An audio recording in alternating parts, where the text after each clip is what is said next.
This is Firstpost and you're watching Vantage with me, Palki Sharma.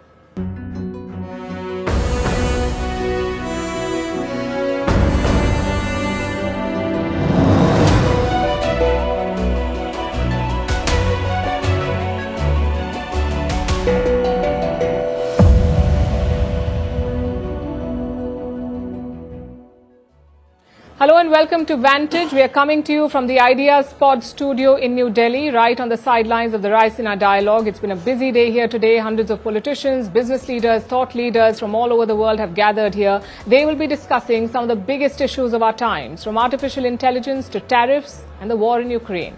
Firstpost is collaborating with Raisina Dialogue to bring you the Ideas Pod. Dozens of leaders and policy experts will be joining us right here in this studio over the next 2 days. So it promises to be an exciting couple of days. Over in West Asia, there are fears of a new war, this time between the US and the Houthis of Yemen. President Trump is pounding them relentlessly. But what's his end goal? We'll discuss that. Also, the New Zealand Prime Minister is visiting India. He made a big announcement on trade and defense, while Prime Minister Modi flagged a few concerns. In Ukraine, all eyes will be trained on Washington, D.C. Donald Trump will get on the phone with President Putin tomorrow. It's a make-or-break moment in the truce talks. In Pakistan, yet another attack in Balochistan. What is Islamabad's strategy to contain this situation? We'll also bring you the top highlights from Prime Minister Modi's latest podcast. All this and more lined up.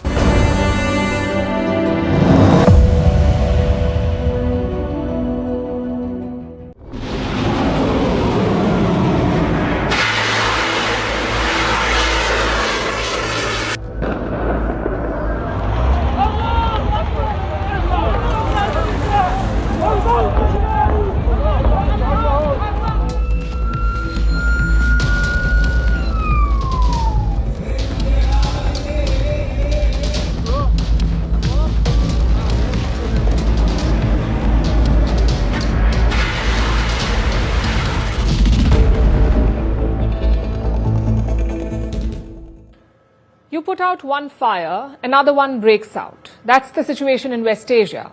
Things had just started to stabilize in Gaza and Lebanon, but there's a new flashpoint in Yemen. It's the Houthis versus the United States. On Saturday, President Donald Trump announced a military operation. He accused the Houthis of piracy and terrorism.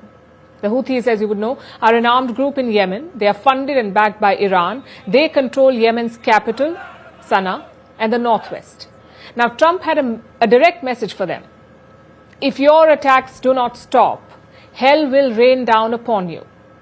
That's what he told the Houthis. Later that day, he did exactly that.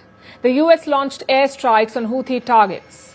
They mainly hit the capital Sana'a and the Houthi stronghold of Sada. The US military posted videos of the attack. Take a look at this.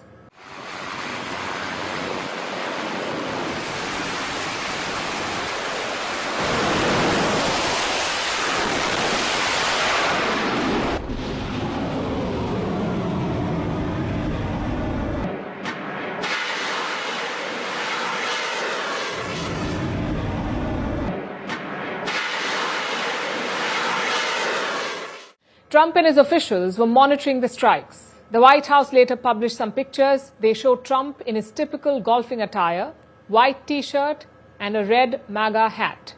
Over in Yemen, the toll is massive. Houthi officials say at least 53 people have been killed, which includes 5 children. They say the US hit residential areas in Yemen, and the videos show the true extent of the damage.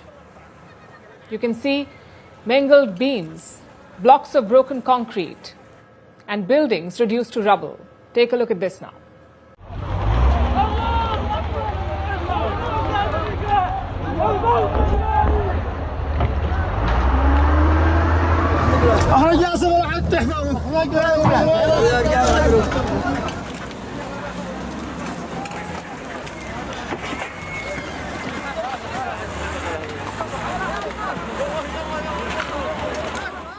Many people are still missing. Search operations are underway in Sana'a and Sada. The goal is to rescue people trapped under the rubble. But right now, time is running out for them, and the US is not done yet. Their military says this operation will continue. The first round of strikes was on Saturday, and the second was this morning. Trump's national security advisor claimed multiple Houthi leaders had been taken out. He says the attacks are meant to be overwhelming. The difference is these were not kind of pinprick, back and forth, what ultimately proved to be feckless attacks. This was an overwhelming response that actually targeted multiple Houthi leaders and took them out. And the difference here is, one, going after the Houthi leadership, and two, holding Iran responsible. So the US is not interested in restraint. They want to drive fear into the hearts of the Houthis, which raises two questions. Why now, and will it work? You see, since 2023, the Houthis have been attacking ships in the Red Sea. First, they targeted only Israeli ships, but eventually other vessels were also hit. Their goal was to put pressure on Israel to make them stop the war in Gaza. When the war ended, so did the Houthi attacks. Then earlier this month, something changed. Israel cut off humanitarian aid to Gaza, so the Houthis asked Israel to lift the aid embargo. If not, they threatened to resume the attacks. Days after that, Trump ordered the strikes, which brings us to the second question: is it even working? In public, the Houthis are defiant. They claim to have attacked US warships in the Red Sea, specifically the Truman aircraft carrier. The Houthis say they will meet escalation with escalation. Now we will meet escalation with escalation. We will respond to the American enemy in its raids, its attacks with missile strikes, by targeting its aircraft carriers, its warships, its ships. It will be included in the ban, and yet we still have escalatory options. If it continues its aggression, we will move to additional escalatory options, God willing. The Houthis did fire 11 drones at the Truman, but the US claims that all of them were shot down. Now, if this conflict continues, it would lead to major changes. For starters, it will weaken Iran further. Their proxies have been crippled in the last 2 years. First it was Hamas in Gaza, then it was Hezbollah in Lebanon. If you add Bashar al-Assad's ouster in Syria, it's been setback after setback for Iran. The Houthis had largely escaped this onslaught. But Trump has set his sight on them. It's the perfect chance to weaken another Iranian proxy. And how is Iran responding to this? As always, they've distanced themselves from the Houthis. Ansar Allah, as representatives of the Yemenis, make their strategic and operational decisions on their own. The Islamic Republic of Iran plays no role in setting the national or operational policies of any faction of the resistance front, including Yemen. A lot depends on Trump's goals. He says he wants to stop the Red Sea attacks, but no attacks have been reported since the Gaza ceasefire. Plus, the US is acting alone here. Former President Joe Biden had also launched strikes on Yemen, but those were joint operations. Britain and France joined the American strikes under Biden. But this time, the US has acted alone. All of this makes you wonder, what is Trump's end goal? Does he want to deter the Houthis or wipe them out? The answer could reshape West Asia's immediate future. Now let's talk about the Prime Minister of New Zealand. His name is Christopher Luxon. He is on a 5-day visit to India, and he is the chief guest for this year's Raisina Dialogue. In fact, tomorrow morning, Prime Minister Luxon will be right here at the Ideas Pod studio to inaugurate it. So make sure you don't miss our coverage. In the meantime, let's tell you more about the visit and the bilateral ties between India and New Zealand.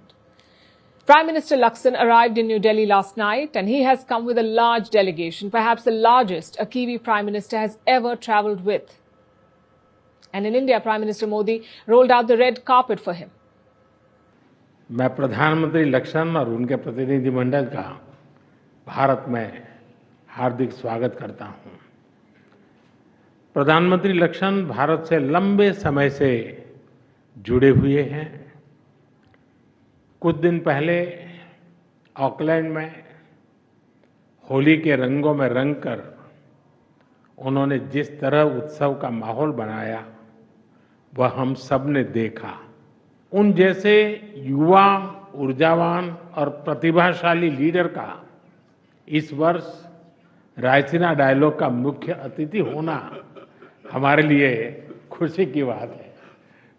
New Zealand is eager to expand ties with India. Prime Minister Luxon is personally investing in this relationship. And he is no stranger to India. Before becoming Prime Minister, Luxon worked in the private sector. He was associated with brands like Unilever and Air New Zealand. As an executive, he used to visit India quite frequently. And it was during those visits that Luxon became bullish on the India story. He witnessed the rise of the Indian middle class. He saw how they were getting wealthy and how the Indian economy was expanding rapidly. Luxon, in fact, has spoken about this. Let me quote from what he said. India's got a rapidly rising middle class, which creates huge trade opportunities. Those citizens now don't have worries about where their house is or what they're going to be eating tonight. They're actually saving for their retirement. They're sending their kids off on education. They want to travel more, and that's a huge opportunity for us. That opportunity is why Prime Minister Luxon is hoping to tap on. He wants a trade deal with India. As of today, India's trade with New Zealand is not very much. Last year, both sides traded goods worth just about $1 billion. This is from April 2024 to January 2025, $1 billion of bilateral trade. Prime Minister Luxon wants a comprehensive economic partnership with India. In fact, this is something that he campaigned on, a promise that he campaigned on during the election. And today he's got an opening. India and New Zealand will launch negotiations for a trade deal. I'm pleased to welcome the efforts of Minister Goyal and Minister Macleay on their agreement announced yesterday between New Zealand and India that we will launch immediately comprehensive free trade agreement negotiations, making sure that we work towards a balanced, ambitious and comprehensive agreement. India and New Zealand will restart free trade talks. These discussions have been frozen for 10 years now, and it's not like leaders before Luxon did not try, but there's little to show for it. Even after 10 years, we don't have a deal on the table. The plan is for negotiators to meet next month and fast-track this effort. Luxon wants to double New Zealand's exports in 10 years, and he believes that India could help him get there. So that's one of his key priorities, trade. The second one is security. Like India, New Zealand too has a China problem. Earlier this year, Chinese ships provoked the Kiwis. The PLA sent 3 naval vessels. They conducted live fire exercises near New Zealand. It shows you how far China wants to spread its turf. Its army is building pressure on countries as far away as New Zealand, the Chinese army. It is also tapping New Zealand's neighbors.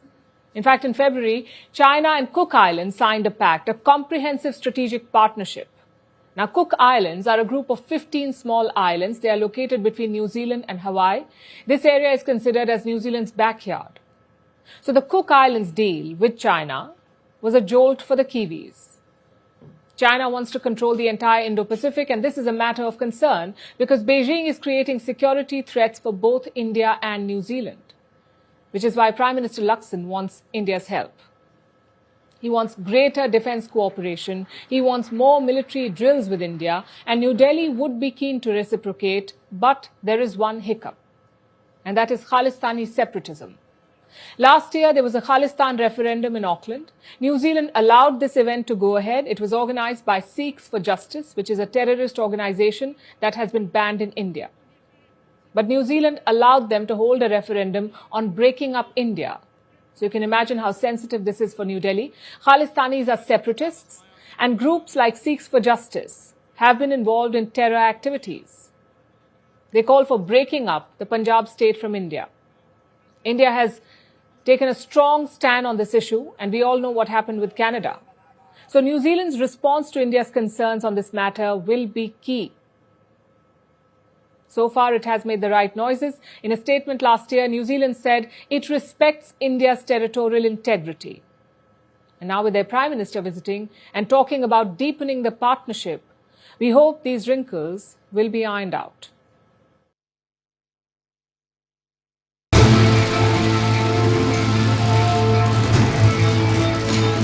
We want to see if we can bring that war to an end. Maybe we can, maybe we can't, but I think we have a very good chance.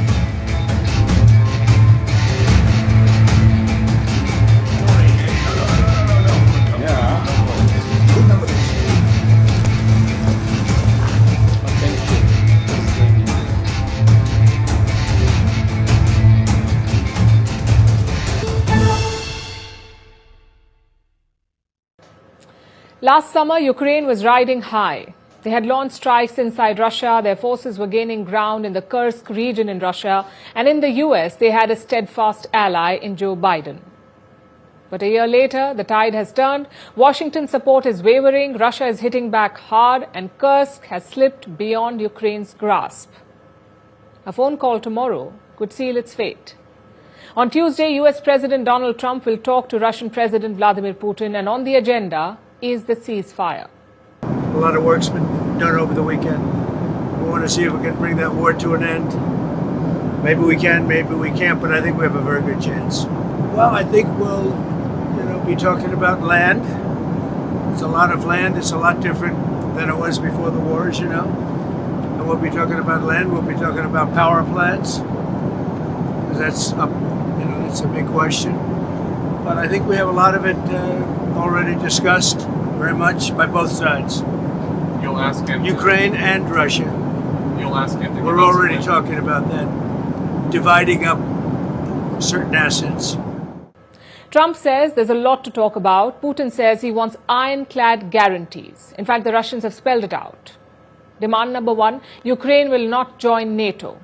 2, Ukraine will remain neutral. And 3, only unarmed post-conflict observers will be deployed to Ukraine. In other words, no European soldiers. Those are Russia's key demands. Washington is yet to comment on them, but Europe has something to say. The UK and France were willing to send a peacekeeping force to Kiev, a force to monitor the ceasefire implementation. But Moscow doesn't want that.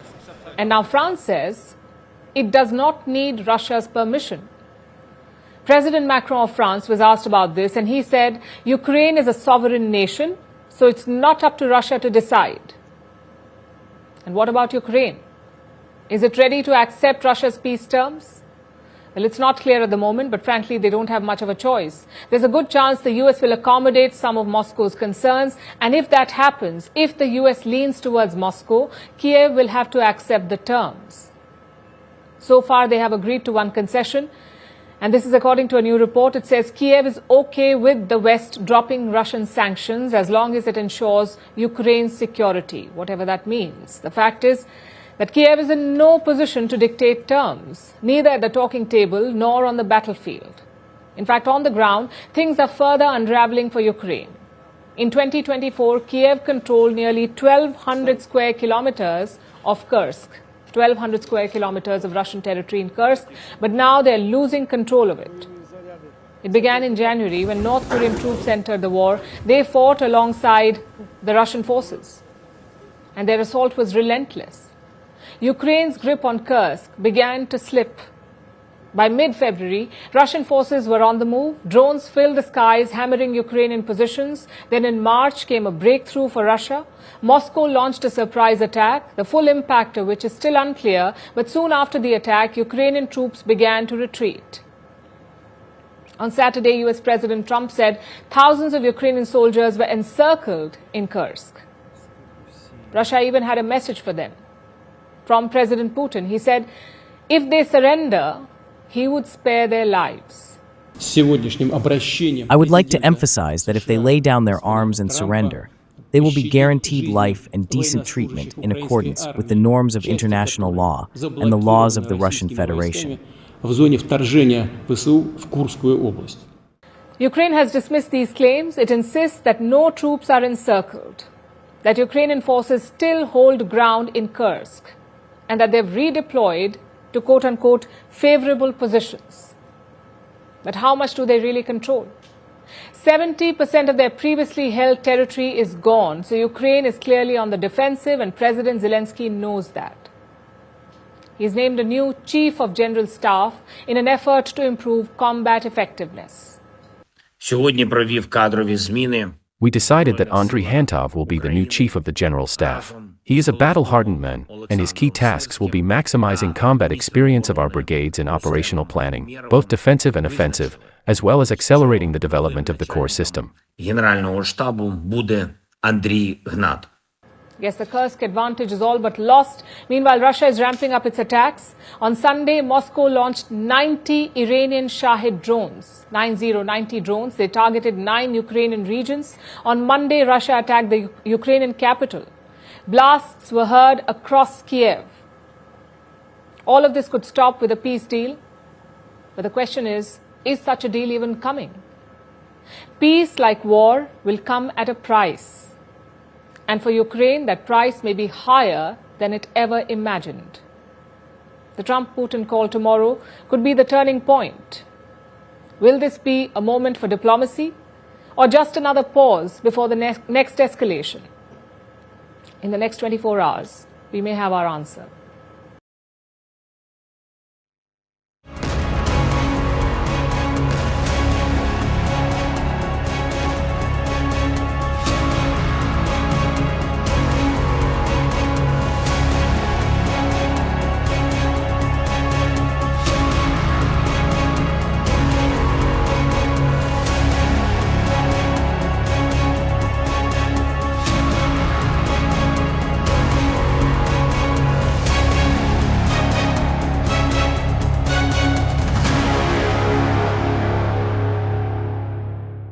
In Pakistan, the hunter has become the hunted.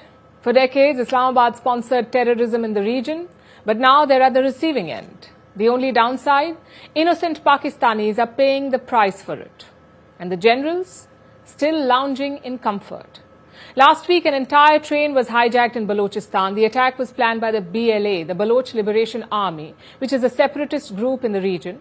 On Sunday, they struck again. The BLA targeted a military convoy in the district of Noshki. They drove a truck full of bombs into the convoy. Take a look at this.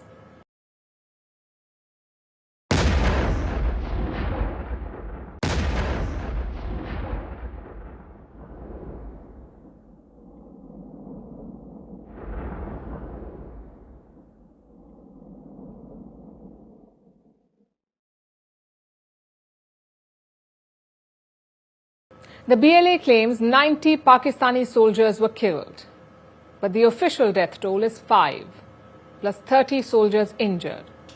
This was again a daring attack by the Baloch Liberation Army, and their target remained the same, Pakistan's military.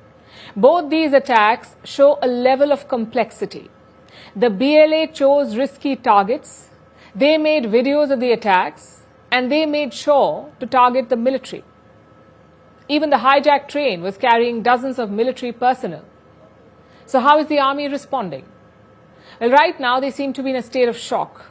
Clearly, the generals did not anticipate this. Tomorrow, they're expected to brief Pakistani lawmakers. After that, the parliament will hold a closed-door session. All signals point to a crackdown. But even that may not help, because Pakistan's problem is more complicated. They're not dealing with one group. They are dealing with multiple groups, like the BLA in Balochistan and the Pakistani Taliban or the TTP in Khyber Pakhtunkhwa. Different groups, different tactics, different ideologies, but the same enemy, Pakistan's military. These groups have become emboldened since 2021. That's when the Afghan Taliban took power in Kabul. They have been giving shelter and weapons to these groups. Sound familiar, doesn't it? A rogue regime supporting terrorists against a neighbor. It's what Pakistan does to India. But right now, Afghanistan is doing it to them. In fact, I'll show you some numbers. In 2021, 403 terror attacks were reported in Pakistan. 403. In 2022, that number rose to 512. In 2023, it was 789. And last year, 1,116. These numbers make one thing quite clear. Pakistan is facing a major security crisis. This is the highest level of violence in almost 10 years, and Islamabad is blaming its neighbors for it, both India and Afghanistan. जो बलूचिस्तान में ये जो वाक़या है और इससे पहले जो दहशतगर्दी के वाक़यात हैं, we understand कि इसका जो मेन स्पॉन्सर है your eastern neighbor. This is yet another incident of terrorism जिसकी जो लिंकेजेस हैं वो हमें अपने पड़ोसी मुल्क जो साथ अफगानिस्तान है वहां पे मिल रही हैं और it is a part of a process that is going on. Beyond the blame game, what's the playbook? Pakistan adopted a strategy in 2014. It is called the NAP, the National Action Plan.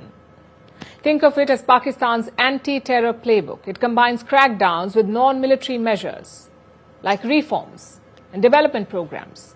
But this playbook has had three problems. Problem number one is the lack of global support. Pakistan has been complaining about terrorism at the United Nations, but no one is paying attention to them. And why should they? Why would they? Islamabad played a double game on terrorism. They betrayed the Americans once. So why should they trust Pakistan again? The second problem is the selective approach. Pakistan may oppose the TTP or Baloch insurgents, but they still sponsor terrorism against India. They still have good and bad terrorists. As long as that does not change, Pakistan will not make progress. And finally, problem number three, the economy is still in the dumps. I mentioned non-military measures in the anti-terrorism plan. Measures like giving jobs to young people, building critical public infrastructure, and ensuring overall prosperity. Pakistan has not been able to do that, but frankly, none of this should surprise anyone. Pakistan created a radicalization factory. What else would it produce except terrorists? We live in a world of shifting alliances and rising security threats. No wonder then that intelligence diplomacy is taking center stage. This weekend, India played host to a high-profile security conclave, bringing together some of the most powerful intelligence chiefs from across the globe. It was convened by India's National Security Advisor Ajit Doval on the eve of the Raisina dialogue. Among the attendees was Tulsi Gabbard, the US Director of National Intelligence. This is her first visit to India in her current role.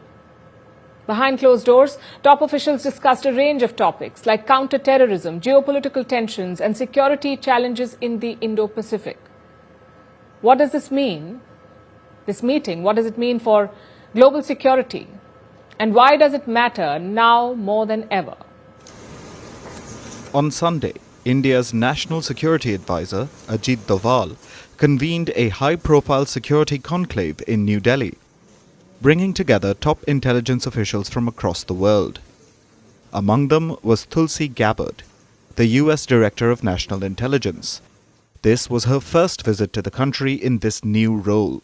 This meeting was held behind closed doors on the eve of the Raisina dialogue. It underscored the increasing importance of intelligence sharing and international cooperation in countering security threats. Gabbard's visit to India is part of a broader multi-nation tour that includes Japan, Thailand, and France. She's in New Delhi for a 2.5-day visit. It's the first high-level engagement between India and the intelligence arm of the new Trump administration. The former congresswoman and presidential candidate took charge as the DNI earlier this year, and this trip signals a strengthening of Indo-US security ties. In her one-on-one meeting with Doval, the discussions focused on bolstering intelligence sharing mechanisms and deepening cooperation. She also met with Defense Minister Rajnath Singh. The meetings that I've had here with different Indian government officials and intelligence officials really is set on that foundation of how we can continue to integrate, how we can continue to strengthen our relationship, not only, of course, in my area of intelligence, but we're looking at commerce and trade and defense and education. There's nothing but opportunity that I see here in the US-India partnership. India has hosted this conclave since 2022. That's when the intelligence chiefs started meeting quietly on the sidelines of the Raisina dialogue. This conclave served as a crucial forum for intelligence and security officials from nations, including Five Eyes members like Australia, New Zealand, the UK, and Canada. There are no details about the agenda, but reports suggest that the focus was on counter-terrorism, rising security threats, and the Indo-Pacific region. Obviously, as it relates to China, there are challenges. There are also opportunities. And we have two leaders of two very important countries who will play a very central role in taking on those challenges, resolving issues where they exist, and also maximizing any opportunities. Also present at the meeting was Daniel Rogers, the head of the Canadian Security Intelligence Service. India-Canada ties have been strained since the killing of Hardeep Singh Nijjar in 2023. Former Canadian Prime Minister Justin Trudeau accused Indian agents of involvement. There was diplomatic fallout and a severe deterioration in relations. While no official statements were made, this conclave provided an opportunity to ease tensions and find common ground on counter-terrorism cooperation. While this conclave is significant, it is not unprecedented. Over the years, India has hosted several high-level security meetings, recognizing the importance of intelligence diplomacy. Past gatherings have paved the way for joint counter-terrorism operations, intelligence sharing pacts, and deeper strategic partnerships. This latest meeting reinforces India's growing role as a key player in global security discourse. As conflicts become more complex and transnational threats more sophisticated, intelligence diplomacy will play a bigger role, especially in shaping international security policies. While the outcomes of this conclave remain unknown, the message is clear. Intelligence partnerships are no longer optional, they are imperative. Now let's turn our attention to North Macedonia. This is a small, landlocked nation in southeastern Europe. It is home to just 1.8 million people, and they have witnessed the worst tragedy in recent memory. A fire at a nightclub has killed at least 59 people. This is the biggest loss of life in the country since the early 1990s. More than 150 people have been injured, suffering from extensive burns and carbon monoxide poisoning. So how did this tragedy unfold? And who is at fault? Our next report tells you. 1,500 clubgoers crammed into a nightclub in the eastern town of Kočani in North Macedonia, enjoying a concert by the popular hip-hop duo DNK. Then, around 2:30 a.m., pyrotechnic devices on the stage went off. Sparks hit the ceiling made of highly flammable material. Within moments, the flames spread violently. Scenes of chaos erupted inside the club. Musicians urged people to escape quickly, most of whom were teenagers and young adults. People were running through the smoke, rushing towards the exit, getting caught in the crush, and being trampled on. The fire broke out. Everyone started screaming and shouting, "Get out! Get out!" But unfortunately, there was only one exit, and there were 1,500 people inside. Then everyone started pushing each other, so I headed for the exit. I don't know how, but I ended up on the ground. I couldn't get up, and at that moment people started stomping on me. As the blaze ripped through the nightclub, at least 59 people died, including one of the two lead singers. More than 155 people were injured, dozens of whom suffered from extensive burns and carbon monoxide poisoning. I am the father of one of the children affected by the great tragedy. She has burns, also has smoke inhalation. I just know that there are many children who have suffered. The doctors are doing their job, but the number is big. This is the worst tragedy in recent memory to befall North Macedonia, which is home to about 1.8 million people. This small Southeast European country has declared a 7-day period of mourning. The government has offered its condolences. We express our condolences to the families of the victims, and we need to remain calm in our intention to take all steps to ensure that such a thing never happens again. Many European leaders have condoled the tragedy, including European Commission President Ursula von der Leyen and neighboring Serbian President Aleksandar Vučić. An investigation is underway. According to the preliminary findings, the nightclub was operating illegally with a crowd far exceeding the venue's capacity. The nightclub had a falsified license issued in March 2024 for a bribe. Therefore, everything that's happening and will happen must have criminal responsibility for every last one involved, regardless of who they are, from which institution, from what level, from which party and profession, and so on, up to the very last one. Police have detained 15 people for questioning under the suspicion of bribery and corruption. After all, the club was previously a carpet warehouse. It didn't have a license to operate. The building had only one exit, which fueled the stampede, and the fire extinguishing system had faults. The government has been quick to respond with a probe. The seriously injured are receiving treatment in specialist clinics across Europe, in Bulgaria, Greece, Serbia and Turkey. But the anger among the people is palpable.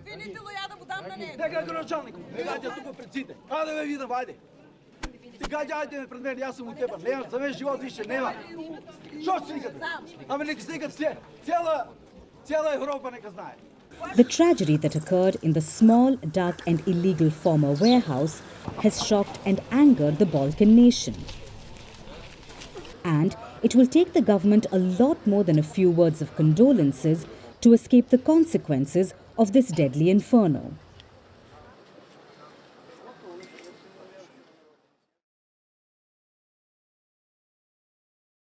Let's turn to India now, where Prime Minister Narendra Modi is riding the podcast wave. The first one came out in January, the second one yesterday. Prime Minister Modi sat down with American podcaster Lex Friedman. He discussed life, religion, politics and history. We are bringing you the top 6 highlights. Number 1, Modi says Trump is more prepared this time. He says Trump stands for America first and he stands for India first, which is why both leaders get along so well. I have observed President Trump both during his first term and now in his second run. This time, he seems far more prepared than before. He has a clear roadmap in his mind, with well-defined steps, each one designed to lead him toward his goals. Modi also praised Trump for his courage, especially after the assassination attempts last year. Next is highlight number 2. Prime Minister Modi wants a reset with China. He pointed to both historical and contemporary equations. If we look back centuries, there's no real history of conflict between us. Of course, differences are natural, but our focus is to ensure that these differences don't turn into disputes. Since the 21st century is Asia's century, we want India and China to compete in a healthy and natural way. That's a clear commitment from Modi. He wants a healthy relationship with China. It also shows how the tone has softened. Just last year, India was slamming China for violating agreements and renaming sites, but now the approach is more positive. Even China's foreign ministry has noticed this. They have welcomed Prime Minister Modi's remarks. Next is highlight number 3. Prime Minister Modi is hopeful of a peace deal in Ukraine. He says he told Putin that this is not the time for war.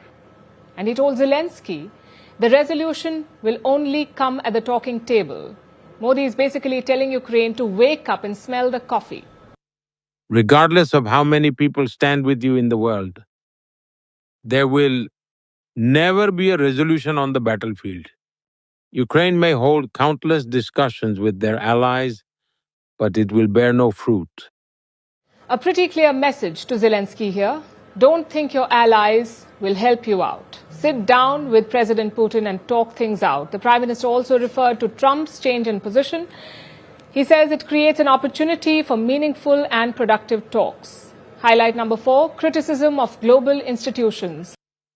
Organizations like the United Nations came into being after the First World War. But they failed to evolve with the times. And this inability to adapt has sparked a global debate on their relevance. The timing of this criticism is key. Political bodies like the United Nations have failed to stop conflicts. Trade bodies like the World Trade Organization have failed to stop tariff wars. So their relevance is indeed under question. It is also why India is pushing for reforms. And next is highlight number 5, Pakistan and terrorism. Prime Minister Modi recalled his outreach in 2014 when he first took office. He invited then Prime Minister Nawaz Sharif to his swearing-in ceremony in 2014, but the warmth was not reciprocated. Modi says terrorism is deeply rooted in Pakistan, but he also said the people of Pakistan yearn for peace, that they are weary of the bloodshed. Highlight number 6 is artificial intelligence. We have been debating the question of whether AI can replace us. The Indian Prime Minister says it cannot. I firmly believe that no technology can ever replace the boundless creativity and imagination of the human mind. Now look, humans have an innate ability to care for each other. the natural tendency to be concerned about one another. Now, can someone tell me, is AI capable of this? A strong vote for human creativity, which brings us to the final highlight, Elon Musk and Doge. Every country is now debating the idea of cost cutting. Indian Prime Minister Modi is also in favor of it. He says the Doge mission makes him happy. He also drew parallels to India, things like ghost names in a pension scheme or benefits being given to people who were not eligible for them, like a widow pension before marriage. So put together, this conversation was around 3 hours and 17 minutes. It was basically a window to Prime Minister Modi's worldview about diplomacy, about conflict resolution, about global institutions and about the changing world order. The PM rarely goes into such detail about these issues, but this time he did. And in the process, he gave a glimpse into Modi, the statesman. He's completed almost 11 years in office. He's one of the most experienced world leaders going around. And clearly, he's keen to take up that extra responsibility. We've seen Modi, the politician, and Modi, the prime minister. This time, we saw Modi, the statesman. It's round 2 of the US versus South Africa battle. Washington has launched another attack. It has expelled South Africa's ambassador to the United States. The ambassador's name is Ibrahim Rasool. His ouster was announced by US Secretary of State Marco Rubio. Rubio called Rasool a race-baiting politician who hates America and hates POTUS. POTUS, of course, stands for President of the United States. So Rubio says the ambassador hates President Donald Trump. This was apparently why he was declared persona non grata and given a few days to leave the US. And like I said, this is just the latest spat between the US and South Africa. Our next report tells you why the two countries are at loggerheads. US Secretary of State Marco Rubio put up this social media post on Friday. He said that South Africa's ambassador to the US was no longer welcome there. Rubio called Ambassador Ibrahim Rasool a race-baiting politician who hates America and hates Donald Trump. Rubio also put up a link to a news article. It has a provocative image, where it looks like the ambassador is saying that Trump is leading the global white supremacist movement. He didn't actually say those words, that's just the title of the article. When you click the link, the image has different subtitles. But the article implies the same thing. It says the South African ambassador was addressing a seminar and he told his audience that Donald Trump is leading a white supremacist movement. The article quotes a part of Ambassador Rasool's speech, starting from the middle. The ambassador said some things before the part that was quoted, which could provide more context. The speech is free for everyone to see online. But Rubio probably doesn't care about that. The particular article's interpretation gave him a reason to expel the South African diplomat. Reports say that Rasool wasn't a popular figure in Washington because of his criticism of Israel, his pro-Palestine stance, and his alleged past criticism of Donald Trump. So it seems Rasool had a target on his back, and his recent speech was just the excuse Rubio needed to expel him. South Africa noted the expulsion. Pretoria called it regrettable, but said that it remains committed to building a mutually beneficial relationship with the United States of America. So it sounds like South Africa will not retaliate. Rasool's expulsion is just the latest salvo in the growing spat between the US and South Africa. Last month, Trump signed this executive order, halting all US aid to South Africa. Washington accused Pretoria of treating its Afrikaner minority with shocking disregard and trying to seize their property without compensation. This has not happened. South Africa just updated a law from the 1970s. The updated bill could allow South Africa's government to seize land under exceptional circumstances. But the Trump administration believes that the new law is unjust and immoral. So they cut aid to South Africa. That isn't all. Rubio also boycotted a G20 meet in South Africa last month. He repeated the false charge that Pretoria was expropriating private property. And he said South Africa was using G20 to promote DEI, diversity, equity and inclusion. Trump and his team are dead against DEI, so Rubio said he would not attend the G20 meeting. It seems like Washington is spoiling for a fight with Pretoria. But the South African government keeps trying to diffuse tensions. One explanation for this could be a critical trade deal. The African Growth and Opportunity Act. This deal lets sub-Saharan countries, including South Africa, sell some goods to the US duty-free. The deal is a boon for South African exports, so they don't want to get kicked off the program. But that doesn't mean that Pretoria is happy about all of this, so it may be looking for other trading partners. This summit is taking place at a time of global uncertainty. A global uncertainty which we spoke a little bit about in our tete-a-tete, which is characterized by rising unilateralism, economic nationalism, and a retreat from what we've always wanted to advance, which is adherence to international law, a world order that seeks to advance all nations, which is also departing from what we would call human rights culture. South Africa's President Cyril Ramaphosa met with a European Union delegation last week. The EU is also upset with the US over the tariff threats from the Trump administration. So the EU is looking for new trade partners, and Pretoria said it would forge closer ties with Europe. Their ambassador to the US was expelled just days later. Is that just a coincidence, or was the US lashing out? We'll see in the weeks to come. Imagine this. You go on a foreign business trip for about a week, then things go horribly wrong. There is one technical hiccup after another. There is a political blame game over your visit. There are few feasible solutions to bring you back, and you end up stranded for 9 whole months. Sounds bad, right? Now imagine if this unexpected layover happened in anti-gravity, not in another country, but in outer space, because that's exactly what happened to 2 NASA astronauts, Sunitha Williams and Barry Wilmore. They have been stranded in space. But after a long wait of 9 whole months, they're all set to return tomorrow. Here's a report. So it adds a little different perspective. And NASA astronauts Sunitha Williams and Barry Wilmore have remained in space for months longer than expected. But they could be back tomorrow. Let's get going. Now let's put some fire in this rocket.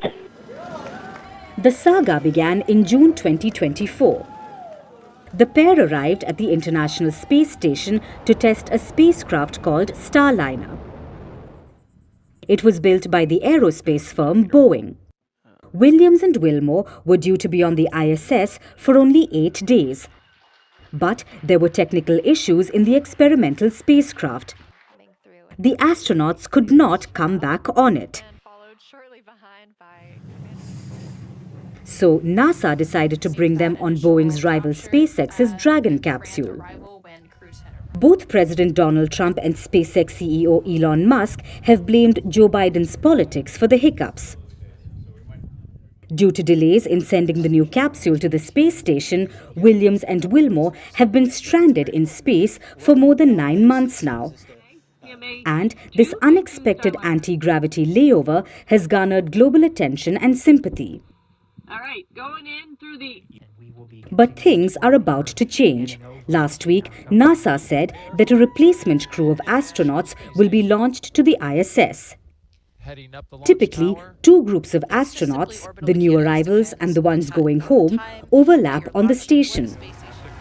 When the new group of astronauts arrive, Williams and Wilmore would be able to leave. On Sunday, NASA completed the first bit. A SpaceX capsule carrying the replacement crew docked at the ISS. The hatch opened and astronauts embraced their counterparts. It was all smiles and hugs.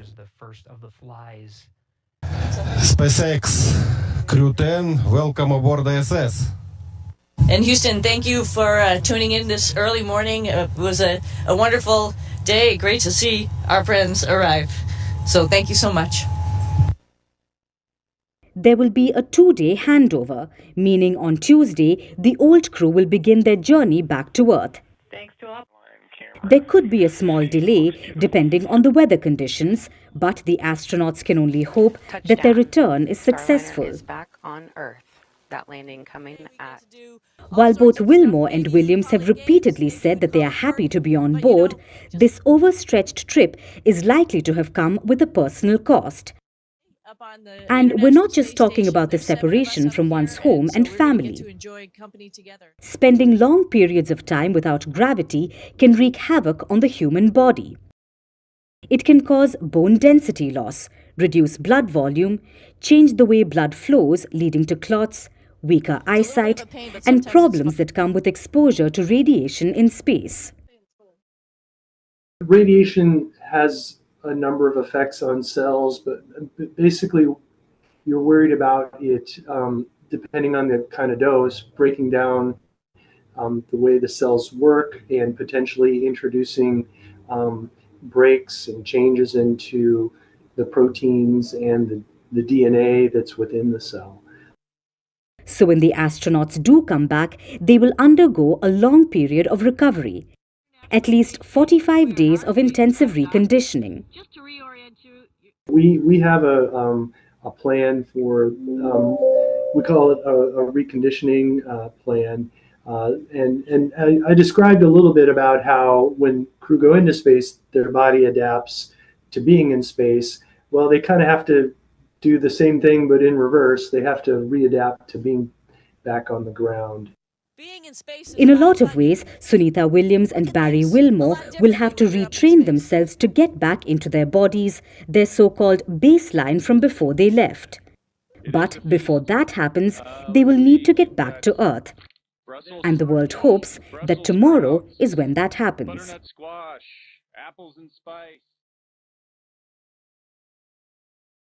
I want you to take a moment and think about all the stories that we covered in today's show, spanning different geographies, featuring different world leaders and focusing on different issues. What is the one theme that sums them up? Our world is changing rapidly. There are constant disruptions, shifting alliances, and rising risk of conflict. At a time like this, dialogue is the only way forward, and that's the message that India has for the world. In fact, India is giving a platform to thought leaders and policymakers to engage in conversation through its premier global summit, the Raisina Dialogue. It starts today. We at Firstpost are partnering with the Observer Research Foundation, or ORF, to bring you the Ideas Pod, where we'll feature more than 30 interviews and discussions with world leaders. Earlier today, we spoke with Samir Saran, the president of ORF and curator of the Raisina Dialogue, to understand the theme and the highlights and to tell you what you can expect. Here's a snippet of that conversation.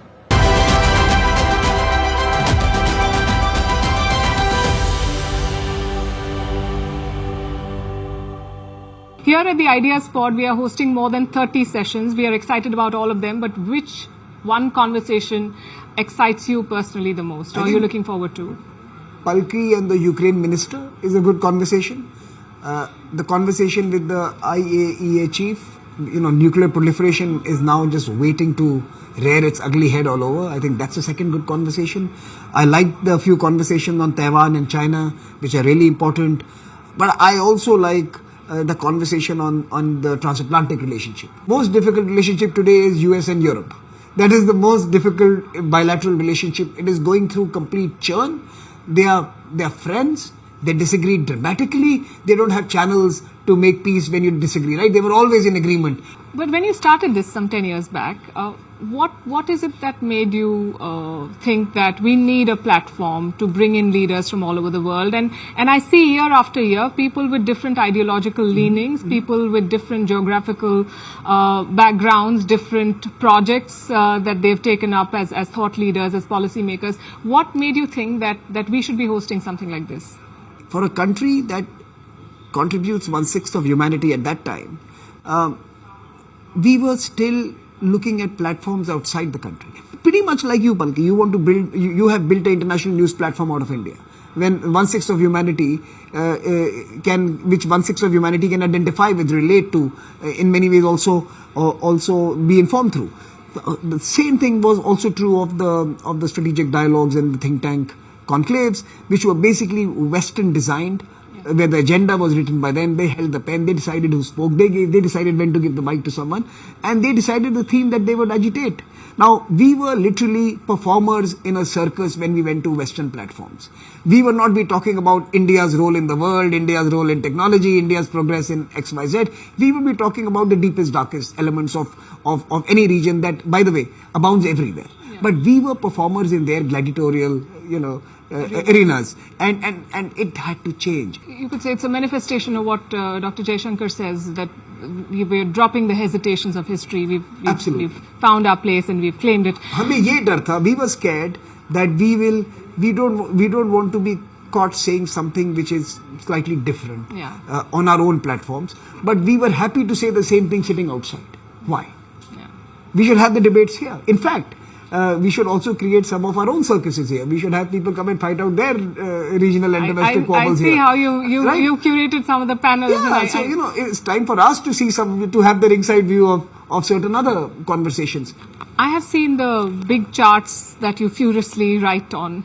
But do you want to tell our audience what does it take to pull off a summit of this magnitude with so many players, so many egos to manage, so much logistical challenge? It takes 20 committed team members who are willing to forego their personal lives for a longest period. Have they heard of work-life balance? Burnout? I'm telling you, I have heard of it and I'm still trying to discover it. Today, the team is fantastic. We have 2,000 folks, 131 countries. We have 7 hotels. We have thousands of flights to curate, but they do it with a smile and they do it very well.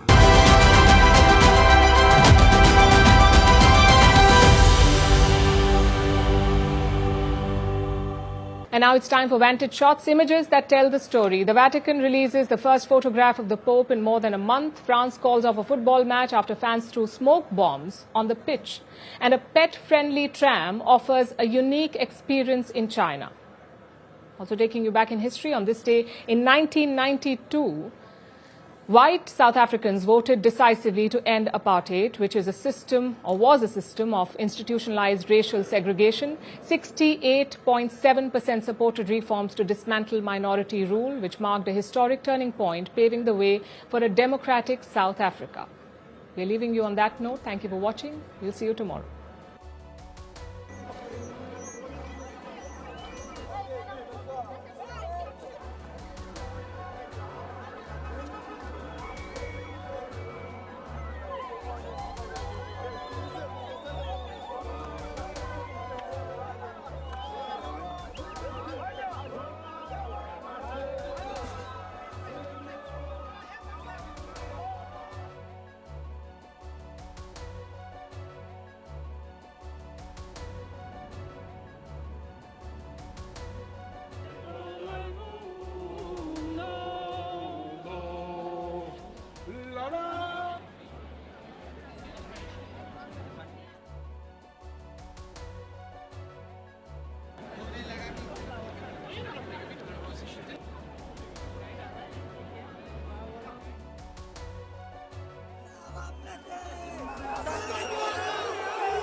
Hello, everyone, and welcome to the program. I'm Eric Ham, live with you in Washington, D.C. And today we take you inside the latest on U.S. military strikes in Yemen, Trump-Putin talks, and more White House mass deportations. We'll get you caught up on those and other stories from the United States and around the world.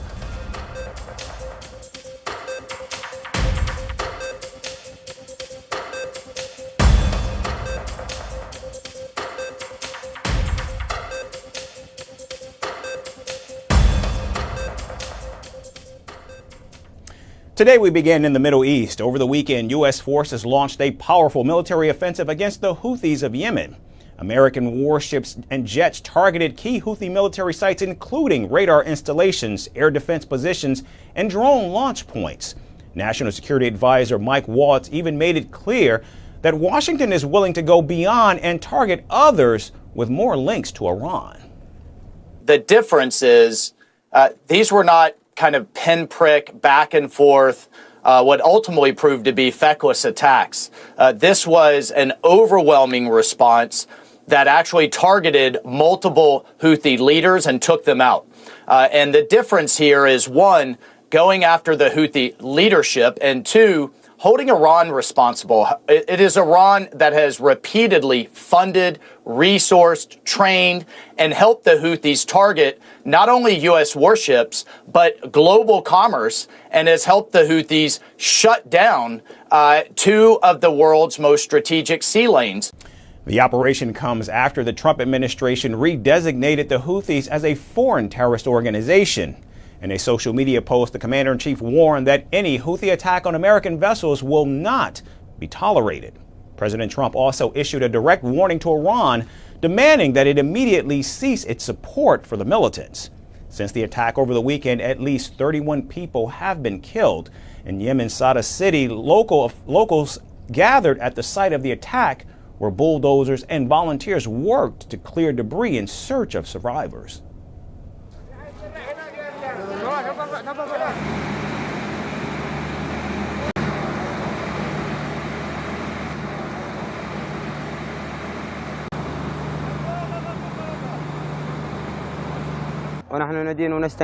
We condemn and denounce what has happened, and we say to the American and Israeli aggressors that this will not deter us from fulfilling our duty to the Palestinian people and the Palestinian resistance. This will only increase our determination on our stance. Now, in response to Washington's attacks, the Houthis have vowed to retaliate. In a televised address, the Houthi leader warned that if the United States military continues their aggression, they will escalate. Now, we will meet escalation with escalation. We will respond to the American enemy in its raids, in its attacks with missile strikes, by targeting its aircraft carriers, its warships. It will be included in the ban, and yet, we still have escalatory options. If it continues its aggression, we will move to additional escalatory options, God willing.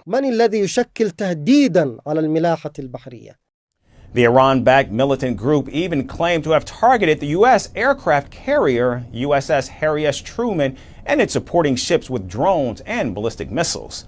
However, U.S. officials say their warplanes intercepted 11 drones and tracked a missile that landed harmlessly in the sea.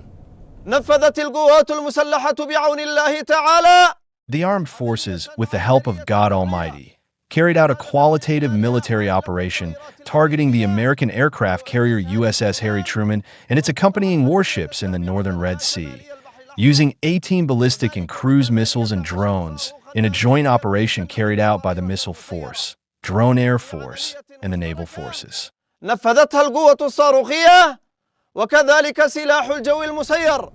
The escalating conflict has drawn international concern, with the United Nations calling for restraint, warning that further military action could worsen Yemen's humanitarian crisis.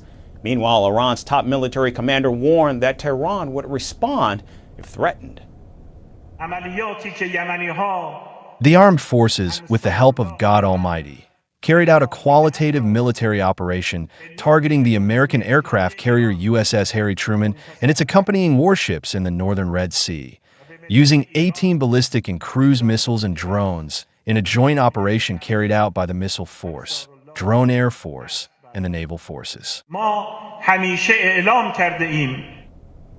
Now, one question remains. Will the Trump administration go all out against the Houthis, who are now the only Iran-backed militant group operational in the region after the decimation of both Hamas and Hezbollah? And staying with the White House, President Donald Trump says he will speak with Russian leader Vladimir Putin on Tuesday. Talking with reporters aboard Air Force One, President Trump said he plans to discuss a ceasefire with Putin to halt fighting between Russia and Ukraine. We learned a lot. We're doing pretty well, I think, with Russia. And we'll see if we have something to announce maybe by Tuesday. I'll be speaking to President Putin on Tuesday. And a lot of work's been done over the weekend. We want to see if we can bring that war to an end. Maybe we can, maybe we can't, but I think we have a very good chance. The commander-in-chief says that progress on negotiations have in fact been made over the weekend, and the upcoming discussions could include concessions over land and power plants, as well as the division of other certain assets. What sort of concessions will you be seeking to have Putin make to get a deal done? Well, I think we'll be talking about land. It's a lot of land. It's a lot different than it was before the war, as you know. And we'll be talking about land. We'll be talking about power plants. That's up, it's a big question. But I think we have a lot of it already discussed very much by both sides. President Trump's comments come as he tries to win support from Putin for a 30-day ceasefire. Last week, Ukraine accepted a draft ceasefire proposed by the United States after talks in Saudi Arabia. The draft deal emphasized the exchange of prisoners of war, the release of civilian detainees, and the return of Ukrainian children. However, Ukrainian President Volodymyr Zelensky has accused Russia of not wanting to end the war and seeking to improve its position on the battlefield. We have all now heard very predictable and highly manipulative words from Putin in response to the idea of a ceasefire at the front. He is in fact preparing a rejection at present. Putin is, of course, scared to tell President Trump directly that he wants to continue this war, that he wants to kill Ukrainians.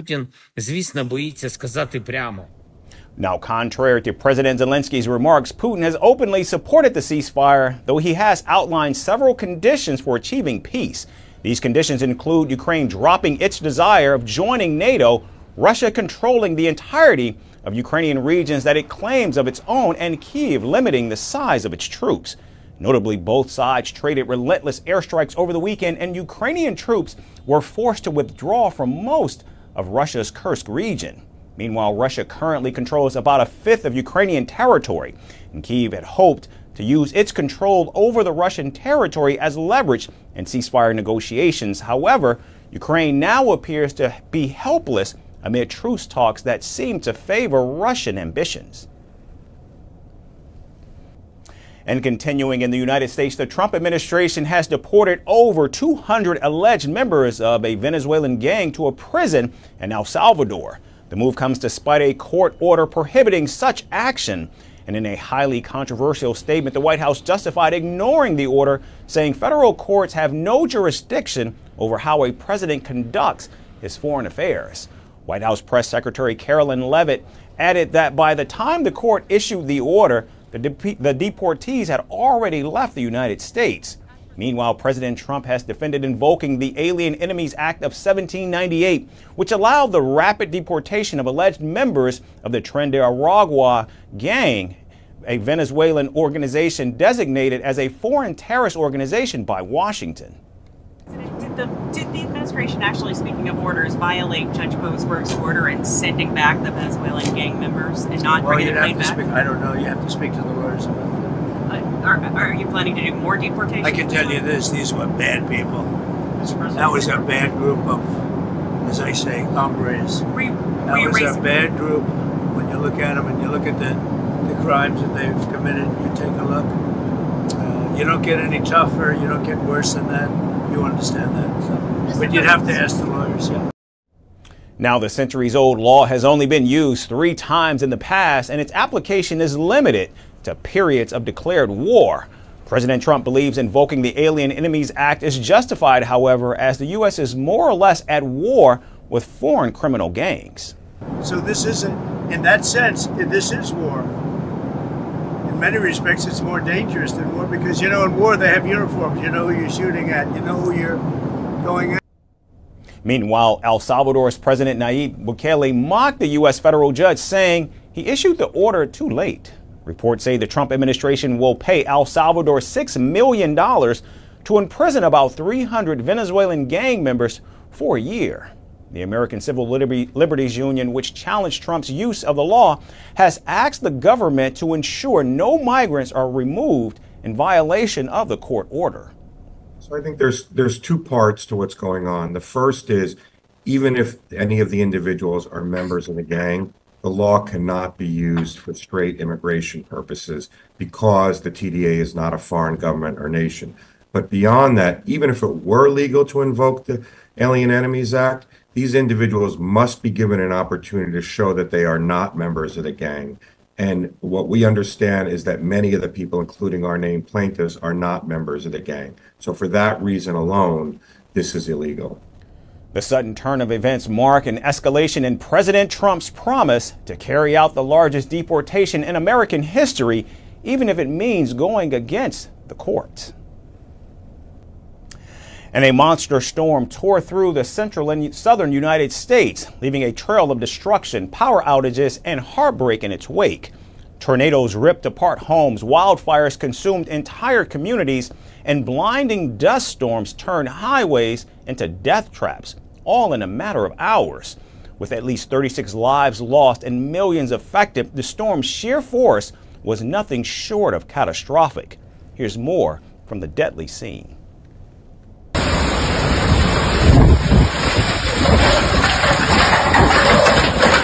I didn't think it was going to be this bad because we've been through storms before, but nowhere near close to this at all. Especially the time we spent our entire lives in Georgia, we've never experienced a type of thunderstorm like this at all. A powerful storm unleashed a wave of destruction across the central and southern United States.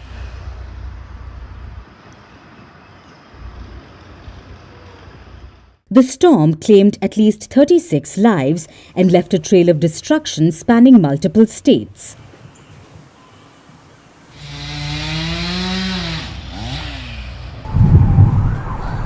The storm brought a deadly mix of violent tornadoes, raging wildfires, and blinding dust storms.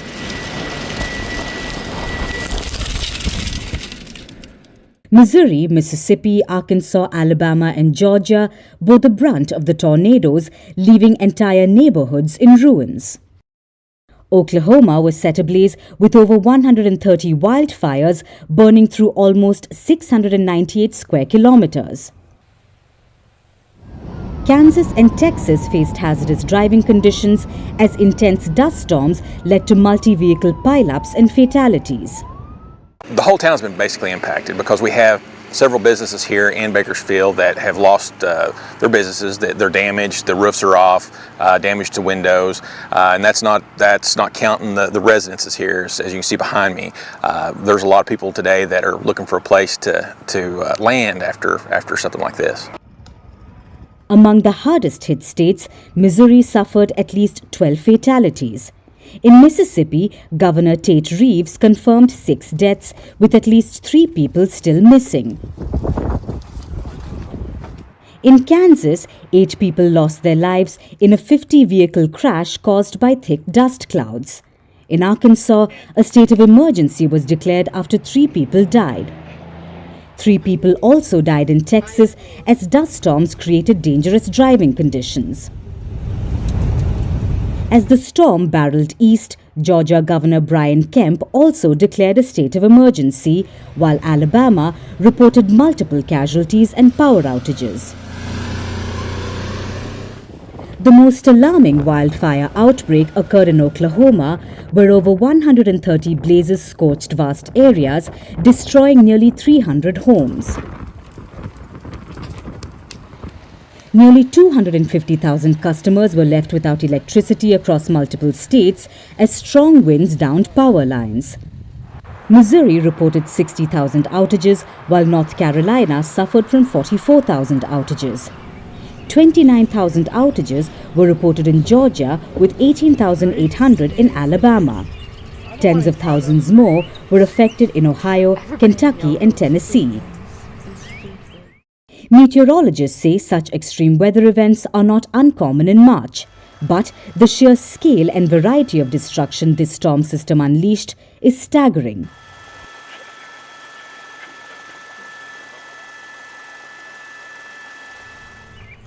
Spring storms often bring a mix of tornadoes, wildfires and windstorms due to shifting weather patterns. However, climate change may be amplifying the severity of these storms, making destruction more widespread and unpredictable.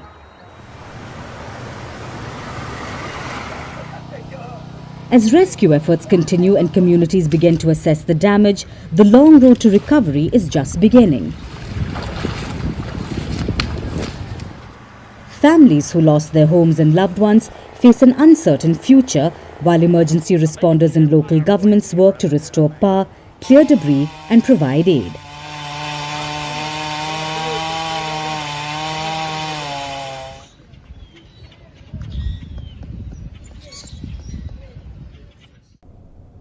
And eggs have become America's most unexpected black market obsession. Once a breakfast staple, eggs have now become a symbol of desperation and are being smuggled across borders at record rates.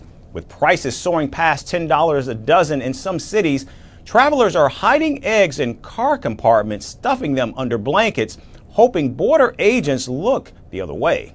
But the government isn't cracking under the pressure, rather, it's cracking down. Fines, investigations, and even tariffs are being thrown into the mix. Our final report explains. Eggs are the humble breakfast hero. They are a baker's best friend. And now they are America's hottest black market commodity. As egg prices crack record highs, desperate consumers are turning to smuggling. And the yoke of the matter is that Mexico and Canada have cheaper eggs, and Americans are willing to risk fines to get them.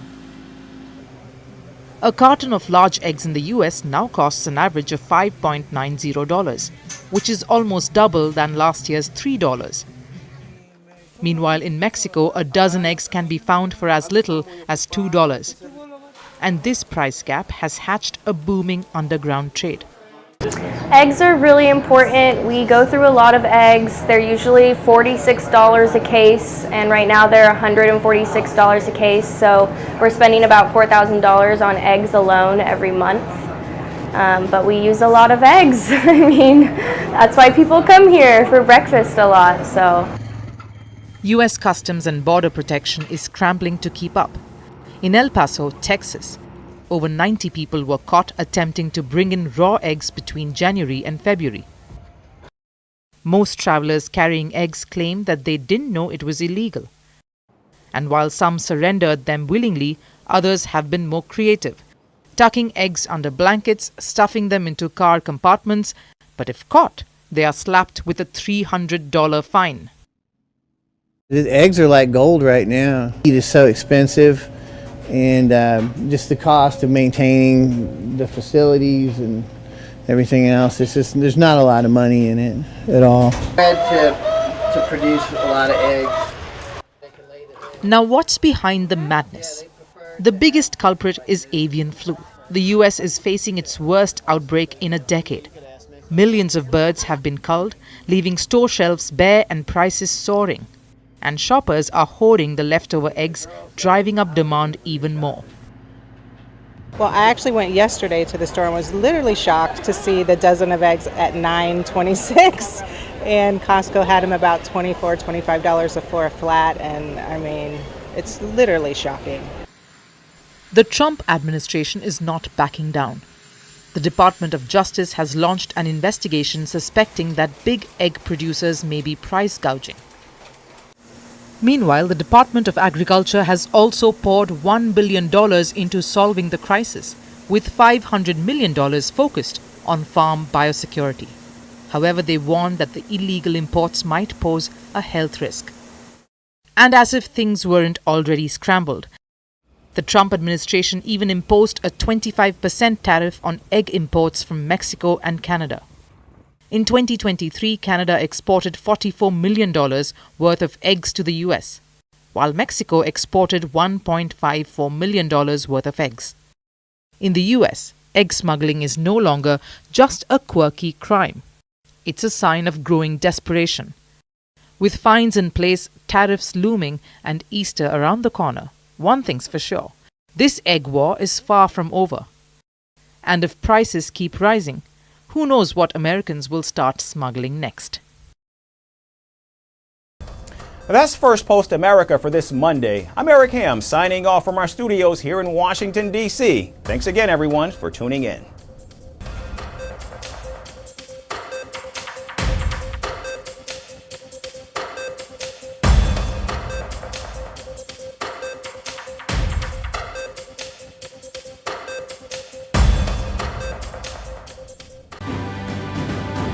Firstpost reports from the world's second largest continent. Hello, I'm Alison Lagrange. A very warm welcome from Durban, South Africa. We get you the news and the newsmakers from Africa. From elections to climate change to innovations and opportunities. As the world's attention shifts, we report from Africa, the heart of the global south. Join me every weekday live on First Post.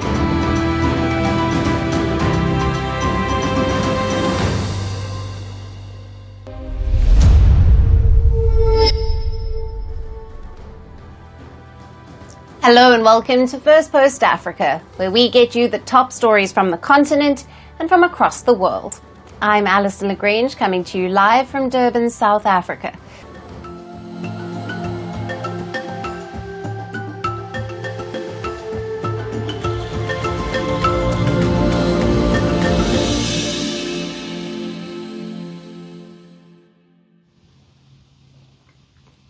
Hello and welcome. We begin with the ongoing US-South Africa tensions, which have now reached their peak as Washington has expelled South Africa's ambassador. South Africa announced on Saturday that its US ambassador had been given a 72-hour ultimatum to leave the country. Now, this comes after US Secretary of State Marco Rubio accused him of being a race-baiting politician who hates America and hates Trump in a post on X. Now, Rubio reposted an article quoting the envoy as saying Trump was leading a white supremacist movement. Reposting it, Rubio declared that Rasool was no longer welcome in the United States. The expelled envoy, Ebrahim Rasool, is a former anti-apartheid campaigner and an ally of Nelson Mandela. He previously served as South Africa's ambassador to the US from 2010 to 2015. Now, this was during Barack Obama's presidency. Now, he was reappointed in 2024 due to his previous experience and extensive network of Washington contacts. South Africa has called the decision to expel Rasool regrettable. An official statement from President Cyril Ramaphosa's office urges diplomatic decorum between the two nations. Meanwhile, opposition parties in South Africa have called on the president not to be bullied by the US. South Africa's Minister of Internal Relations has said that it's not helpful to engage in Twitter diplomacy and that the two countries need to engage face-to-face. The expulsion of Rasool adds to the escalating tensions between Washington and Pretoria. Last month, President Trump froze US aid to South Africa, citing a law that he claims allows the seizure of land from white farmers. He further heightened tensions, saying that South African farmers would be welcome to settle in the United States. Repeating his accusations that the government is confiscating land from white citizens, and the South African government has repeatedly clarified that the newly signed law does not allow forceful seizures. But critics remain unconvinced. Now, Trump's ally, tech billionaire Elon Musk, a South African-born entrepreneur, has often accused Pretoria of having racist ownership laws and claims that the government is failing to prevent what he calls a genocide against white farmers. It is believed that Trump has been advised by Musk and is echoing his views. Musk, who now heads the Department of Government Efficiency, has been vocal on the issue. Now, as tensions continue to escalate in Trump's second term, Pretoria has attempted to extend an olive branch. But it seems that the Trump era will continue to bring rough waters ahead for South Africa.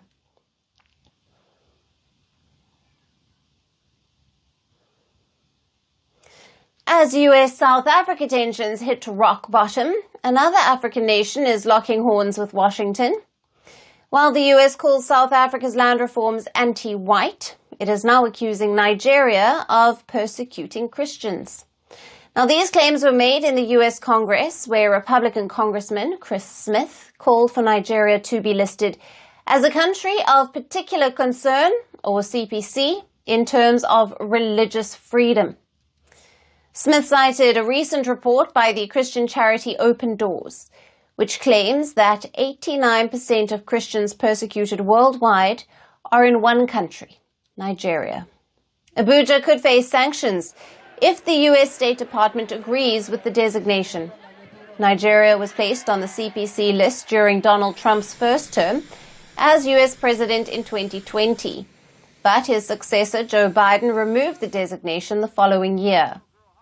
Now, Nigeria could be back on the list in Trump's second term.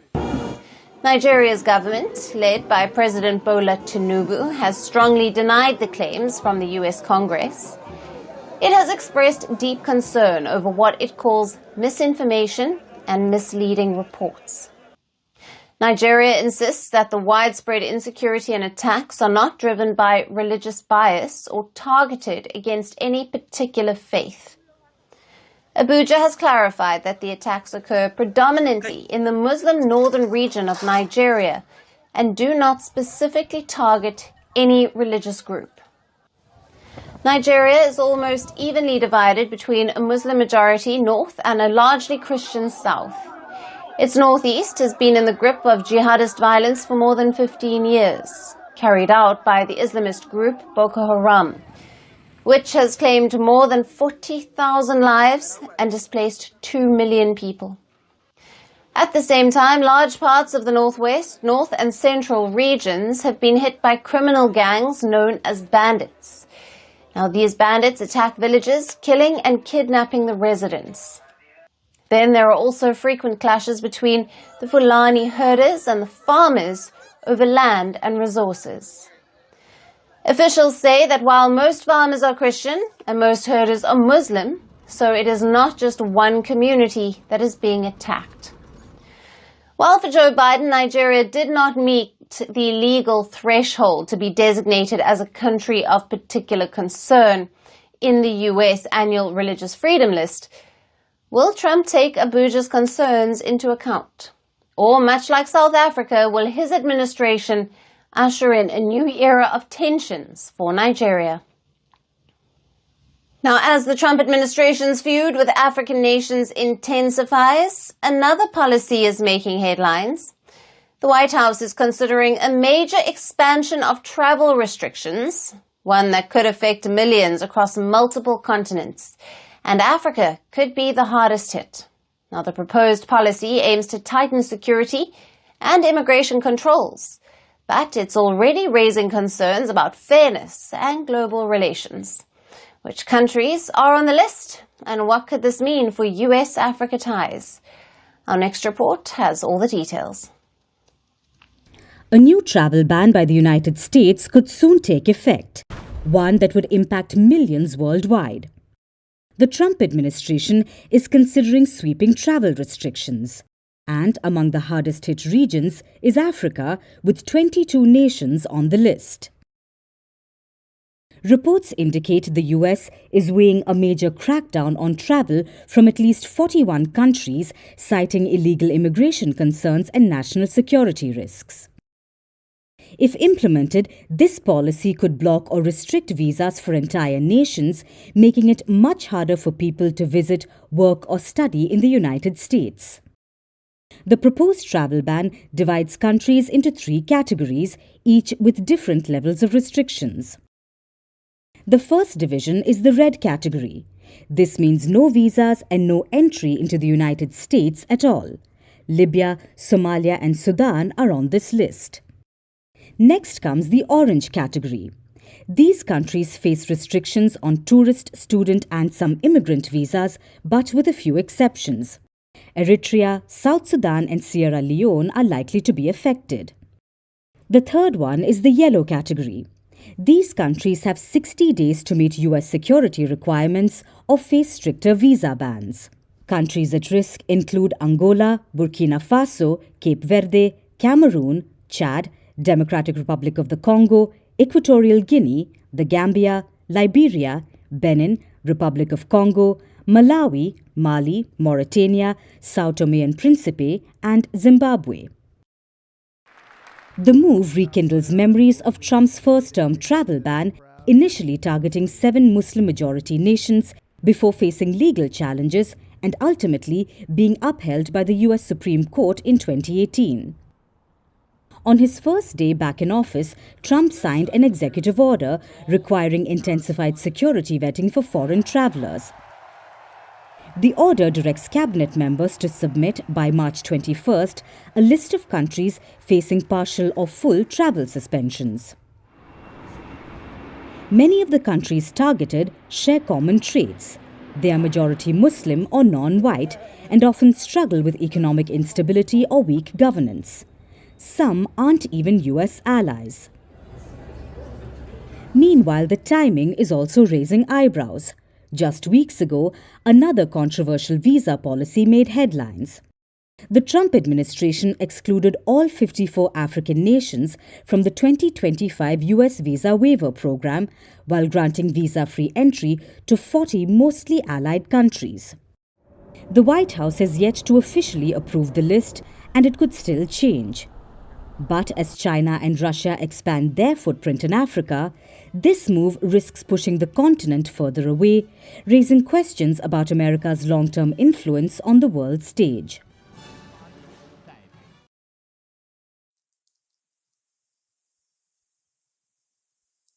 Our final story is about a fatal crash, a presidential motorcade, and a nation demanding answers. In Kenya, a British national has been killed in an alleged hit-and-run case involving a vehicle from President William Ruto's convoy. The incident has sparked widespread outrage, raising tough questions about VIP motorcades, government accountability, and whether justice will truly be served. Our next report breaks it all down. A deadly hit-and-run case in Kenya is sparking outrage and raising questions about presidential motorcades.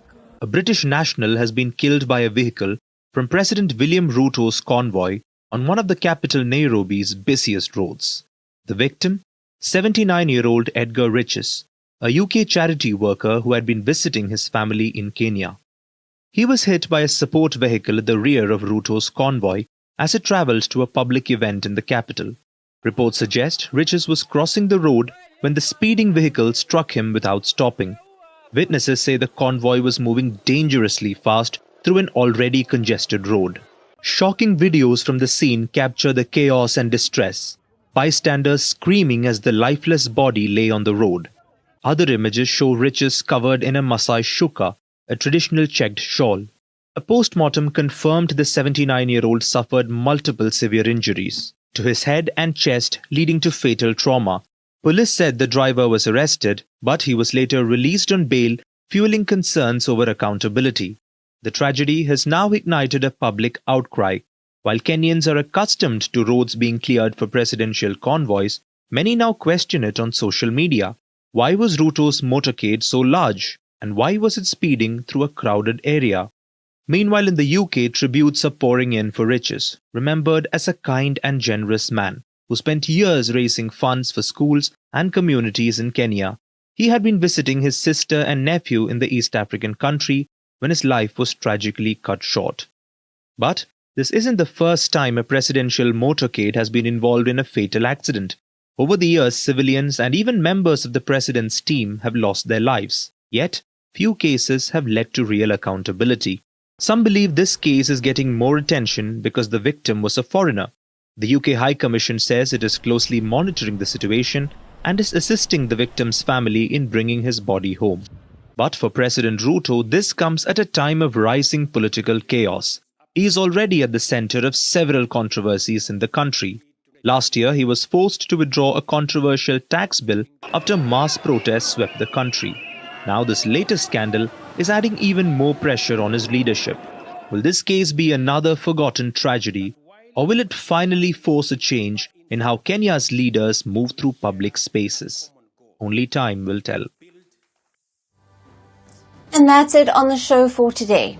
We will see you again tomorrow at the same time. Thank you for watching and goodbye.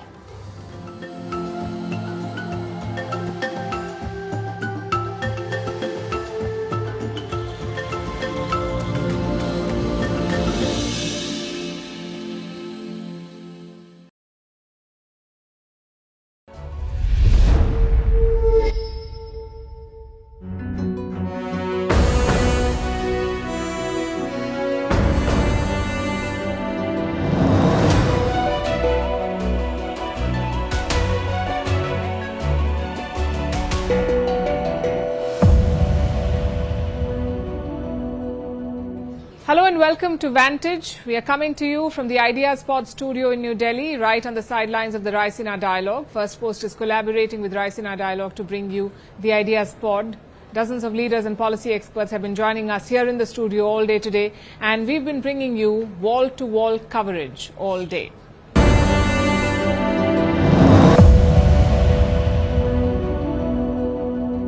Our lead story today is from Gaza. After almost 2 months of relative peace, the ceasefire has been shattered. Israel launched surprise airstrikes last night at about 2 a.m. local time. More than 400 people have been killed all over the Gaza Strip. 400 people. I should warn you, the visuals coming in are not for the faint of heart.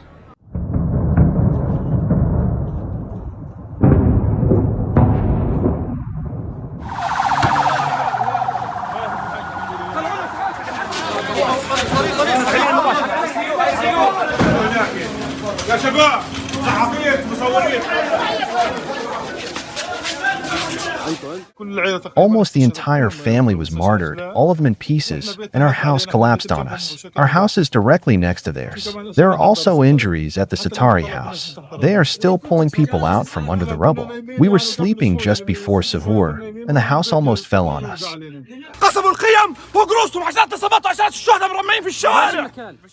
The strikes took place in Gaza City, northern Gaza, Deir al-Bala, Khan Yunis and Rafah.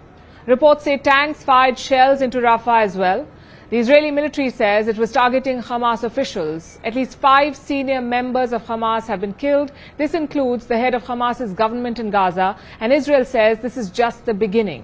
The Israeli military has told people to evacuate parts of Gaza. This could signal the beginning of a new ground operation. It seems Gaza is going back to the situation before January 19th, before the ceasefire was implemented. And Israel has put the blame squarely on Hamas. It's because Hamas is not releasing the remaining Israeli hostages. The Israeli Air Force initiated a series of attacks against Hamas targets in Gaza. We will show no mercy on our enemies. Let me be very clear. Israel will not stop until all of our hostages are back home. We will make it very clear to the Security Council that if they want to stop the war in Gaza, they have to ensure that the hostages are coming back to Israel. We are committed to bring them back. As you know, a ceasefire took effect on the 19th of January this year. It was supposed to be implemented in 3 phases. The first phase was to see the halt in fighting. They were supposed to stop the fighting. For the most part, it did happen. About 2,000 Palestinian prisoners were also released from Israeli jails. In exchange, Hamas released hostages, 33 Israelis and 5 Thai nationals. Some hostage bodies were also returned. These were the terms of Phase 1. And this Phase 1, ended on the 1st of March. But here's the problem. Hamas still holds Israeli hostages. About 60 Israeli hostages are still in Gaza. And these are all men of fighting age. It is not clear how many of them are still alive, but they're still in Gaza. They were supposed to be released in the second phase of the ceasefire. And those talks have been on for weeks. But the two sides could not agree to the terms of Phase 2. According to the original ceasefire proposal, Israel was supposed to pull its troops out of Gaza in Phase 2, but Israel is not ready for that. It wants to keep its troops in place, and it wants the remaining Israeli hostages to be returned. So there's been a stalemate. Negotiations have been stalled. Meanwhile, Israel has been putting pressure on Hamas to extend Phase 1. Earlier this month, it blocked food and other aid to the enclave. Then it stopped electricity flowing into Gaza. These are all ways to build pressure, of course, in the hopes of getting Hamas to cave and releasing the remaining hostages. And what's the response from Hamas? Well, they made a statement on Friday saying that they would release an Israeli-American dual national.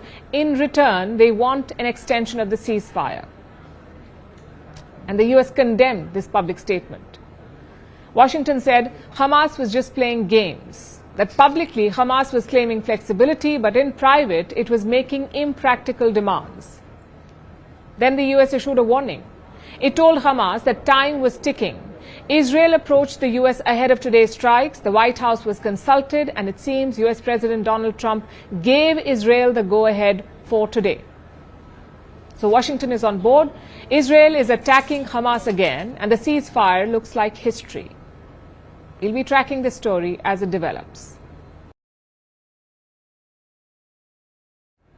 The Ukraine war stands at a turning point. American support is vacillating, Ukraine is on the back foot, and Russia is on the offensive. Today is a very important day in this story. A conversation today could decide the course of this war. A conversation between Donald Trump and Vladimir Putin. The US president is all set to dial his Russian counterpart. They will speak on the phone tonight, and on the cards is a ceasefire. An optimistic proposal that could stop the fighting for 30 days. Though how optimistic exactly? Listen to this. We want to see if we can bring that war to an end. Maybe we can, maybe we can't, but I think we have a very good chance. Maybe they can, maybe they can't. So let's look at the chances. The Kremlin has declined to give details about what to expect from the call, saying that they never get ahead of events. That's what they said. But the US has struck a more upbeat note. The White House says peace in Ukraine has never been closer. Those were their words. Trump claims that many elements of the peace deal have been agreed upon with Russia. After all, he's approaching this agreement the way any business person would. He wants to divide critical assets like land and power plants. Well, I think we'll be talking about land. It's a lot of land. It's a lot different than it was before the wars, And we'll be talking about land. We'll be talking about power plants. Trump has been careful not to say much about the Ukrainian territory discussed tonight, but there are signs that concessions will be made for Putin. There's a power plant that is on the border of Russia and Ukraine that was up for discussion with the Ukrainians, and he will address it in his call with Putin tomorrow. The facility is most likely the Zaporizhzhia nuclear power plant. It was occupied by Russian forces in 2022, and by the looks of it, they will get to keep it, along with about 20% of Ukraine, which Russian troops already control. This has already been made clear by the Trump administration. So Trump is accommodating Moscow. And this is not the only sign of it. According to reports, the US is pulling out of a group called the International Center for the Prosecution of the Crime of Aggression Against Ukraine. In simpler words, a group probing war crimes on Ukraine. It's a multinational effort to investigate Russia's invasion of Ukraine, and the US has decided to withdraw from it. So unsurprisingly, Europe is on the edge. The UK and France say Putin should prove that he wants a peace deal with Ukraine, and Ukraine is concerned. Will Trump challenge Putin on any point, or will he agree to all of his terms? The Ukrainian president is not sure, and it's not clear if he will accept the deal that Trump and Putin agree to. This proposal could have been implemented long ago. Every day in wartime means human lives. By now, it has been nearly a week since it became absolutely clear to everyone in the world, even to those who, for the past 3 years, refuse to acknowledge the truth, that it is Putin who continues and prolongs this war. That said, Ukraine is in no position to dictate the terms. There is a good chance that Washington will lean towards Moscow and Kiev will just have to accept it. Earlier today, we spoke about this and more with the Ukrainian Foreign Minister, Andriy Sybiha. Here is a snippet from that conversation. With me today is the man at the center of those conversations, the Foreign Minister of Ukraine, Mr. Andriy Sybiha. Minister Sybiha, welcome to the Firstpost. Do you think there will be peace this year? The war will end this year? We believe, and we do really want to end this war this year. We had, and after Jeddah, probably, we got additional impulse to achieve this peace. We sped up our efforts. Ukraine supported U.S. proposal of the ceasefire, temporary ceasefire, and now we are expecting the response from Russian side to accept unconditional ceasefire. Is Ukraine prepared to pay the price for that peace? You see, we are the country which is suffering from this Russia aggression. 20% of our territory recently under temporary Russian occupation. But also I would like to remind that after 24th of the 2022, and by the way, you visited Ukraine in February 2022, and we do really appreciate this. Ukraine managed to liberate 50% of occupied territories. Nobody believed in Ukraine. Many countries gave us 3 days for our survival, but we prevailed. You mentioned February 2022. The world is very different today than it was, including the man in power in Washington, D.C. Do you think that Ukraine is at its weakest position today in this war? You see, we need to restore world order based on international law. This war is not about Ukraine. This war about restoration of the world order based on respect of territorial integrity and sovereignty. Yes, we should be in more strong positions. That's why we need support of international community. You see, what should be and what is are usually two different things. But we are very realistic. We understand very well. But so you've not answered my question. Do you think Ukraine is the weakest today that it has been in this war? Because you had some control of Russian territory in Kursk. That control is slipping. Mm-hmm. Your alliance with Washington looks not as solid as it did some 6 months back. Mm-hmm. And your dependence on Europeans comes with its own risks, because Europe itself depends on the United States for security. So how is Ukraine poised? Russia didn't achieve any strategic goal in Ukraine. They didn't achieve. We have probably the most strongest army on the European continent, approximately 1 million soldiers with a combat daily experience.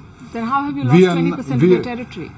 Because you could compare Ukraine and Russia, 26 times bigger, with nuclear capacities. And we prevailed, despite everything. We prevailed and managed to liberate 50% of occupied territories. We managed to establish grain corridor in the Black Sea and to restrict capacities of the Russian Black Fleet. Our economy works. Also, we are not alone. We have partners and allies which contributed a lot in our resilience, and we are thankful. We are thankful to all of our partners, and here I would like also to express gratitude to India, to your great country, for the constant support of our territorial integrity and sovereignty. And the visit of your Prime Minister last August was really very important and historical one. So having such challenges, we keep situation under the control. We liberated, for example, Kherson, one of the regional centers. Yes. Are you weaker today than you were ever in this war, is my question. It's a yes or no question. We could be more stronger. Yes. That's true. But having the support of international community, we could proceed and we could achieve just and comprehensive and lasting peace. President Trump said to President Zelensky that you don't have any cards, and it snowballed into a difficult conversation. What leverage does Ukraine have at this point? I believe in the strength of my people. I believe in the strength of our soldiers. We have this spirit, high and moral, to resist. So once again, we want to end this war this year. Do you believe that your president was insulted in the meeting with Donald Trump at the White House? President Zelensky is the president of the country which is in war. Yes. So that's why he protected his country, he protected his people. It's a yes or no question. I explained the position of the president which is in war, of the country which is in war. I'll tell you why I asked this, because the Americans are mediating this conversation. And do you believe that after what happened in the Oval Office, do you see them as fair arbitrators? We had really very constructive and productive meeting in Jeddah. We put our bilateral relations on a proper diplomatic way. We gave a good impulse for the intensification, for the further intensification of our bilateral contacts at all levels. We accepted their proposal of the ceasefire. We need American side. We need the engagement of American side. We need their leadership, and we believe that we have an additional opportunity with the President Trump to end this war this year. He's going to be talking to President Putin today, and Russia has spelled out its position just like you have, and they have some clear demands, including no European soldiers as a peacekeeping force in Ukraine and so on. And it is believed that the United States may be inclined to give some of those concessions to the Russians. If that happens, are you ready to walk back on some of your demands? Once again, Ukraine accepted this ceasefire unconditionally. The same we expect from Russian side. They don't want to recognize us as an independent state. Ukraine will never recognize any part of territories occupied by Russians. Let's start to implement. Let's start with a ceasefire. You think Russia will give up the territory that it controls? I mean, they have the upper hand, it seems, on the battlefield. The Ukrainian soldiers are on the back foot. I want to mention once again, we will never recognize territories occupied by Russia. We will never recognize. How do you expect? We have diplomatic tools. We have diplomatic instruments. Now it's a time for diplomacy to demonstrate this power, to pressure. Also to pressure Russia. You think diplomacy will work after more than 2 years of war and thousands of sanctions? I believe, yes. We could try to use diplomacy. For example, this meeting in Jeddah. Yes. It was really important one, and we could expect further developments. Let's give a chance to diplomacy. But that meeting came after a lot of pressure from your allies in the US. So let's give a chance to diplomacy to use all the instruments to achieve just and comprehensive long-lasting I think that peace. would be the best, to give diplomacy a chance, and that is what India has also... And we share this approach. Absolutely. And Ukraine's position vis-a-vis India has evolved considerably since the war began. I believe your predecessor said things like India has blood on its hands, and since then we've seen the Prime Minister visit Kiev, and we've seen the coming together of both countries, and that is a very welcome step. But if you remain firm on your demands, and the Russians clearly are, with their gains both on the battlefield and increasingly it appears so at the talking table as well. If there is no ceasefire, do you propose to keep fighting? We are ready to resist. We do not have another choice. For us, this war is an existential one. So we do not have another choice. That's why I am here also to conduct my meetings with my counterparts, to engage more support, to get more support for our diplomatic efforts. Once again, we do really have a chance, so-called diplomatic chance, to end this war this year, jointly. If President Trump agrees to Russia's demands, what are your options? Once again, we have our position. You ask me once again the same question. Because you've not answered my question. We have our position. We will keep this position because for us, we do not have another choice. But how do you keep fighting? Thanks a lot. We have enough capacities to keep fighting. Right. Yeah. Thank you very much, Minister. Thanks. Our next story is about India and New Zealand. Yesterday we told you about the ongoing state visit. New Zealand's Prime Minister Christopher Luxon is in India. He has come with the largest ever Kiwi delegation and his mission is clear: to get the ball rolling on free trade negotiations with India. I think you're seeing an Indian government that's been incredibly generous and very, very welcoming to New Zealand, and it speaks to the way that they also want to deepen this relationship in the same way we have brought the biggest delegation that's ever accompanied a Prime Minister. We've brought a business delegation, we've brought a community delegation, a Kapa Haka team, because we actually want to make this as big as it possibly can be, because the size of the prize is immense. And actually what's it all about? It's about actually getting cash back into Kiwis' pockets, and we do that by growing our economy and expanding our trade opportunities. That's important. He held talks with Prime Minister Modi about this, and they seem to have gone well. Friends, दोनों देशों के बीच एक परस्पर लाभकारी free trade agreement पर negotiations शुरू करने का निर्णय लिया गया है। इससे आपसी व्यापार और निवेश के पोटेंशियल को बढ़ावा मिलेगा। So it looks like Prime Minister Luxon got what he came for. It isn't a done deal yet, but free trade negotiations are set to begin. There was also another area of cooperation, and that is defense, and that too has got a shot in the arm. Friends, आज हमने अपने द्विपक्षीय संबंधों के विभिन्न पहलुओं पर विस्तृत चर्चा की। हमने अपनी रक्षा और सुरक्षा साझेदारी को मजबूत और संस्थागत रूप देने का निर्णय लिया है। Joint exercise, training, port visits के साथ साथ रक्षा उद्योग जगत में भी आपसी सहयोग के लिए रोड मैप बनाया जाएगा।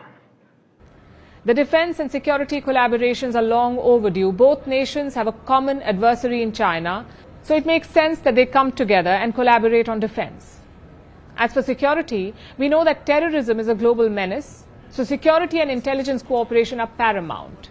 But when it comes to India and New Zealand, there's also another threat: the spectre of Khalistani separatism.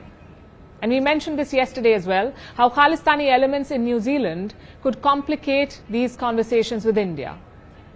The issue does not seem to have derailed progress, but it did come up. आतंकवादी, अलगाववादी और कट्टरपंथी तत्वों के खिलाफ हम मिलकर सहयोग करते रहेंगे। इस संदर्भ में न्यूजीलैंड में कुछ गैर कानूनी तत्वों द्वारा भारत विरोधी गतिविधियों को लेकर हमने अपनी चिंता साझा की। हमें विश्वास है कि इन सभी गैर कानूनी तत्वों के खिलाफ हमें न्यूजीलैंड सरकार का सहयोग आगे भी मिलता रहेगा। The message is clear. New Zealand should rein the Khalistanis in. And remember, Khalistanis do not speak for all Sikh people. They're a bunch of foreign-based separatists who do not represent the ambitions of Sikh people in India. Prime Minister Modi might have been trying to drill that point home yesterday when he took Prime Minister Luxon to the Gurudwara Rakabganj Sahib in Delhi. There he lauded the Sikh community for their commitment to service and humanity. It was clearly a way to differentiate Sikh people from the Khalistanis. But the question is, has Luxon understood the difference? Will he go back and bring the Khalistanis to heel? I asked him about this earlier today in an exclusive interview. Here's a part of that conversation. Welcome to India, and thank you very much for making time for Firstpost. Oh, well, it's been a fantastic visit so far, and it's a great chance to sit down with you and talk about a few issues, which is great. You know, you've been making headlines in India well before you landed here with your Holi video and so on. What can you tell us about your meetings so far in India? This is a pretty important visit, I understand, your first as Prime Minister here. Yeah, look, it is a really important visit, and it's been an absolutely fantastic visit. I think with, meeting Prime Minister Modi, he and I have hit it off very well, and we've got very similar approaches to what we're trying to achieve with our people and our populations. But also our ministerial engagements from top to top have been really great. And I guess we just see that, India and New Zealand are two countries that should be much, much closer. And we want to deepen and broaden that relationship. So, no, it's been fantastic. And I brought the largest delegation that's ever accompanied a New Zealand Prime Minister overseas. And it has business leaders and it has community leaders and also our Indigenous Kapahaka Māori performing arts team as well. So, no, we're having a lot of fun. We're seeing a lot of people, and we're learning a lot in the process as well, which will help us set up for the future that we want to see between these two great countries. Sounds great. And you've been saying that you love India. What is it particularly about India that excites you? And you say that both countries should be closer, although they're geographically, 12,000 kilometers apart? Yeah, well, look, it's a fantastic country. I actually got exposed to India probably in my mid-20s when I worked for a company called Unilever, and we had a very big business here, Hindustan Lever. So I got to know India really well, and also had huge respect for the talent that came out of India. And obviously I saw that operate all around the business world in my former career as a business person. So, it's just so dynamic. It's so innovative. There's lots of really smart people. I'm just a huge admirer of the progress that has happened, even from when I came here in my mid-20s to when I come, almost 30 years later. It's just the progress is phenomenal. And when you think about, as I said yesterday, 250 million people lifted out of poverty, it's not just a statistic. It's actually what does that represent for the individual or for the family that now has a different set of choices about how they get to live their life. And so, that's what our job is as political leaders, is to create the opportunities for our people so that they get to live a better life. And whether you're in New Zealand or India, it's the same challenge. And so, I think it's a fantastic country. And, the reality now is in a multipolar world, India is a really significant regional and global player. Certainly the size of the economy, the population, yes, that's one thing. And obviously we have a very big diaspora. So from New Zealand's point of view, it's critical to our security, it's critical to our prosperity, it's critical to our future society. So it's just a great relationship with so much potential, and also two countries that actually like each other and have for a long time. But actually we really need to put the car, as I say, from neutral into gear and actually get it moving. Yes, and 30 years is a very long time. If you've seen the transformation of India, well, you know how much. Yes, it has been incredible, absolutely. How do you describe your relationship with Prime Minister Modi and his approach to foreign policy? Yeah, look, really warm. I think we've got a very strong personal relationship. I really enjoy his company. I think we think very similarly about what our objectives and what our goals are, and how we deliver the program and get results for people. I think that's how I think about politics, and I think he thinks very similarly. And in terms of, both recognizing that actually there's complementarity in this relationship. There are things that we can offer each other that I think are pretty special. And so, we want to deepen up our defense and security ties. You've seen us announce that we want to deepen up our economic and trade ties as well. And we want stronger people-to-people connections. And so, we spent quite a bit of time in our bilateral just talking about the opportunities that exist, for example, in education and in sport. That actually gets those connections working between our two societies in a much better way. So, I just think there's a lot of opportunity for both of us. And we think very similarly about wanting peace and security in the region, because actually it's through the security that we end up being able to deliver the prosperity that we want to deliver for our people. Prime Minister Lakson, you've said in the past that, and I'm quoting again, India is very much aligned with New Zealand on security and defense. And New Delhi has raised concerns in the recent past vis-a-vis the Khalistani separatists that operate in New Zealand. And last year, they also held a referendum that talked about breaking up the state of Punjab from India. The government of India, of course, objected to it. How do you propose to address these concerns? Well, the bottom line is that in our democracy, we believe in the freedom of speech. We have very clear, we expect that speech to be legal, compliant, and we have police that actually enforce their law and make sure that law is being upheld. So from our point of view, we expect people to be able to voice protest. We just want it done legally, and they are entitled to do so under freedom of speech, as you would expect in a good liberal democracy. But it's also important that the law is upheld and maintained, and where we see that is not the case, obviously our police over a number of decades have continued to enforce those laws, and so and make sure that it is legal and it is appropriate. But that's what I expressed very strongly to Prime Minister Modi, and what I've said publicly and privately.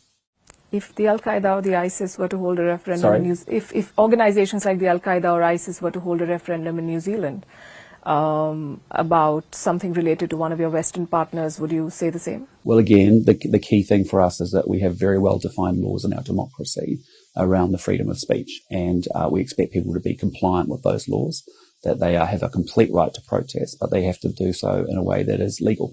And when it's not the case, that's when our police, who we have huge respect for, that do an excellent job in New Zealand of enforcing our laws, it's important that they're upheld. And so it's as simple as that for us. It's very much a case of we expect people to exercise their protest. They're entitled to do so in a democracy. That's important. But equally, we expect that actually they are compliant with our laws at any point in time. Sikhs for Justice is a banned terrorist organization according to the Government of India. And it operates in New Zealand as the leader of a country that is exploring a deeper partnership with India. Are you willing to be open to these concerns from New Delhi on acting against groups which India perceives as threats? Well, I've heard the broad perspective of the Indian government around that particular issue. But as I keep coming back to you to say, as a sovereign, as a democracy that respects sovereign borders and sovereign nation states, we have strong laws in our system to protect free speech, but also to ensure that free speech is compliant with our legal system. And that's what, as a New Zealand Prime Minister, that's what I want to make sure we uphold in our society. And so we'll continue to, we as I said, we really are proud of free speech, but we also expect free speech that comes with some responsibilities, and that is to make sure that it's fully compliant with our legal framework as well. You went to a Gurudwara with Prime Minister Modi yesterday. Did you have conversations with the Indian leadership on this particular point, on the Khalistan issue? It was expressed to me in a general sense about, we talked about terrorism in general. It was obviously a perspective from the Indian government that was raised with me as well around how they view the separatist movement across the world and what they've observed. But again, as I said privately, as I've said publicly, we are a liberal democracy. The laws of New Zealand are what I enforce. We expect people to have free speech, but we expect them to be compliant with that law. I understand, but no specific conversation on Khalistan on this visit is what you're saying? I understand the Indian position at a broad sense, but there was no specific, nothing specific from a New Zealand point of view. It was raised with me as a general issue, okay, as you heard the Prime Minister say yesterday, yes. But I also raised back our position around free speech and people being compliant with our law. Final question. You talked about Unilever. You also led Air New Zealand as CEO. What is more difficult, running an airline or running a country? I think running a country beats it hands down, big time. It's not the same game. There are things that are transferable from a leadership point of view, how you may operationalise your leadership teams and the way that you run a cabinet and the way that you run a public service. That management, executive management skill set is very comparable and very, can be translated. But actually, we're here talking about people and their real lives, and there's a lot more complexity to that. And the issues are often complex as you try and find, clarity and actually try and find ways through them. So, but it's a tremendous privilege. It's incredibly rewarding, incredibly challenging, all at the same time. But it's an awesome responsibility to be able to say, I want to come to politics to try and make a difference so that actually I can lift the collective living standards of my people, that they can do well in the years and the decades ahead, which I know that they can do. So, so it's a pretty exciting challenge and a pretty exciting job. I can imagine. Thank you so much for making time for us and for being here to bring India and New Zealand actually closer together. It's been great, and we look forward to doing more of it. Take care. Thank you. From a budding friendship, let's move to a budding rivalry. Canada versus the United States. These two nations were once the closest of allies, but now a spanner has been thrown in the works, courtesy US President Donald Trump. Trump has been putting pressure on Canada ever since he returned to the White House. He has imposed tariffs on Canadian goods, on items like steel and aluminium. And more tariffs are set to follow on the 2nd of April. That's when the next batch of Trump tariffs come into effect. Meanwhile, Trump has also been talking about annexing Canada. He has called their border an artificial line, and he said he wants to make Canada the 51st American state. Donald Trump mocked Canada's former Prime Minister Justin Trudeau, referring to him as Governor Trudeau. And all of this has left Canadians furious, including their new Prime Minister, Mark Carney. Carney just had his first official overseas trip, and he did not go to the United States, which is telling. Instead, he chose to go to France and the UK. In France, he met President Emmanuel Macron. Carney said he wanted to reinforce ties with quote-unquote reliable allies. It was a clear dig at the US. Yesterday in the UK, Carney was even more blunt when he spoke about Trump's comments. We've called out those comments. They're disrespectful, they're not helpful, and they need to stop before, and they will have to stop before we sit down and have a conversation about our broader partnership with the United States. Prime Minister Carney also addressed the Trump tariffs and how Canada will respond. Canada has already put some reciprocal tariffs in place, but the Prime Minister explained that there is a limit to that. So this will be very deliberate, and there is a limit, full stop. There is a limit to matching these tariffs dollar for dollar, given the fact that our economy is a tenth the size of the United States. Thank you. And he's right. Canada's economy is a fraction of America's. He can't keep matching the tariffs dollar for dollar, but perhaps he doesn't even have to, because he can hit the US where it really hurts. Their much wanted military-industrial complex. Canada is currently reviewing a fighter jet deal. It's for the F-35 jets, 88 of them, 88 jets. This deal is worth more than $13 billion, but it is currently under review. Prime Minister Carney was asked about this yesterday, and this was his response. Ce qui est clair est que nos relations sécuritaires sont trop concentrées aux États-Unis. Il faut diversifier, ça c'est clair. Given the geopolitical environment, given the fact that there are options, given the need for value for money, given the possibility of having substantial production of alternative aircraft in Canada, as opposed to sending, as we have been, on average 80 cents of every dollar to the United States, it's prudent and in the interest of Canada to review those options, and that's what the process that the Defence Minister has initiated. Carney says about 80% of Canada's defence purchases are from the US. So he thinks it is prudent to diversify suppliers.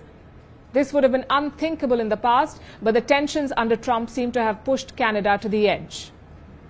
Review or not, Canada will still have to buy some F-35s, at least 16 out of the total 88. But after that, Canada could choose to opt out. It could look at other jets, possibly from Europe.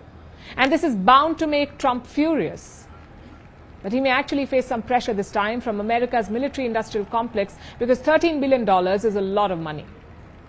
So defense giant Lockheed Martin will not be happy. We'll have to wait and see if they can actually sway Trump or get him to tone down his rhetoric. I wouldn't hold my breath, though. Meanwhile, another American company is feeling Canada's sting, and that is Elon Musk's Tesla.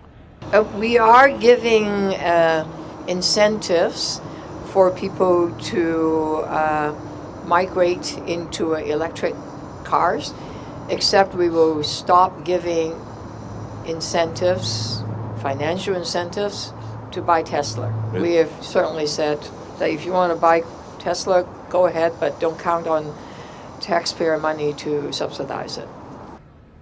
Toronto subsidizes electric vehicles. It wants people to switch to them, but the city will stop subsidizing Teslas. This is because Musk is a top advisor to Trump. Toronto's mayor admits that this won't make much of a financial impact. She called it a symbolic move. But it still highlights the anger in Canada and the country's shifting attitude towards its southern neighbor. The Trump effect can also be seen on the other side of the Pacific. In Japan, the island nation has a lot on its plate. The geopolitical landscape is shifting. Donald Trump is rethinking America's security pacts. Plus, regional tensions are soaring thanks to players like China and North Korea. So Japan is stepping up. The island nation is changing its defense posture. It is rethinking its security policy. It is building stronger weapon systems. And it is planning to deploy long-range missiles which could hit targets in North Korea and China. But will this work? Can this changing stance scare enemies and sway the US to maintain closeness with Tokyo? Our next report tells you. Japan operates in a tough neighborhood. There are increasingly hostile nuclear powers there. China, Russia and North Korea. In recent months, tensions have been soaring in the region amid confrontations with China in the disputed East China Sea. And now, there's another growing threat, not from Japan's enemies, but from an ally who has traditionally been close to Tokyo. We're talking about the United States. On March 6th, US President Donald Trump took a dig at Japan. He complained that the security deal between the two nations was non-reciprocal. You know, with Japan, we have a deal, which is a very interesting one. And I love Japan. We have a great relationship with Japan. But we have an interesting deal with Japan that we have to protect them, but they don't have to protect us. Do you know that? That's the way the deal reads. We have to protect Japan. And by the way, they make a fortune with us economically. There's another case. But we have to protect Japan, but under no circumstances do they have to protect us. I actually asked, who makes these deals? The deal he's talking about was signed in 1951 when Japan was still occupied by US forces. And Japan's ability to take military action is restricted by its constitution. This pacifist bit was effectively imposed on Tokyo by Washington after the Second World War.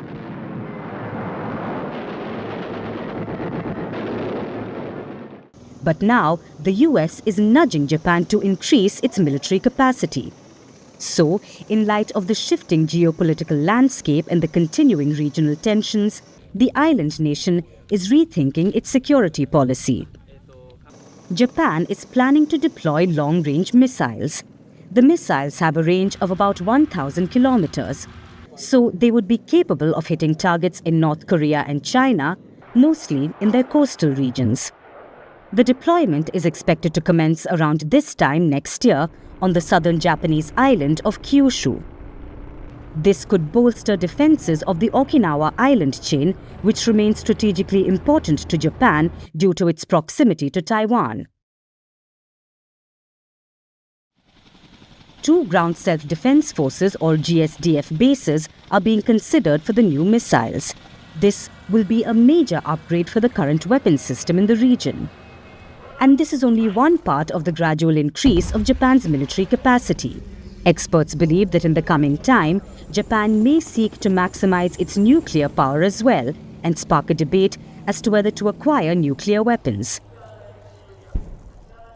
After all, the threat from China and North Korea is mounting. The two countries are bolstering their military capabilities, and Japan feels that it can no longer rely on the US for military support, considering Trump's shifting stance towards its allies. In fact, taking proactive measures to boost its missile systems might strengthen US-Japan ties. So, will Japan's trick actually work? Can Tokyo's changing defense stance keep enemies at bay and sway Washington to bolster its friendship with the island nation? It won't be long before we know. India's Prime Minister Narendra Modi just joined a new social media platform. And not just any platform, he has joined Truth Social, the platform owned by US President Donald Trump. Trump founded Truth Social in 2021 after he was kicked off Twitter. And even though he's back on X now, Truth Social is still Trump's primary social media outlet. And now India's Prime Minister Narendra Modi has decided to join him there. Our next report has more. India's Prime Minister Narendra Modi put up this social media post last night. It's a picture from September 2019. There's Prime Minister Modi and US President Donald Trump, both of them with a fist raised in the air. This is from the Howdy Modi event that took place in Houston, Texas, a reminder of the friendly ties both leaders have shared for so long. The caption says, "Delighted to be on Truth Social. Looking forward to interacting with all the passionate voices here and engaging in meaningful conversations in the times to come." This was Prime Minister Modi's first post on Truth Social, Donald Trump's own social media platform. Modi's second post was a reply to something Donald Trump had put up. Trump shared the link to a podcast featuring Prime Minister Modi. We told you about this yesterday, how Modi sat down with the American podcaster Lex Friedman.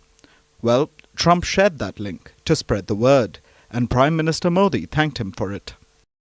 Other posts included his meeting with Tulsi Gabbard, the US Director of National Intelligence, and then some highlights from last night, when Modi took New Zealand's Prime Minister Christopher Luxon to Gurdwara Rakabganj Sahib.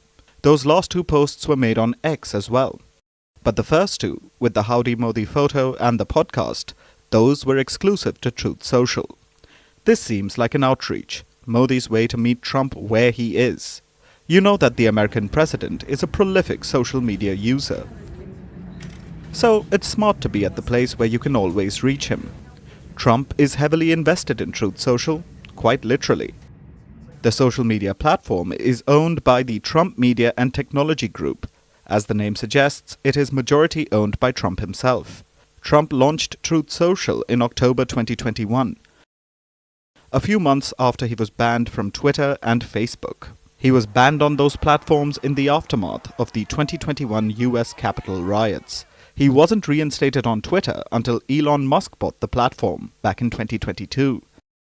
And Facebook's parent company Meta only reinstated him in 2023. So Trump had to rely exclusively on Truth Social for years. You can see why he's partial to the platform, why he'll be keeping it as his primary social media outlet. And now, Prime Minister Modi has joined him on Truth Social. This doesn't mean that Modi has any plans to abandon X.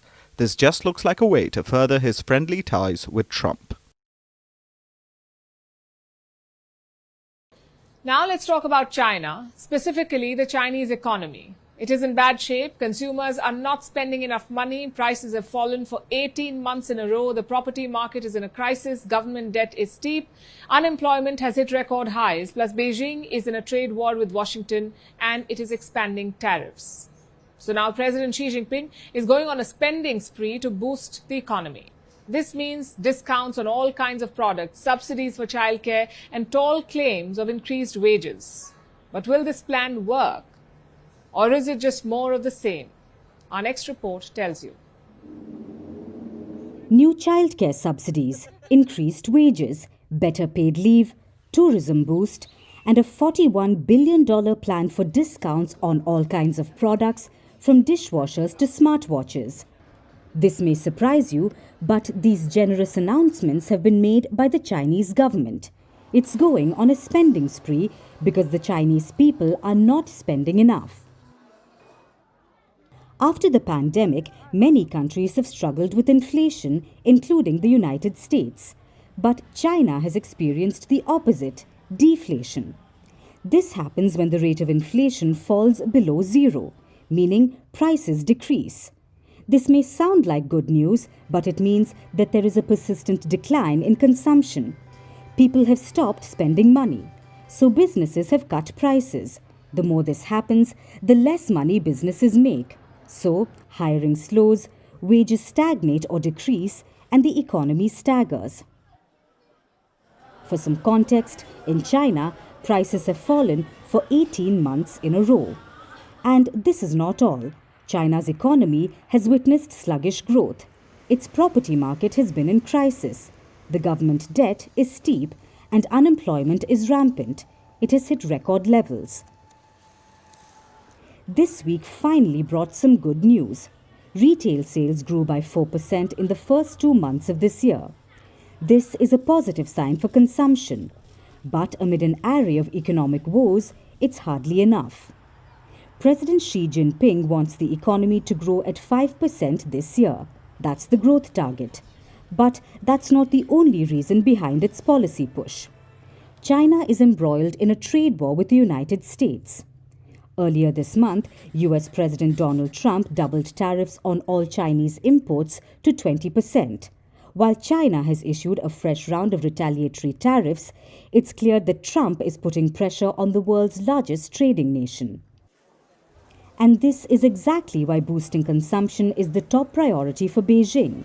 The question is, will China's ambitious plans to vigorously boost consumption help its sluggish economy? Experts are not sure. It may reduce some financial burdens, but despite these big changes, Chinese leaders need to do more to increase support. A quarter of the country's labor force is made up of low-paid migrant workers. They don't have access to urban social benefits.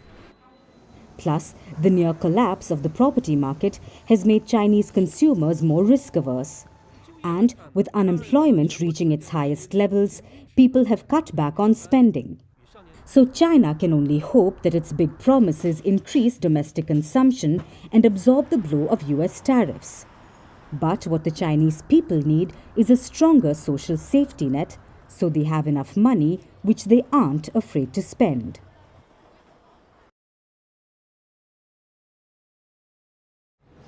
Our world is staring at a series of grave challenges, with conflicts, uncertainty over economic policy, shifting security landscape, changing world order and brewing discontent. Today, the geopolitical landscape seems to be sliding towards greater chaos, but this does not mean that it has to be less collaborative or that dialogue cannot pave the way forward. And this is exactly why India is hosting the Raisina Dialogue, the premier global summit of the world's most populous nation. Firstpost is partnering with the Raisina Dialogue this year to bring you the Ideas Pod. This is day 2 of the summit, in fact. And earlier today, we had some thought-provoking conversations with world leaders, decision makers and experts about Europe's East Asia conundrum as it re-examines its future in a polarized world. We also talked about the growing influence of the global south on the world stage and the growth of Southeast Asia in a shifting security landscape. Here are the highlights from all these conversations and more.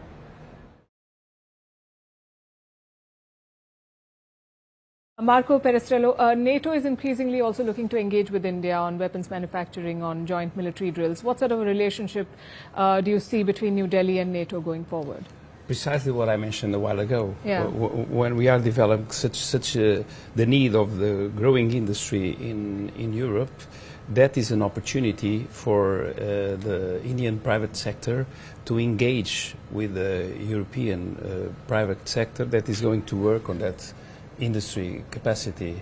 And if we can work on better interoperability, that is also good for India to have new opportunities of procurement, and also India reduce their dependence on just one country or one region. So it will be better for India, and it will be better for Europe to create new common capacities that are able to reduce our dependencies from others and to become more capable in that sense. So what I see now as an opportunity with the development of the European military industry is an opportunity for both blocs to become stronger and more reliable on each other. It's an opportunity also to increase the trade between the two countries, and that will make both stronger on the defense of the interests or strategic interests that you have and that we also have on the Indo-Pacific area. Yes. NATO has more than 40 partnerships, from Middle East to Central Asia to Indo-Pacific. Even Colombia is a partner of NATO. So every partnership is very different. So there is no one sort of type of measurement that if you are a partner, how you have to be. And that involves sometimes training on issues such as cyber, or sharing the knowledge, or it involves training of peacekeepers. Economic security issues, it can be subsea cables. So there's different interests that different partners have in their relationship with NATO. So whatever the interest would be in this case, if India decides it does have an interest, it can be on defense industry, for example, or on standardization, or on other issues. I think there will be a lot of interest among the countries in NATO, because at the end NATO is also an intergovernmental organization. It consists of 32 member states. Yes. And Indian military is, of course, a very strong military, and I think it would be very interesting actually to have that relationship also there to see whether we can build on something.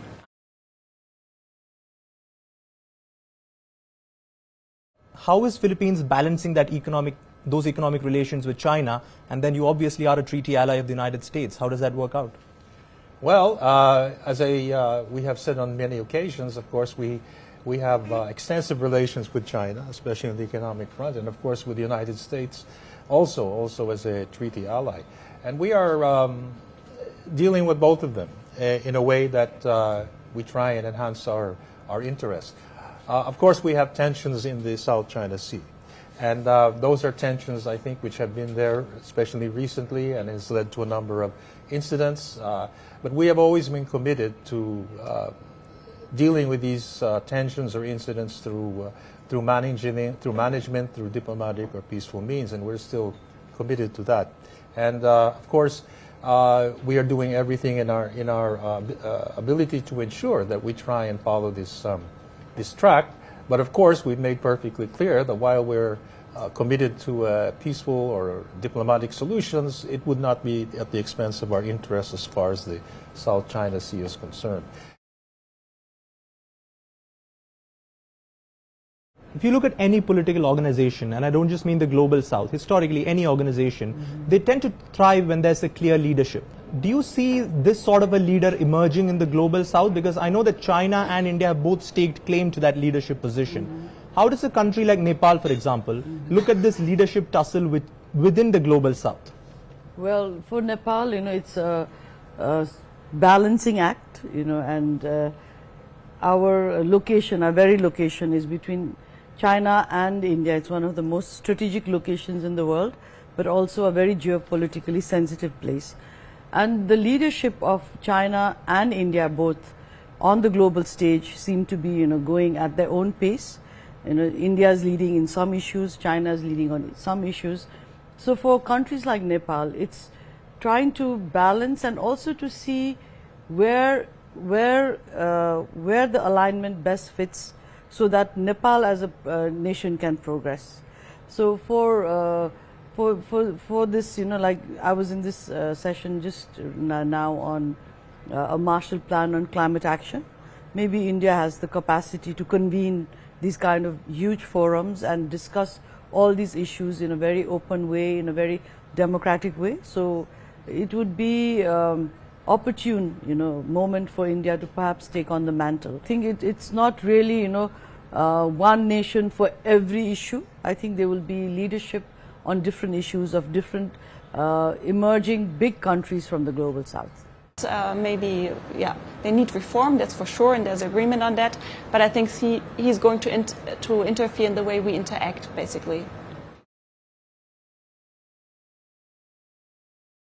I think that it has been extremely puzzling to countries around the world that the U.S. has gone so far and taken these extreme steps that confound them. It's exactly, we'll end where we began, which is, this is why there are no DEI programs in India. It's why there are no DEI programs in many other parts of the world. They are inherently destabilizing, and they do not provide added liberty or freedoms to citizens that they are supposedly intended to protect. And now it's time for Vantage Shots, images that tell the story. Stranded NASA astronauts Sunita Williams and Barry Wilmore begin their journey back to Earth. In Peru, a family erupts in joy as a missing castaway returns after 95 days at sea. In the UK, a building is gutted by a huge blaze. And finally, we are taking you back in history. On this day in 1922, the Great Trial concluded. This is a historical trial of Mahatma Gandhi. He was sentenced to 6 years in prison on the charges of sedition, but he was released after serving 2 years. We're leaving you on that note. Thank you for watching. We'll see you tomorrow.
multiforma estamos en vivo y en directo en este gran reencuentro entre Gatón y su familia luego de 95.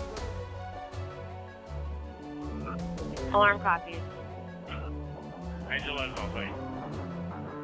Ladder 4 command. Alarm copies, ladder 4 command. 4 is not command. It's going to be the tavern. 2-story type 3. It will be working fire. Alarm copies, upgrade to working fire. Angel 11 is making a stress 2.5. We're going to need to hide.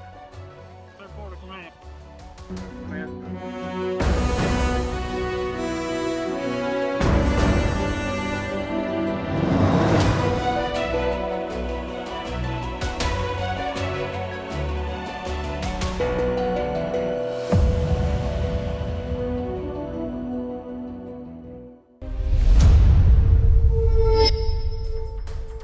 Hello everyone, and thanks so much for being with us today. I'm Eric Ham, coming to you live from the nation's capital of Washington, D.C. The situation in the Middle East turns dire as the fragile ceasefire between Israel and Hamas breaks down and the war of words escalates between the Iran-backed Houthis in Yemen and the United States.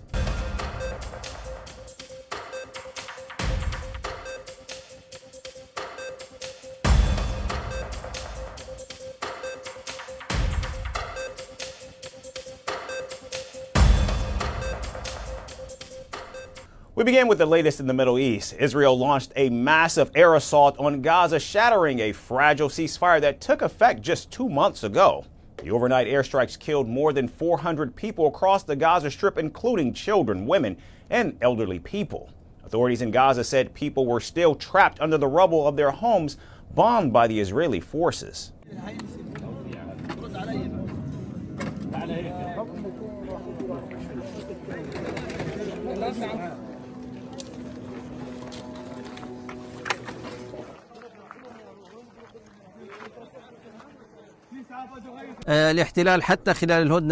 Even during the ceasefire, the occupation did not allow the entry of medical equipment, devices, and very necessary medical consumables to maintain what remains of the health system and functioning hospitals. The occupation has destroyed more than 22 hospitals, and only fewer than 7 hospitals are now operating partially. Now reports say Israel struck targets in Khan Yunis and Rafah in southern Gaza, Gaza City in the north, and some locations in central Gaza Strip. The Israeli military said it targeted terror locations of Hamas as the Palestinian group has been refusing to release more hostages. Meanwhile, Israeli Prime Minister Benjamin Netanyahu said he ordered the strike due to a lack of progress in talks to extend the ceasefire.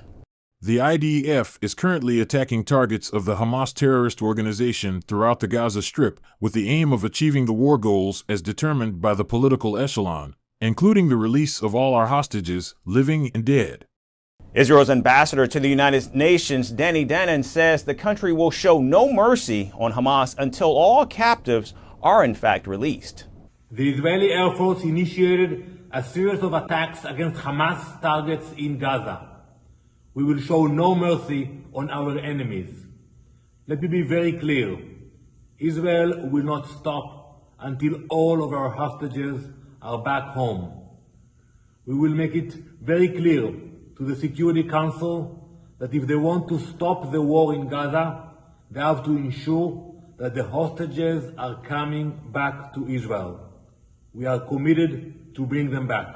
Now responding to the devastating strikes, Hamas claimed Israel had put the fate of its remaining hostages in jeopardy.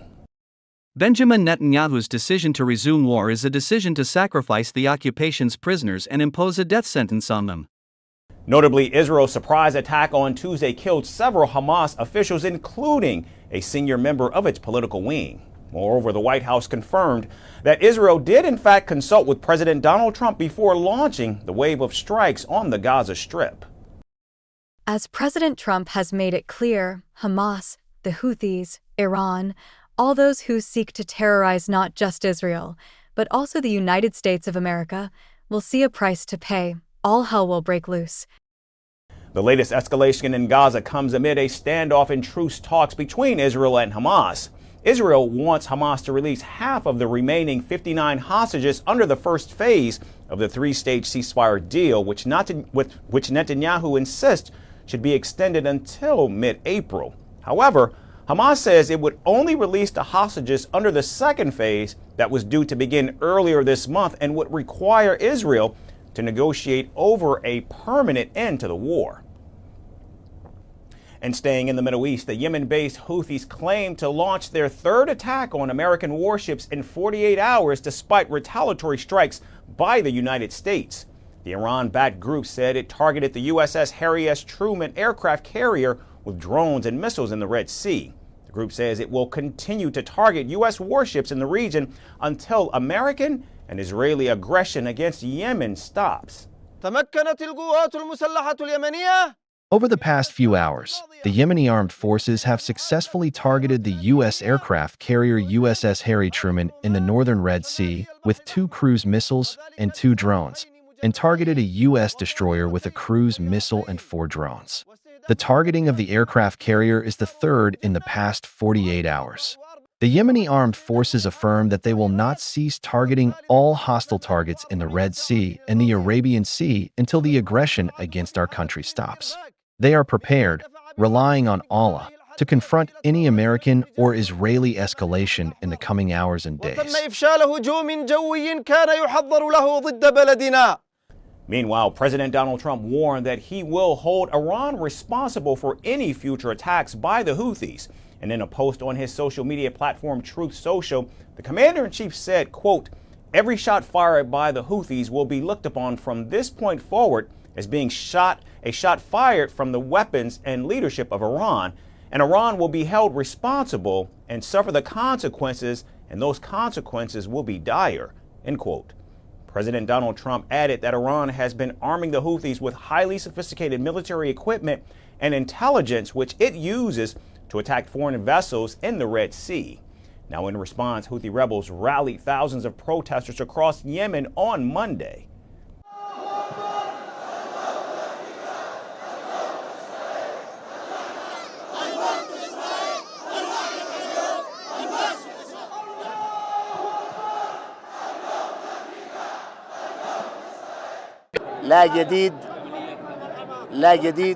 It is not new. It is not new what the American aggression is doing against the Yemeni people.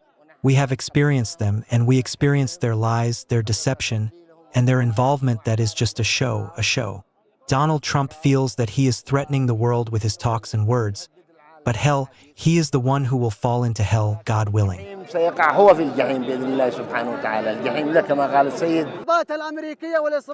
airstrikes that came from the enemies of God, the United States and Israel, were on homes and residential neighborhoods that have nothing to do with our facilities. Secondly, if they struck what they struck, they would only strike the oppressed and the destroyed. They have what to lose, and we have for them hell, the inferno, and the support of God in His resurrection by our hands, the hands of the believers.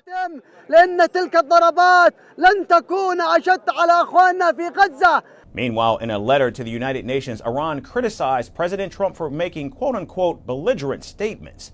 Tehran also accused Washington of unlawfully justifying war crimes against Yemen. Backed by Iran, Houthis have attacked over 100 merchant vessels from November of 2023 to January of this year. The attacks were aimed at expressing support for their Palestinian ally Hamas amid Israel's war on Gaza. Now, the Houthi rebels halted their campaign once a ceasefire took effect in Gaza just 2 months ago. However, last week the Iranian proxy group said it would resume targeting Israeli ships in the region, prompting the U.S. to launch a series of deadly attacks. And now moving to Europe, new Canadian Prime Minister Mark Carney met with French President Emmanuel Macron in Paris on Monday. The two world leaders discussed ways to strengthen the economic and security ties between Canada and France. And during the meeting, Canadian Prime Minister Carney sought support from Ottawa's oldest allies amid repeated attacks on Canada's sovereignty and economy by President Donald Trump. Prime Minister Carney said Canada is fundamentally different from America and will never, ever, in any way, shape, or form, be part of the United States. He also said President Trump must stop making disrespectful comments about Canada before the two countries can start serious talks about their future ties. Personally, I've been clear. The ministers behind me, I think to an individual, when asked, have been clear that we will never, ever, in any way, shape, or form, be part of the United States.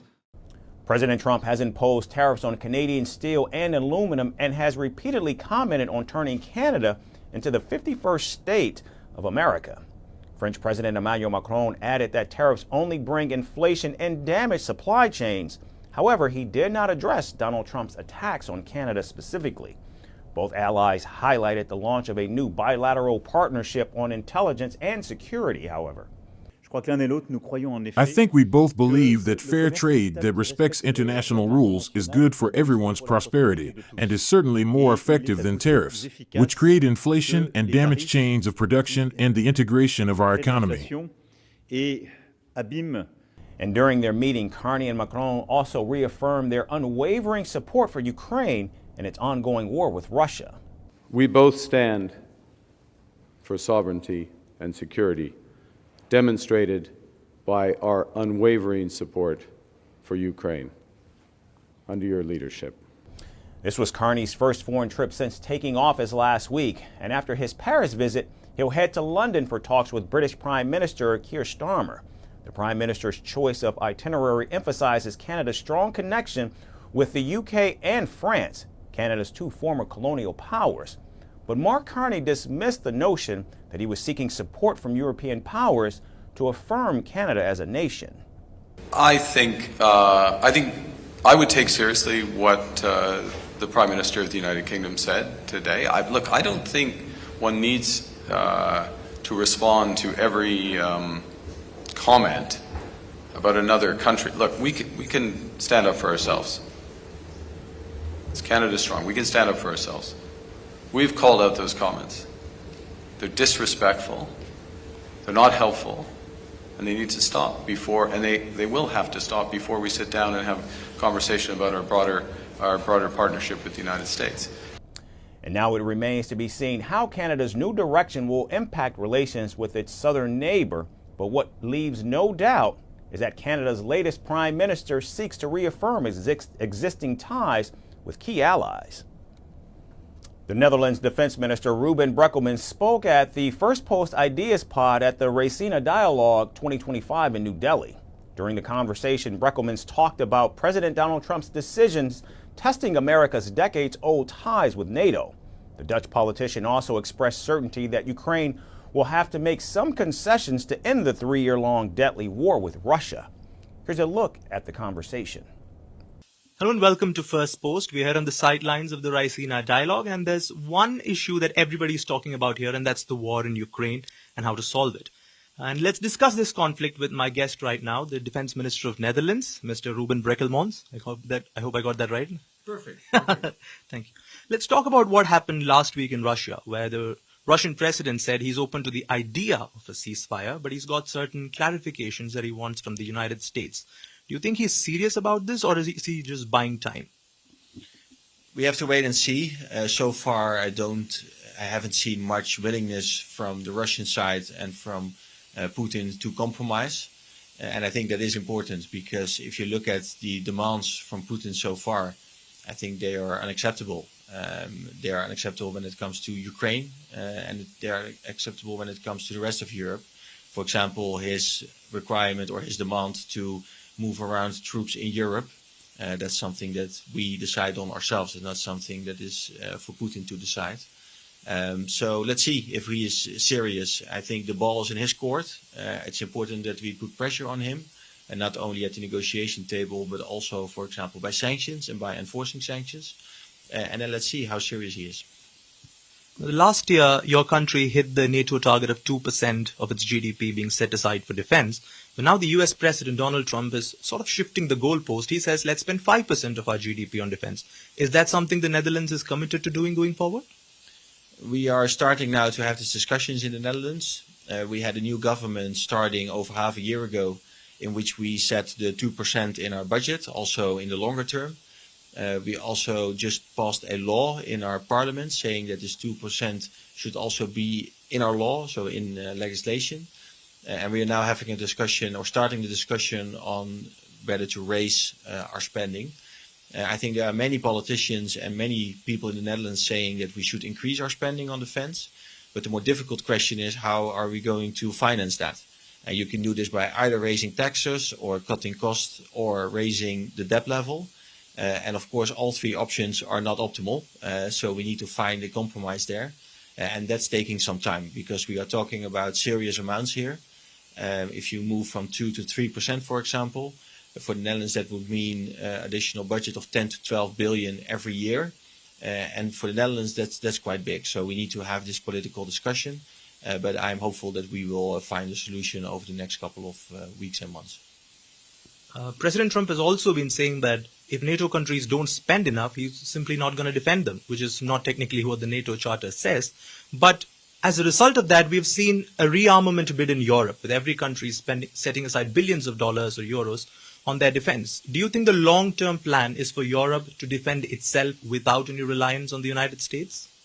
I think it's not that black and white, but what we need to do as Europe is to invest more. We need to produce more, also in terms of our industry, in order to be able to defend ourselves and to take more responsibility for our own security. And at this point, we are too reliant on the United States. There are, for example, some strategic capabilities that only the United States can deliver. And we need to make sure that we, as European countries, that we are taking over more of that responsibility. I think it would be good to create a roadmap together with the United States to see how we can take over some of the responsibilities over time.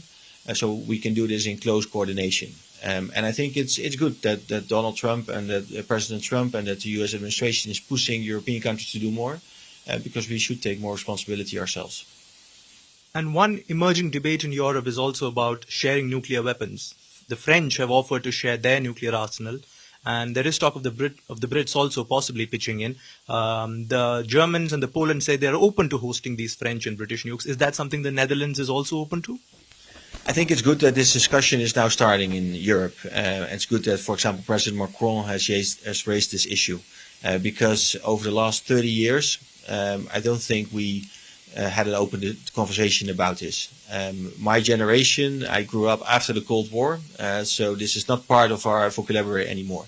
When I grew up, 9/11 was of course a big event. The terrorist attacks that happened also in Europe and in the Netherlands as well had a major influence on our security perception, and you don't need nuclear weapons against terrorists. So this was not part of the conversation. I think it's good now that this issue is raised now and that we have a conversation about this.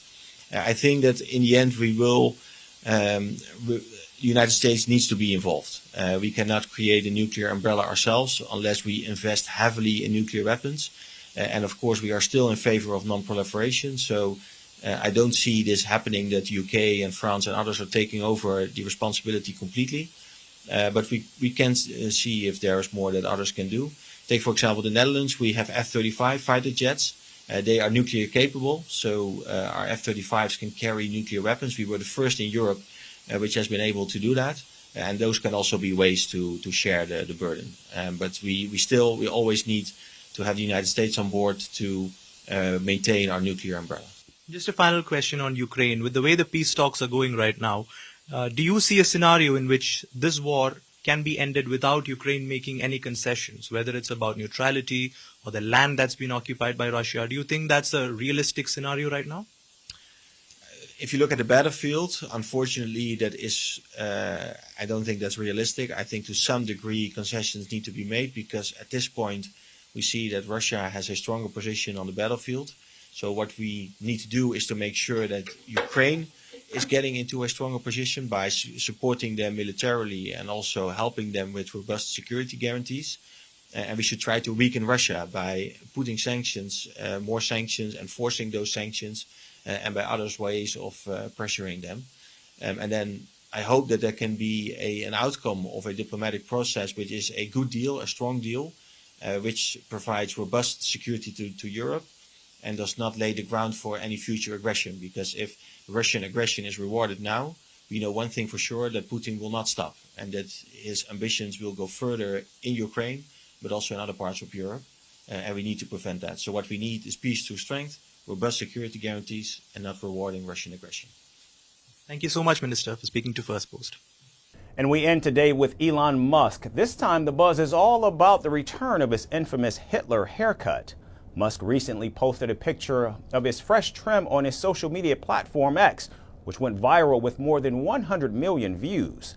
And just like that, the Musk Nazi controversy took over the internet once again. Here's a story with more. Tech billionaire Elon Musk is at it again, sparking buzz and breaking the internet. And this time, it's all about his haircut. Over the weekend, Musk sent social media into a frenzy after he posted this picture on X. The image features the 53-year-old Tesla CEO alongside his 4-year-old son, X. It goes by the caption, "Going back to this haircut." Which haircut? Well, he didn't really say. Still, for many, it rings a bell. Musk's throwback trim comes just days after old photos of a similar style set the internet on fire. His look reminded many of Nazi dictator Adolf Hitler and North Korean leader Kim Jong-un. This quote-unquote Hitler-esque haircut was soon linked to another infamous Musk moment. His one-armed gesture that was made during US President Donald Trump's inauguration celebration back in January. My heart goes out to you. A gesture that looked way too much like a Nazi salute and gained plenty of backlash. Musk later clarified and even apologized that his actions were not meant to endorse any form of hate or ideology. But that didn't stop the chatter about his alleged Nazi affinity. Just 2 days ago, he stoked the flames again, reposting that Hitler himself wasn't responsible for mass killings, but his public sector workers were. The post was later deleted, however, the controversy didn't quell. Now, old pictures of his Nazi haircut are back in circulation, adding fuel to the fire. But it seems to have not bothered the world's richest man at all. In fact, in his own words, Musk is now bringing back the controversial look. And as expected, meme mania has exploded on social media. While some see Hitler vibes in Musk's new look, others think he resembles a Muppet character. For some, he looks like Humpty Dumpty, and for others, the hairstyle is inspired by the Bayeux Tapestry. Some users even dropped a rhyme about a trendy haircut gone horribly wrong, while one user took an ultimate jibe saying Tesla stock isn't the only thing taking a sharp cut lately. Musk's haircut looks like it dropped 50% since December too. Well, the internet never runs out of creative ways to turn any situation into a joke, just like the SpaceX founder who never runs out of ways to steal the spotlight. That does it for us today. Thanks everyone so much for tuning in. We look forward to seeing you right back here again tomorrow. Thanks again for watching.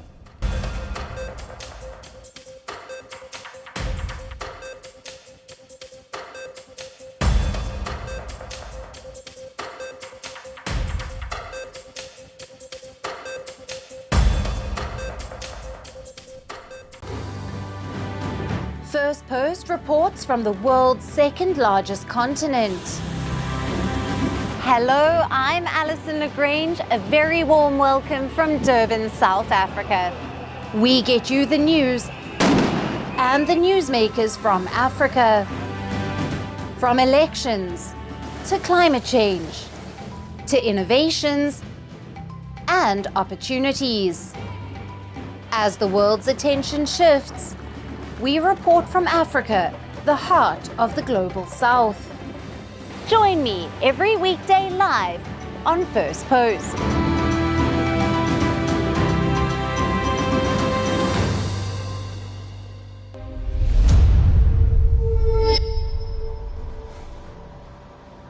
Hello and welcome to First Post Africa, where we get you the top stories from the continent and from across the world. I'm Alison Lagrange, coming to you live from Durban, South Africa. First, let's take a look at the headlines. Hamas says head of its government in the Gaza Strip is among more than 400 people killed in a wave of Israeli strikes on the Palestinian territory amid the stalled truce talks. Taiwan detects 59 Chinese aircraft around the self-ruled island. the highest tally since a record in October, and days after Taiwanese president called on China a foreign hostile force. Artillery fire from Sudan's paramilitary RSF kills at least 10 people in Omdurman, the capital of Khartoum's twin city. Now, this comes hours after the Sudanese army made significant gains elsewhere in the capital to recapture territory from the RSF. Tunisian authorities rescue 612 migrants and recover the bodies of 18 others in several operations overnight off the country's Mediterranean coast. This after a boat capsized carrying migrants from sub-Saharan African countries to Europe. And astronauts Anita Williams and Butch Wilmore are on their way back to Earth after a 9-month overstay at the International Space Station. Their return is part of a NASA contingency plan assisted by Elon Musk's SpaceX.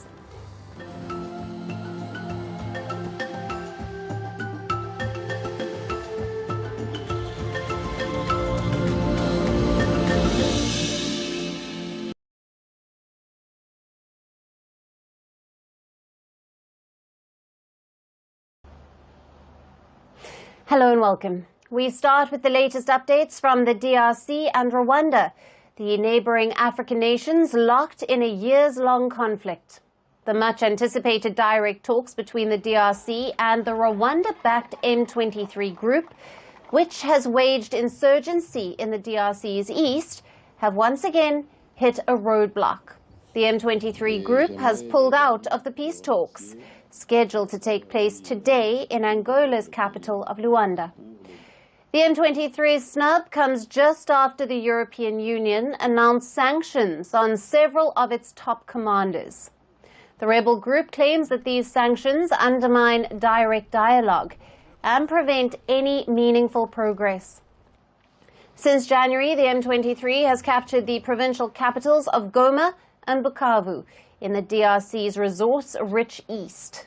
Now, according to the DRC authorities, the renewed clashes have killed over 7,000 people.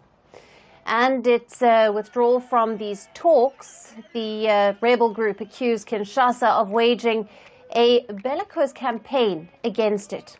But the Democratic Republic of Congo government has confirmed it will still participate despite the M23's no-show. Now, this is not the first time that talks have fallen apart. The DRC President Felix Tshisekedi and Rwandan President Paul Kagame were expected to meet in Luanda last December for direct negotiations. However, disagreements over the terms of engagement led to a last-minute cancellation. Since then, the M23 offensive has intensified, with a rapid and strategic advance across the eastern DRC. Kinshasa continues to accuse Rwanda of backing the M23 rebels and using them to loot Congo's vast mineral wealth. The United Nations estimates that up to 4,000 Rwandan troops are operating inside the eastern DRC. However, Rwanda has neither confirmed nor denied troops' presence in the DRC. In the latest, it has cut diplomatic ties with its former colonizer, Belgium. Kigali accuses Brussels of taking sides in the conflict and consistently undermining Rwanda's position. All Belgian diplomats have been ordered to leave Rwandan territory. Now, President Kagame has also issued a warning to Belgium against interfering in Rwanda's internal affairs. Rwanda's concern is that we were colonized by a small country, similar in size to Rwanda itself, and they wanted to divide us because of that. I mean Belgium. I want to give them a warning. Belgium has caused significant harm to Rwanda even in history, 30 years ago, and they continue to follow and interfere with us.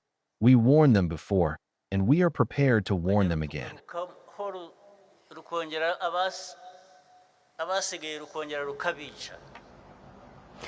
Belgium responded swiftly, calling Rwanda's actions disproportionate. Brussels has vowed to retaliate by expelling Rwandan diplomats from Belgium. This diplomatic tit-for-tat marks a sharp deterioration in relations and raises fears of wider escalation. Belgium is the former colonial power in both the DRC and Rwanda. It has been a leading voice in the EU, pushing for a suspension of raw material trade agreements with Rwanda. Meanwhile, Rwanda faces growing international pressure to withdraw its alleged support for the M23 rebels. The UK and Germany have announced aid cuts, and while the US and Canada have imposed sanctions. Despite the mounting global backlash, Kigali remains defiant. Will its hardline stance and the M23's latest peace talk boycott plunge the DRC into even deeper crisis? We will continue our coverage of the DRC crisis.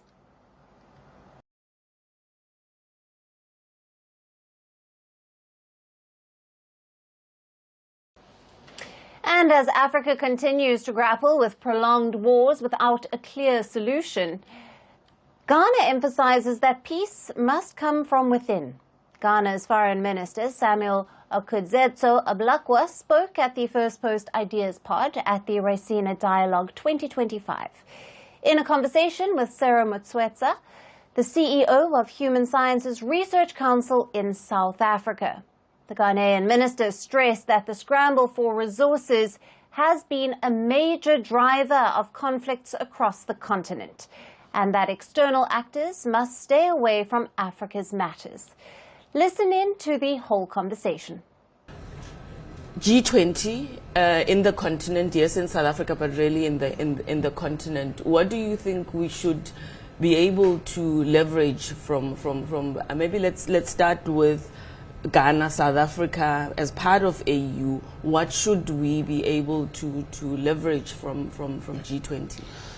So first of all, I think that I would like to commend the Indian government, and since we are in New Delhi, it was during their chairmanship that they made a strong case for the African Union to be admitted, and I think that Prime Minister Modi and the Indian government have been really committed to South-South, cooperation and really advancing the cause of Africa. So we're excited now to be on board, full membership from last year, and it's great that South Africa is chairing, and there's a lot that we expect from President Ramaphosa.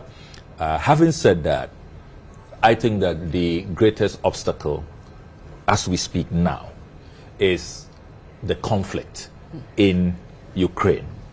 And I would want that our leadership of the G20 is leveraged, because really, if you look at the key actors, whether in Europe, whether in the United States of America, even within the United Nations, because of how vetoes have been used and all of that, there's a breakdown of trust.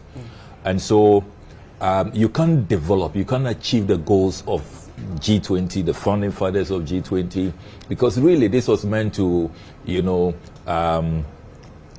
champion industrialization, create economic wealth, and expand, trade opportunities. But if you look at the focus now, and 3 years of war in Ukraine, over $380 billion spent. That is money that could solve Africa's infrastructure crisis, do away with the homelessness in all of these G20 countries, and really empower young people. But a lot of funds is being moved away from international development, from supporting healthcare, education, electricity, into Ukraine, into war.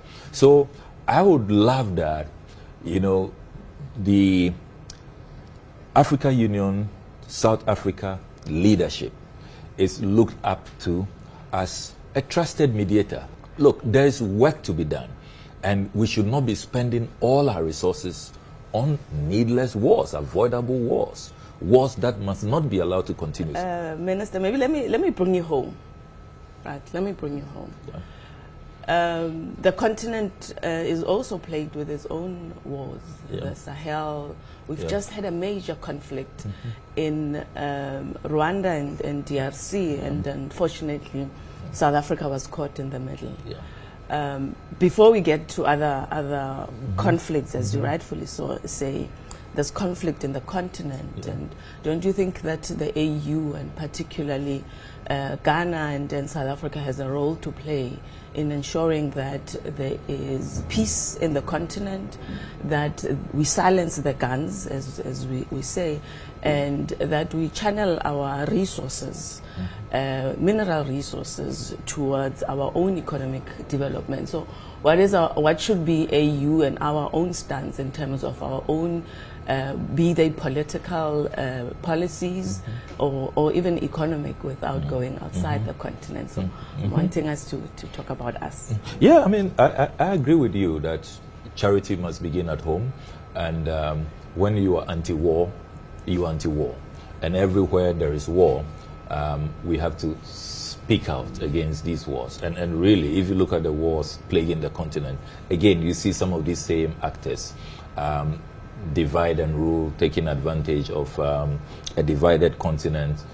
And it's always about our resources. It's always about the uranium, about the gold, about the diamond, the bauxite, the timber, So it is for us to really ward off all of these external actors.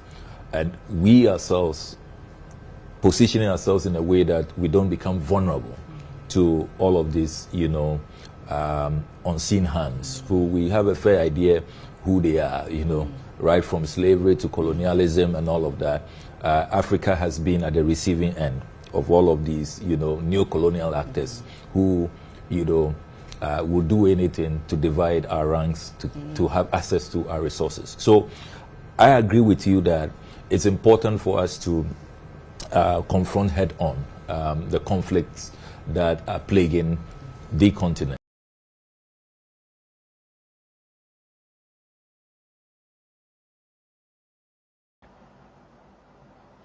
We now turn our attention to South Africa, caught in a diplomatic row with Taiwan following tensions with the United States. Taiwan has strongly objected to South Africa's decision to rename its unofficial embassy in Pretoria from the Taipei Liaison Office to, quote-unquote, the Taipei Commercial Office. Now, the name change has been reflected on the official website of South Africa's Department of International Relations and Cooperation, despite the ongoing negotiations between the two sides. Taiwan has reacted by claiming that its office was reportedly placed under the international organizations represented in South Africa, instead of being recognized as an individual entity. Taiwan insists the office was established under a 1997 agreement between the two sides and called on South Africa to expedite talks regarding the location, timeline and terms of future cooperation.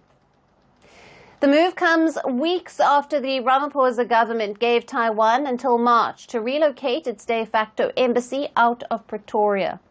Reports suggest that South Africa cited the One China policy and a UN General Assembly resolution which recognized Taiwan as a province of China as the reason for the name change and the demand to relocate from Pretoria. Now, on Monday, Beijing reiterated its stance on Taiwan, calling on the UN member states to strictly adhere to the One China principle and reject Taiwan's independence claims. Taipei has maintained self-rule since 1949 and insists on its independence from Beijing. But it has formal diplomatic ties with only 12 countries. China, meanwhile, claims Taiwan as its own territory and has never ruled out using force to bring it under its control.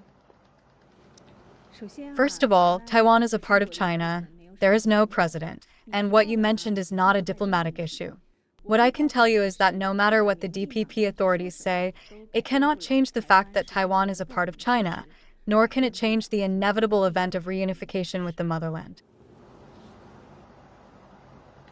South Africa officially cut diplomatic ties with Taiwan in 1997, but allowed Taipei to maintain a symbolic presence through a liaison office in the capital.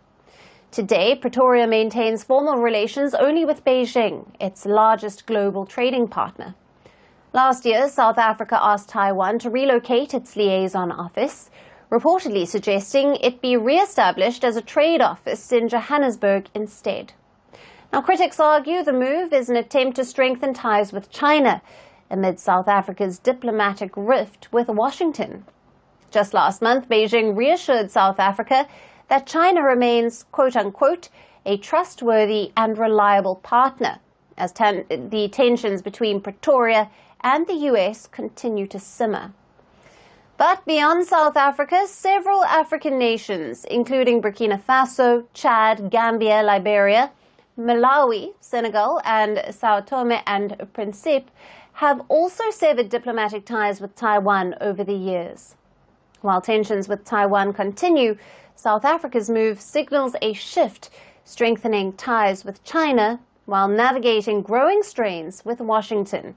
As Pretoria redefines its diplomatic path, the question remains, what does this mean for its future on the global stage?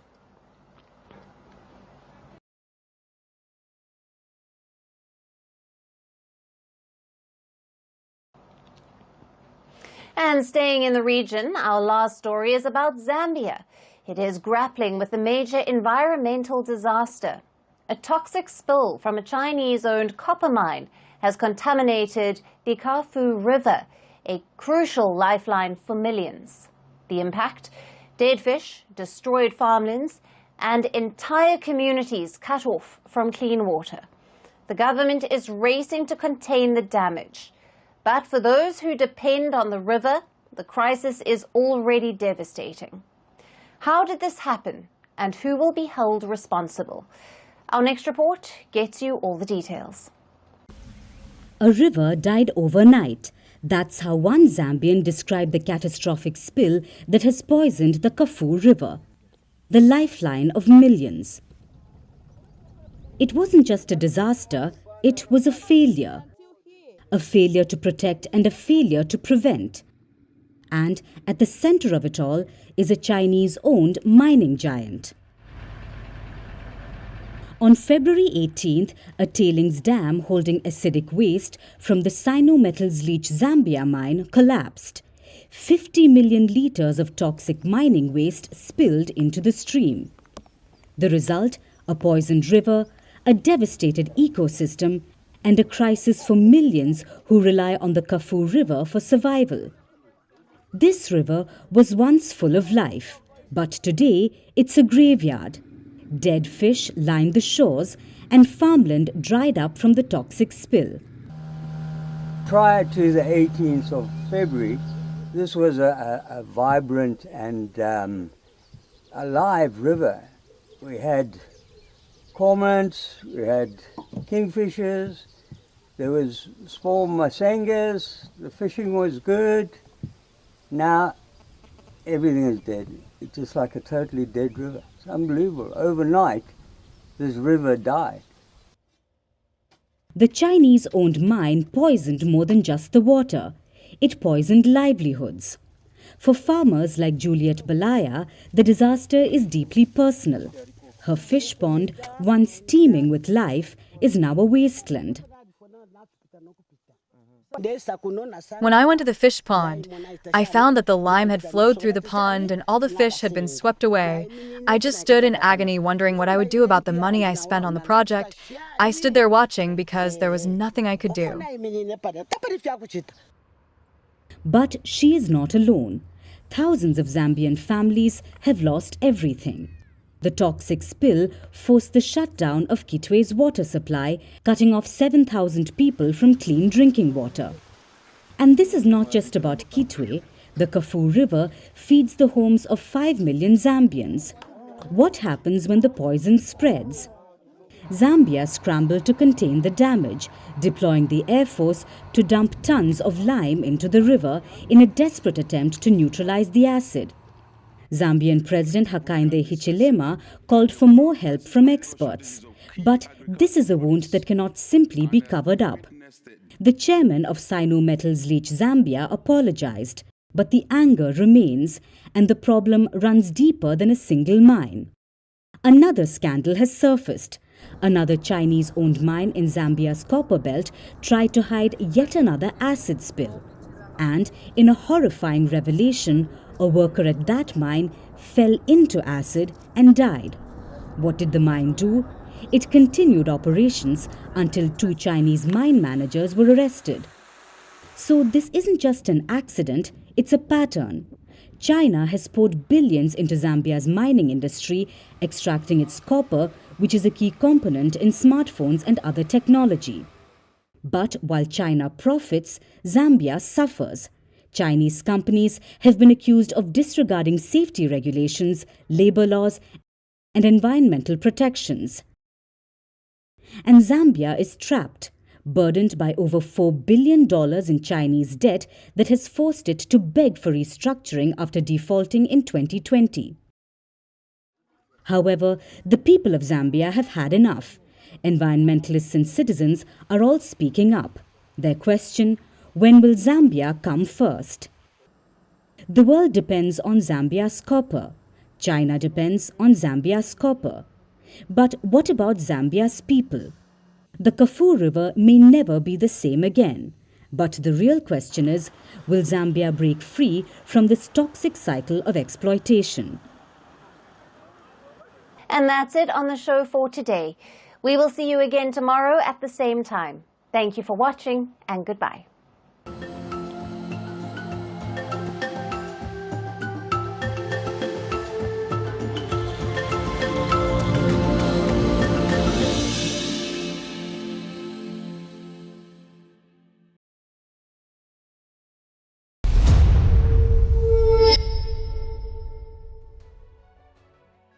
Hello, Namaskar. This is Firstpost and you're watching Vantage with me, Palki Sharma.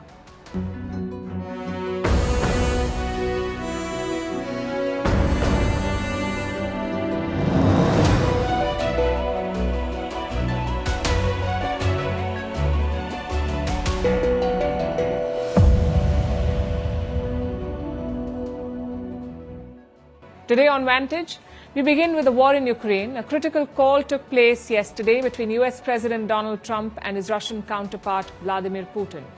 Trump has been pushing for a ceasefire in Ukraine and he got Putin's nod, but only for a partial ceasefire. We look at what happened during this call, what Putin's demands are, and where all of this leaves Ukraine. We also look at Europe, at how the continent is spooked, and how they're planning to deal with Russia. And we are focusing on a new boycott movement that is taking shape in Europe, targeting American goods. We bring you updates from Israel and Gaza after the ceasefire there came to an abrupt halt yesterday.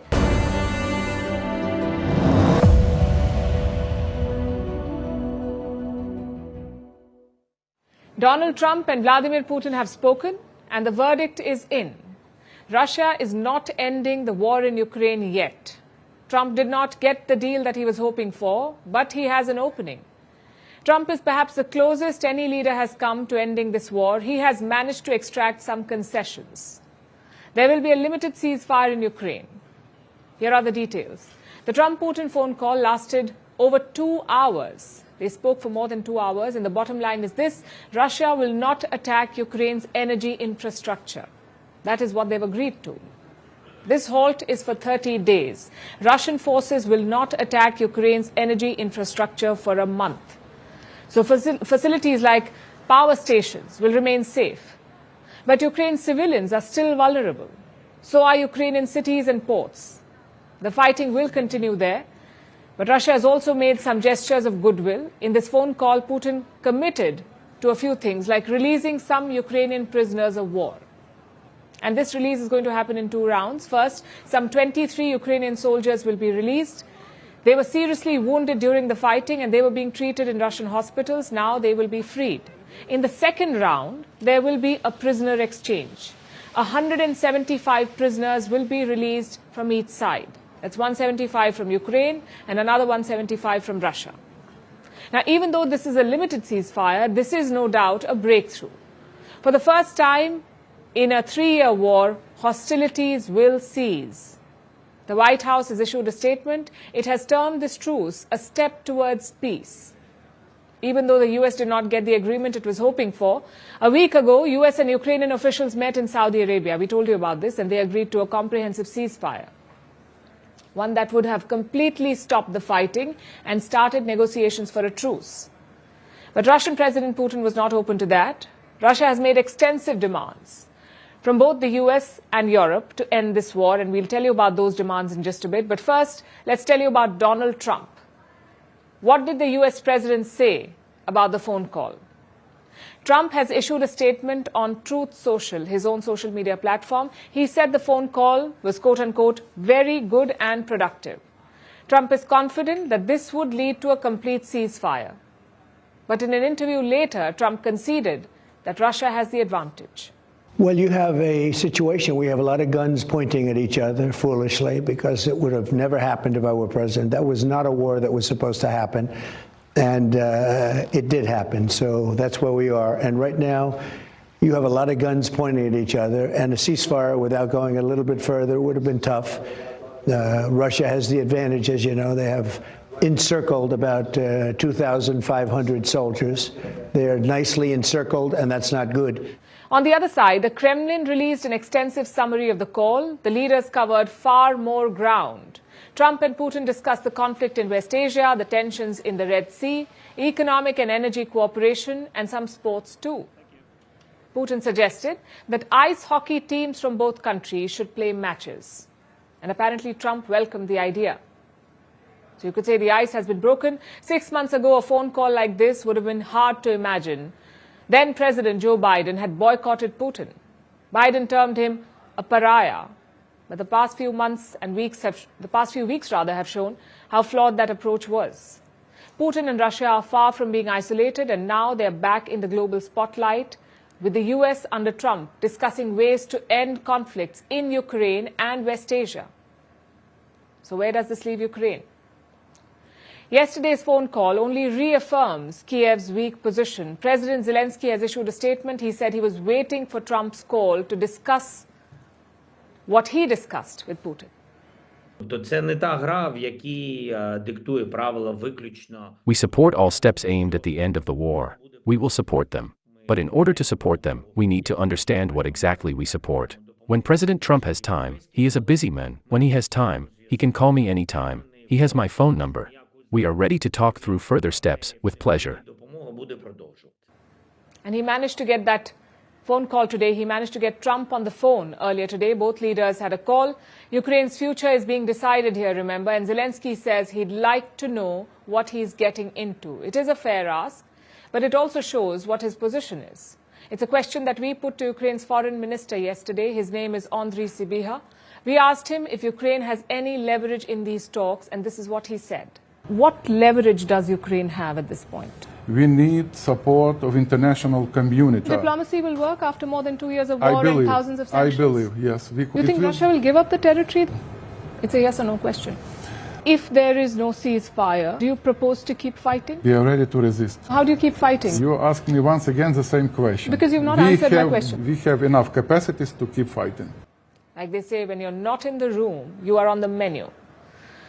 Trump may not have got the deal he wanted, but he very much holds the power to shape Ukraine's future along with Putin. 3 years into this war, Zelensky has fewer options than he started with. Meanwhile, on the battlefield, it's business as usual. We've seen another round of attacks overnight. Both Russia and Ukraine attacked each other, and this happened right after the Trump-Putin phone call finished. Both sides launched dozens of drones at each other. Russia accuses Ukraine of hitting an oil depot. That might count as energy infrastructure, and that is something that Putin agreed that he will not target.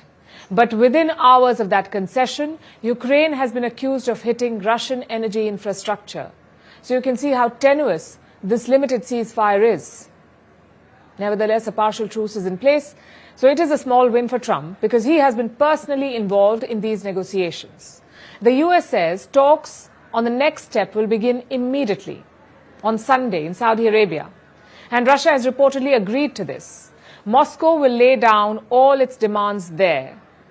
But we already have a fair idea what Putin wants. The Kremlin released a statement after the Putin-Trump call, and I'll highlight some of the points that they made. Russian President Putin wants to know who will control and monitor the border, the line of contact between Russia and Ukraine. Who will control it? Who will monitor it? Next, he wants Ukraine to stop its forced mobilization. He wants Kiev to stop bolstering its military. Putin does not want them to rearm during a ceasefire. And this is the most crucial part. He says, and I quote, "The key condition for preventing the escalation of the conflict and working towards its resolution through political and diplomatic means should be a complete cessation of foreign military aid and the provision of intelligence information to Kiev." Basically, Putin wants the West to stop helping Ukraine. Only then will he agree to a complete ceasefire. So no more weapons, no more intelligence. Ukraine will have to be left to fend for itself. That is Russia's ask. It is a tough ask. Donald Trump may agree to it. He has already done this before, so he might agree to do it again. But the US is not the only one backing Ukraine here. There's still Europe. French President Emmanuel Macron was in Germany yesterday, meeting outgoing Chancellor Olaf Scholz. And this is what he said after the Trump-Putin call.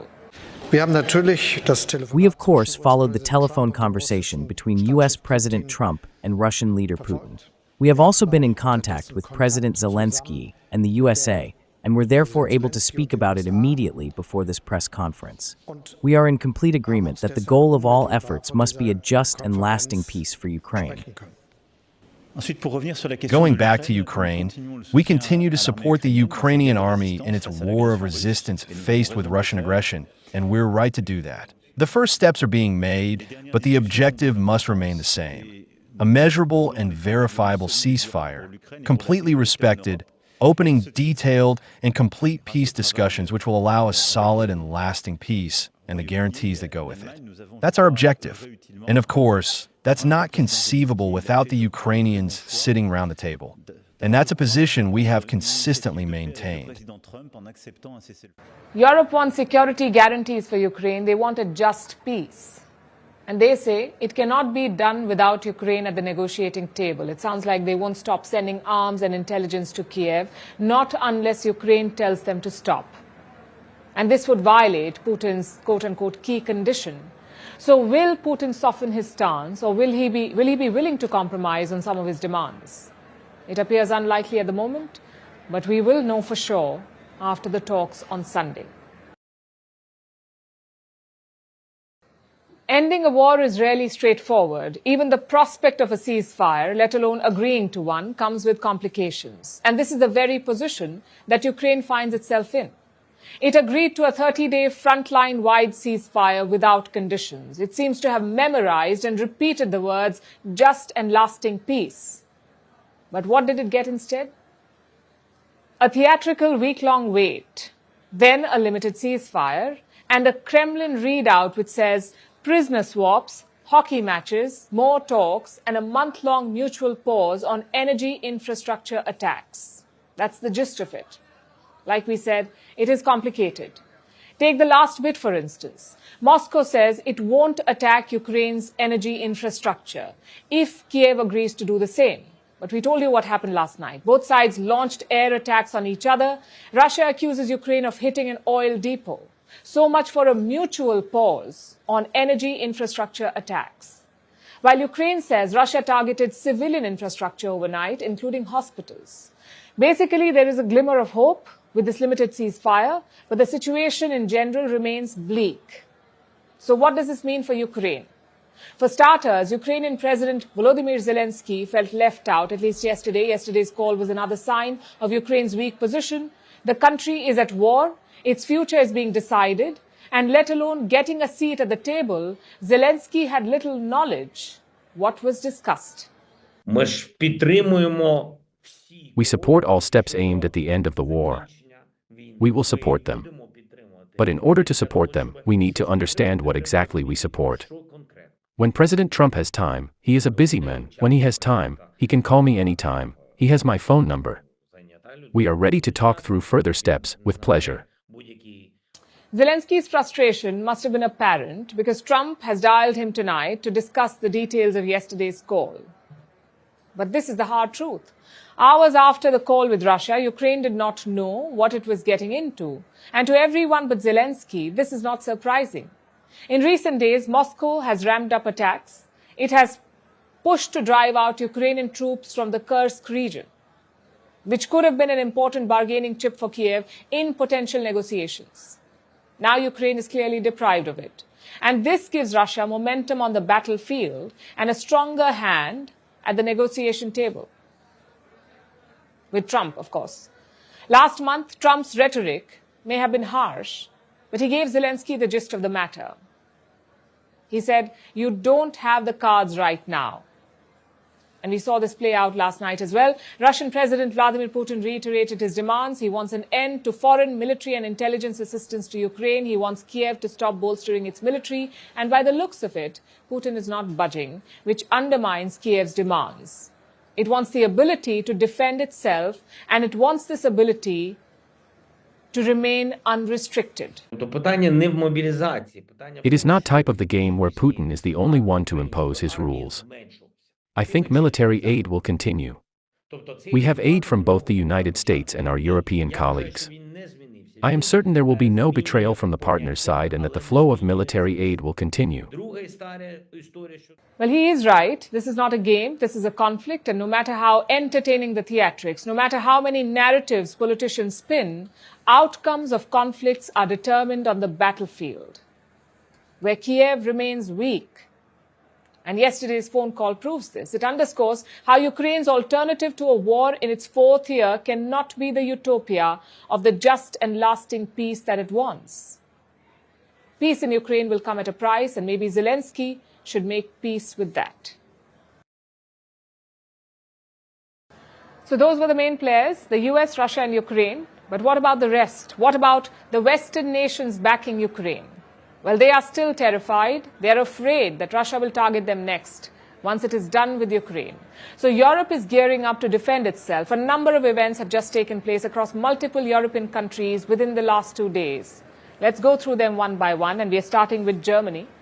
It is Europe's economic powerhouse. Yesterday, it broke its shackles. It relaxed its borrowing rules.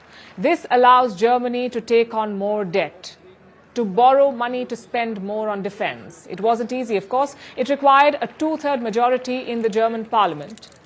But the incoming chancellor, Friedrich Merz, said that there was no other option. This was the pitch he made before German lawmakers. We have believed in a deceptive security in our society for at least a decade, probably much more.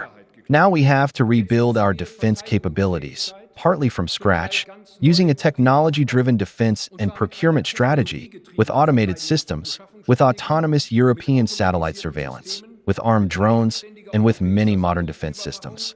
And such a debt can only be justified under very specific circumstances and conditions. The circumstances are primarily determined by Putin's war of aggression against Europe. It is indeed a war against Europe, not just a war against the territorial integrity of Ukraine. Merz said Germany needed to take on debt to improve its defenses. If it did not, Vladimir Putin would come for them. It's a bit like the story that parents tell their children, eat all your veggies or the scary monster will come and get you. Merz basically did the same thing, and it worked. Ballots cast, 720. Yes votes, 513. No votes, 207. No abstentions. According to Article 79, Paragraph 2 of the Basic Law, the adoption of the law requires a 2/3 majority of the members of the German Bundestag. That would be 489 yes votes. The proposed bill has been approved with the required majority. Some German citizens may not want to increase their debt. They may be horrified with what just happened. But you know who's happy? France. I wanted to come back to several things. Firstly, to congratulate you on the historic vote of the Bundestag, which is good news for Germany and good news for Europe. Good news because it will mean more for defense and investment, and we need it. French President Emmanuel Macron is thrilled because this fits right into his plans. Germany will loosen the purse strings and spend more on defense. Macron has long been talking about bolstering European defense. He wants an army for Europe. He has decided that France too will spend more on upgrading its defenses. President Macron made this announcement yesterday. Et je veux ici vous dire que l'armée de l'air et de l'espace. And I want to tell you that the Air Force will benefit from more orders of Rafales. This is a necessity in the current context. It is also a natural choice to integrate the effort of the airmen vis-à-vis Ukraine with the decommissioning of our Mirage jets. Yes, we will increase and accelerate our orders for Rafales. Nous allons accroître et accélérer les commandes de Rafale. France plans to modernize its air force. It plans to buy more Rafale fighter jets to upgrade its existing squadrons. So that was France and Germany. These are Europe's biggest economies, but they aren't the only ones planning for Russian aggression. Eastern European nations are arguably more scared. Nations like Poland, Estonia, Lithuania and Latvia, they are the ones that border Russia. They have previously been ruled by Moscow directly or indirectly, so these nations are on high alert and they have come up with a plan. Admittedly, a rather old-fashioned one. Poland and the Baltic nations are bringing back landmines. About 160 countries around the world have banned the use of landmines. We're talking about anti-personnel landmines, the ones that target humans. They were first banned in 1997. The Baltic nations joined this ban only in 2005 and Poland joined in 2012. But now these 4 countries are pulling out because they say Russia cannot be trusted. So you see how Europe is using the threat of Russia to arm itself. And this is bound to increase tensions and possibly anger Russia further. Let's hope Europe's fear-mongering does not become a self-fulfilling prophecy. So Europe is scared. It is gearing up to defend itself and bolstering its military. Do you know what else it is doing? Europe is preparing for the worst-case scenario with bunkers and survival kits for its people. And France is the latest country to join this club. It is working on a survival manual. This is a bit like a guide. It will tell people how they can protect themselves in the face of an imminent threat like war. So what will the survival manual include? And which other European countries are coming up with bunker plans and survival kits? Here's a report. Europe is scared. The threat of a Russian attack looms large. So European countries are gearing up to defend themselves. Look at France. President Emmanuel Macron is boosting the country's air force. He wants to increase orders for Rafale fighter jets. He wants to prepare in case of a potential confrontation and be ready whether or not the United States stays by France's side. Notre pays et notre continent. Our country and our continent will have to continue to defend, equip and prepare if we want to avoid war. That is the choice we have made and will continue to make. Deterrence is a historical and essential component of the defense of the nation, and it is an opportunity for our country. That is why we will continue to strengthen each of its components. But that's not all that France is doing. The government is also preparing for the worst-case scenario, and it wants the citizens to be prepared as well. Which is why France plans to send a survival manual to every household in the country. What will this manual include? It will be a 20-page booklet. It will advise people on how they can protect themselves in case of an imminent threat. The manual will also have emergency numbers and simple reminders like closing one's doors and windows during a nuclear threat. Apart from this booklet, France also plans to urge people to prepare a survival kit for themselves with water, tins of food, batteries, torches and basic medical supplies. The purpose of this, according to the government, is to ensure the resilience of populations in the face of all types of crisis, whether natural, technological, cyber or security related. It is clear why France is worried. Nul ne sait dire ce qu'adviendra dans les mois, les années qui viennent. No one knows what will happen in the months, years to come. What I want is for us to be ready. What I want is for us to be protected. Culture de l'engagement, à la force de nos armées. And France is hardly the only one. So is Germany. the European economic powerhouse has relaxed its borrowing rules. It wants to boost military spending. Now, that's a major step forward on the defense front. But Germany too is looking at survival mode. In case worst comes to worst, Germany wants its people to be bunker ready. In recent months, Germany has drawn up a list of bunkers that could provide emergency shelter to civilians. This includes underground train stations, car parks and buildings. The country is building an app, kind of like a digital directory of these bunkers, so people can locate them in case of an attack. So that's how Europe's two biggest economies are preparing for Putin. But other nations in the region aren't far behind. The Polish government has a survival guide in case of war. It advises the public on how to survive a potential attack or a foreign occupation. Denmark, Sweden, Finland and Norway have released similar manuals for the public as well. Europe can only hope that it doesn't come to this. But when it's about survival, it's always better to be prepared. The previous story showed you how Europe is scared, but many in the continent are also angry. I'm talking about ordinary people, your average Joe, or I suppose your average Johan. Either way, ordinary Europeans are angry, and not just at Russia, but increasingly also at America. And this is thanks to US President Donald Trump. Trump's stance on Ukraine has upset some Europeans. They feel it's a betrayal of Western values to support Putin over Zelensky. And that's one reason for the anger, but perhaps the bigger reason is Trump's trade war. Donald Trump has threatened to impose tariffs on everyone. He has already done it to Canada and Mexico. He has tariffed steel and aluminium from everywhere, but things are about to get worse.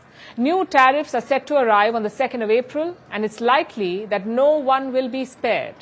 No matter how closely they're linked to the US, they will face American tariffs, and this has hurt the Europeans, who see the tariffs as a betrayal of the Western alliance. Ordinary people, of course, cannot influence geopolitics, not directly at least, but they can exercise the power of their wallets. An average person can still make their frustration felt by choosing to boycott American goods, and that's exactly what the Europeans seem to be doing. They're boycotting American brands or products made in the US, and leading the charge are the Nordic countries. Denmark, of course, right up front. The Danes are especially angry because of Trump's tariffs, his approach to Ukraine and Greenland. Greenland, as you would know, is an autonomous Danish territory, but Trump wants to take it over. This has angered ordinary Danish citizens, so they are finding ways to push back. Denmark's biggest supermarket chain is helping with the boycott. It has come up with a simple identification system, a black star on its price tags. The star means that a product is made in Europe. It's as simple as that. The supermarket still stocks American goods. They haven't been removed, but the star system makes boycotting US goods easier. And this is just the tip of the iceberg.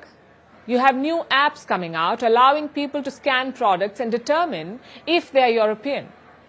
Then there are online communities, Facebook groups with tens of thousands of members all discussing ways to boycott the US. And I know it is ironic, boycotting American goods on Facebook, which is an American social media giant. The groups know this too.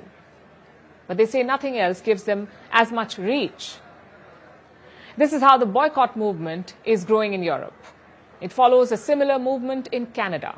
There's an enormous Buy Canada, enormous Buy Local movement on the go. It's not a big marketing company coming up with an idea. It's grassroots, it's organic, it's from Canadians themselves, and that's what we have to grasp is how big this movement is. It's kind of swept across the country overnight by itself. The movement seems to be sweeping across Europe as well, and it seems to have swept away one brand in particular, Tesla. These days, Tesla CEO Elon Musk is synonymous with Trump because he funded Trump's election campaign, and now he's a top advisor to the US president, so obviously Europeans are targeting Musk too.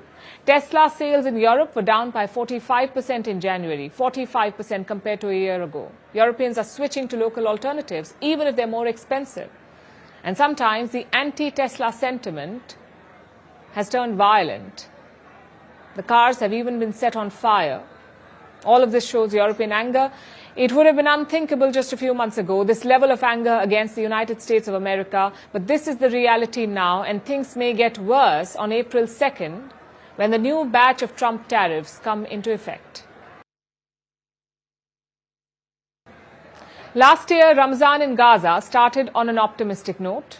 There were ceasefire talks. Those talks did not yield peace, but this year the Strip has had more to cheer about. A ceasefire deal was finally reached and Gaza was picking up the pieces, especially during the holy month for Muslims. They were hoping for an Eid without airstrikes.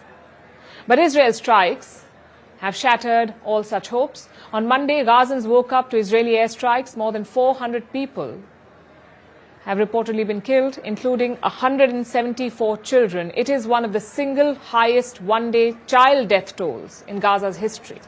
And Israel says it is not done. Reports suggest that it is preparing for more strikes. Prime Minister Benjamin Netanyahu says all negotiations will now take place under fire. I have promised you many times, if Hamas persists in its refusal and does not release our hostages, we will return to fighting. And indeed, we have returned to fighting. We have returned to fighting with strength. From now on, Israel will act against Hamas with ever-increasing force. From now on, negotiations will take place only under fire. Yesterday, I spoke to Eden Bartal. He is the Director General of Israel's Ministry of Foreign Affairs, and I asked him if the airstrikes would be followed by a ground operation. He did not rule out the possibility. Listen to what he said. Naturally, we cannot disclose any further details about Israeli plans to the public. However, we will take every measure necessary to free the hostages. I would say that the objectives of this war, which Hamas started, were outlined from the beginning by the Israeli cabinet and have remained unchanged. So what's the reason for this offensive? Israel says it is trying to force Hamas to release the Israeli hostages in the Strip. Remember, the 2025 Gaza ceasefire had 3 phases. Phase 1 was a temporary ceasefire, including an exchange of hostages and Palestinian prisoners. During this phase, talks were supposed to start for the second phase. The second phase of a permanent ceasefire in the Gaza Strip. But Israel is said to have avoided those talks. It says Hamas has used the ceasefire to rearm and regroup, and that it is planning a new attack on Israel. Hamas remains an active terrorist organization that controls Gaza, and despite ample time for negotiation, it has refused to release hostages or lay down its weapons. Israel has no choice but to act in order to free its hostages and protect its citizens. Meanwhile, Itamar Ben-Gvir has been reappointed as the security minister. Ben-Gvir left the government over disagreements about the ceasefire. He had left Netanyahu's government with a thin parliamentary majority. But now, with the ceasefire in peril, Ben-Gvir is back. He has joined the government again. Meanwhile, the Israeli opposition is up in arms. They have accused the government of having no red lines. Former Prime Minister Yair Lapid has called for mass protests. He wants the public to come out in the streets. Across the world, protests are already taking place in multiple countries. People are asking Netanyahu to resign.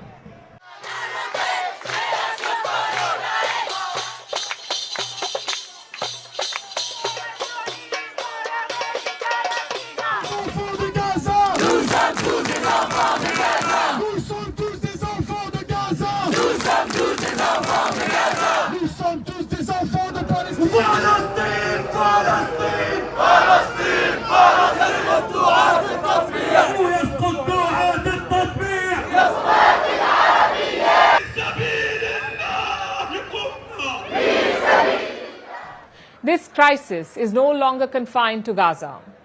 The region is on edge, with new flashpoints emerging. US forces have bombed several places in Yemen. This includes Sada and Hodeidah. The Houthis have hit back. They attacked another US warship in the Red Sea, which is the second such strike in 24 hours. So as tensions escalate in Gaza, fears of a wider conflict are mounting. The fragile hopes of a lasting truce have been shattered by the fresh strikes. And the humanitarian toll continues to rise. With each passing day, the path to peace is becoming harder to see. As the world watches, protests rage and diplomats scramble for solutions. For those on the ground, survival is the only immediate concern. The question now is not just how this war will end, but whether it will ever truly end. Now let's talk about trade, or rather the weaponization of trade as a form of foreign policy. We are seeing it in real time with the way Donald Trump uses tariffs. He slaps tariffs on Canada. They respond in kind. So then Trump threatens to double the tariffs. He tariffs the EU. They respond. So Trump threatens 200% tariffs on wine and champagne. Clearly, tariffs are no longer being imposed just for economic advantage or protectionism. They are now being used punitively to force another country's hand. But Trump did not start this trend. It has been going on for years with sanctions. The concept of economic sanctions is essentially the same: the weaponization of trade. Earlier today, I spoke about this to Dr. S. Jaishankar, India's External Affairs Minister, at the ongoing Raisina dialogue. Take a look. I want to ask you, historically, India has shied away from weaponizing trade and financial institutions, and you yourself have said that we are not in favor of national sanctions. But with the way the landscape is changing, and you've heard all the other players speak, do you think that trade barriers and tariffs and tech sanctions or tech restrictions have a place in our foreign policy, or should have a place in our foreign policy? Before I come to that, I just want to say, I can see there are really three capitalists sitting on this side, but I'm impressed to be seen as a commissar. It's a term from my youth, and I was quite amused to see it being used in this age, but I take it as a compliment. Now, your point, tariffs, sanctions, what's happening, export controls. I think whether we would like it or not, they are a reality. Countries use them. In fact, if one looks at the last decade, I would say we have seen a much greater weaponization of pretty much any kind of capability or any kind of economic activity. It could be financial flows, it could be energy supplies, it could be technology. This is the reality of the world. So, since I take the world as it is, we have to negotiate our way through that and see, how best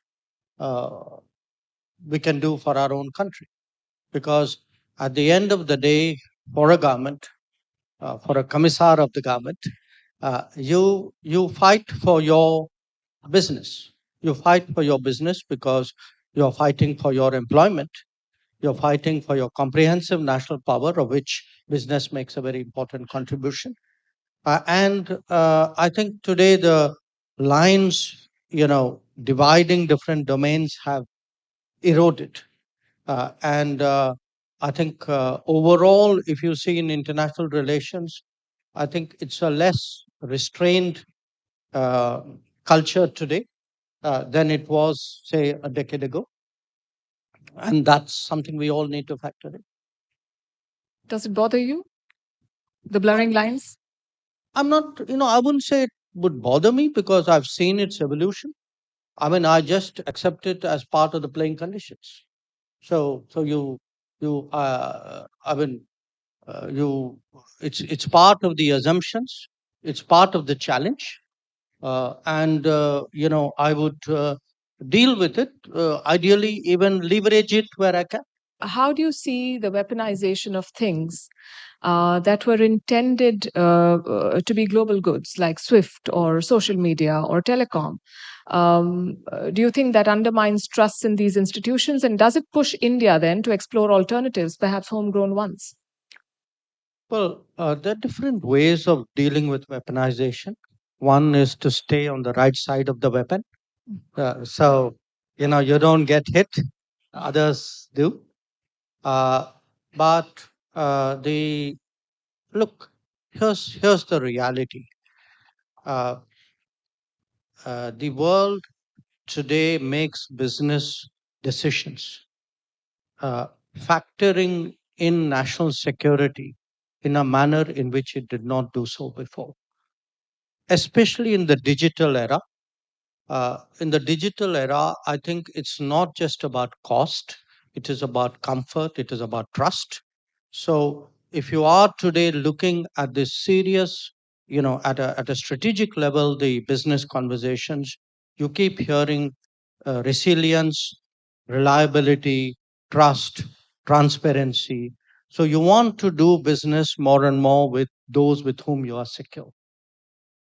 And your earlier point that everybody has, every partner offers some risks. Yes, but you would rather take the risks with those where your interests are not contradictory, then the risks are not that great, rather than those with whom your interests could clash or do clash. So I would argue today that countries, in a way, need a kind of a macro business strategy. And certainly, when you look at India, when we look at the world today, we see, we are involved right now in 3 big trade negotiations with the EU, with the UK, and now with the United States. These are our growth markets. These are our technology partners.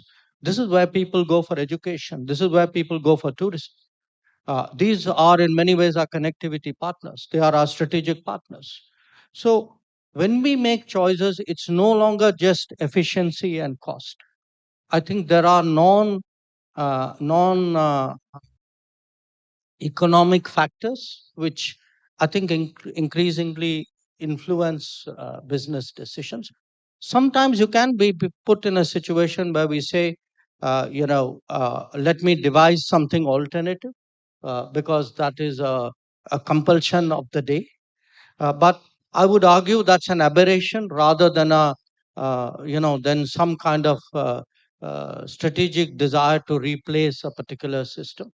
If we can make the current system work for us, it's the smarter thing to do. Right. Before I open it to the audience, I want to ask you one last question, and this is something that we've discussed internally as well. You see, foreign policy was designed to deal with countries, but today companies are sometimes more powerful than countries. For instance, you have Elon Musk and Starlink. With one flip of the switch, they can change the course of the war in Ukraine. Do you think foreign policy then needs to evolve, or do you leave it to regulators and financial institutions? No, one, historically, that's not entirely the case. I would remind you of a company called East India Company, which became so big.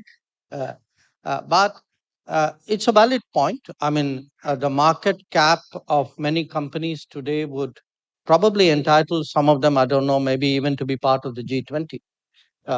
So this is, again, a reality we have to deal with.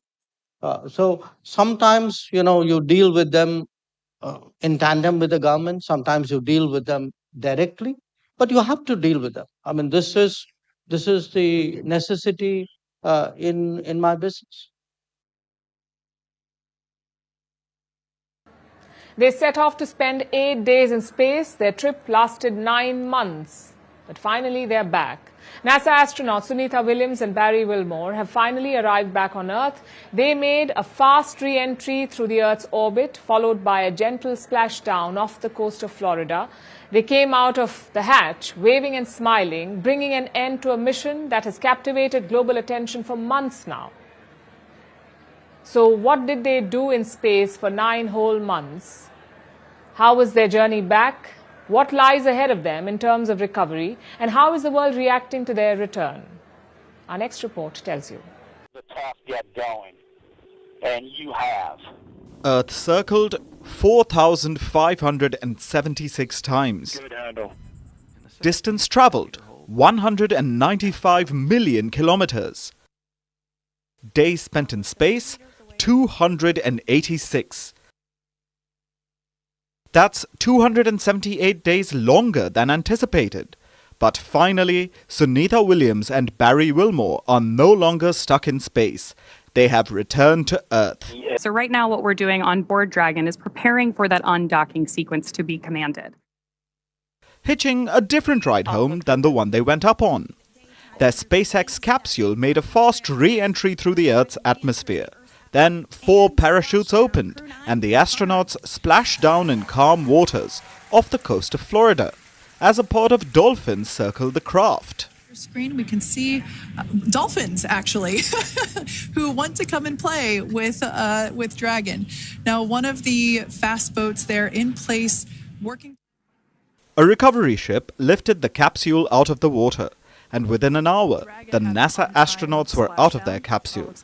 They smiled and waved, bringing an end to a mission that was supposed to last 8 days, but went on for 9 months. She, like her other crew members, now will be assisted onto the mobility aid. The saga began last year in June. Williams and Wilmore took part in a space flight on the experimental Starliner, developed by the aerospace company Boeing.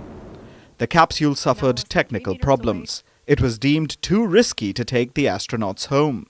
So Starliner returned safely to Earth in September, empty. 3 out, currently reefing. While the NASA pair had to stay back. They have only been able to return now, after being stuck in space for more than 9 months. The astronauts have regularly spoken about being comfortable with their situation.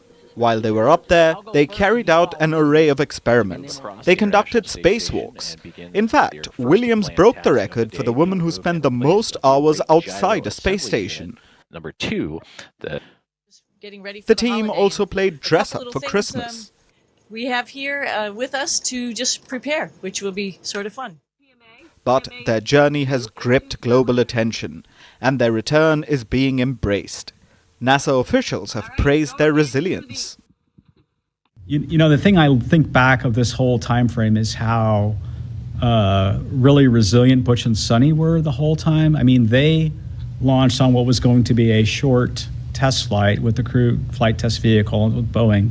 And then they moved very quickly into station increment operations, and they became seamlessly part of the International Space Station. And they did that because they're experienced astronauts. Meanwhile, people are celebrating the return, especially in Williams's Indian ancestral village. बहुत ही खुशी है sir, पूरी रात जगे हुए, रात भी जगे, रात को भी हवन चली है और सुबह भी हवन करना है, कल भी भंडारा करना है. So what happens next? The astronauts reunited with their loved ones and were quickly hustled away for medical checks. After all, space is tough on the human body. That is none other than Sonny Williams. When they come back to Earth, it's still a big difference going from that weightlessness to suddenly being under gravity again. So they have to adapt to that both physically and mentally. So they will be under direct medical supervision for a couple of weeks. Then they'll continue to do physiotherapy to make sure that they're getting back to normal as quickly as possible. So the world has breathed a sigh of relief. The astronauts have returned home. But it will be a while before they readapt to living on Earth. That is none other than Sonny Williams. Big smile, big... For our last story tonight, let's talk about the ocean. It covers 70% of the Earth's surface, yet more than 80% of it remains unmapped and unexplored. Simply put, we know very little about the ocean. But a new discovery could upend what we do know. According to a recent study, lumpy metallic rocks in the deepest reaches of the ocean could be making oxygen. These are rocks in the darkest pits of the ocean. Sunlight does not reach these depths, but scientists say that this is where some rocks are producing oxygen, or what's being called dark oxygen. How is this possible, and what does this mean for us? Here is a report. Oxygen is vital for life. About half the oxygen we breathe comes from the ocean. It is made by marine plants as they photosynthesize. As you already know, this process requires sunlight. But what if sunlight was not required to produce oxygen? This may sound bizarre, but it could be true, because scientists have discovered dark oxygen. According to a recent study, lumpy metallic rocks on the seafloor in the deepest, darkest reaches of the ocean could be making oxygen in the absence of sunlight. This claim upends everything we believe about the origins of life. According to the long-established view, life was made possible when organisms started producing oxygen via photosynthesis about 2.7 billion years ago. If this is not the cold, hard truth, if rocks can produce the so-called dark oxygen without sunlight, it calls into question the very origins of life. So how exactly is this happening? Scientists say that in the depths of the deep sea, where no sunlight can penetrate, oxygen appears to be produced by nodules.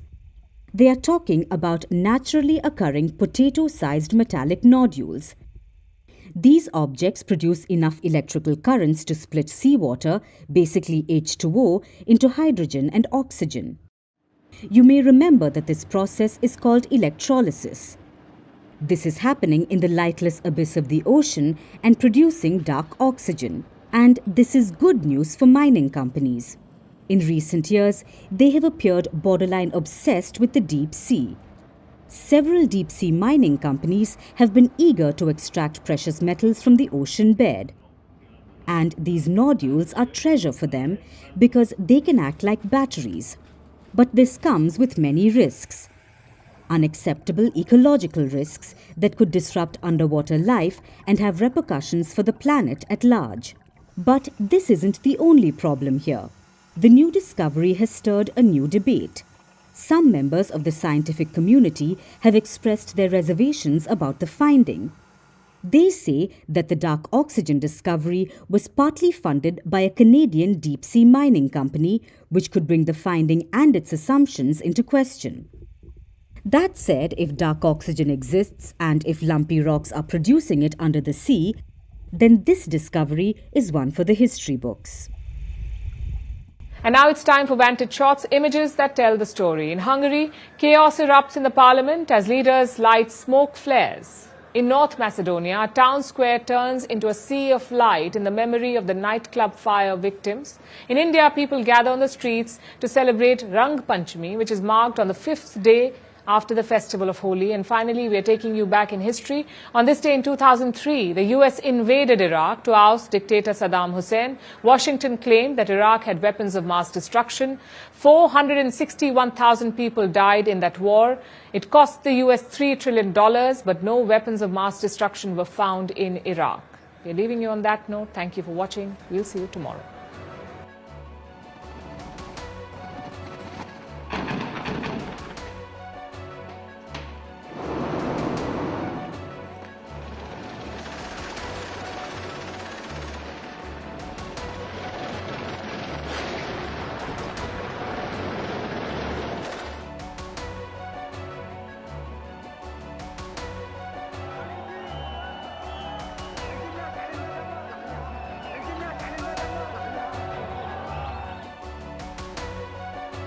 Képviselőtársamat őrizzék meg összegző jelentését pedig tépert. Most az összegző módosító javaslatról döntünk.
Hello, everyone, and thanks so much for joining us. I'm Eric Hammond. We're live from Washington, D.C. And today on Firstpost America, the courts hit back at Donald Trump, a triumphant homecoming, and a setback in Ukraine.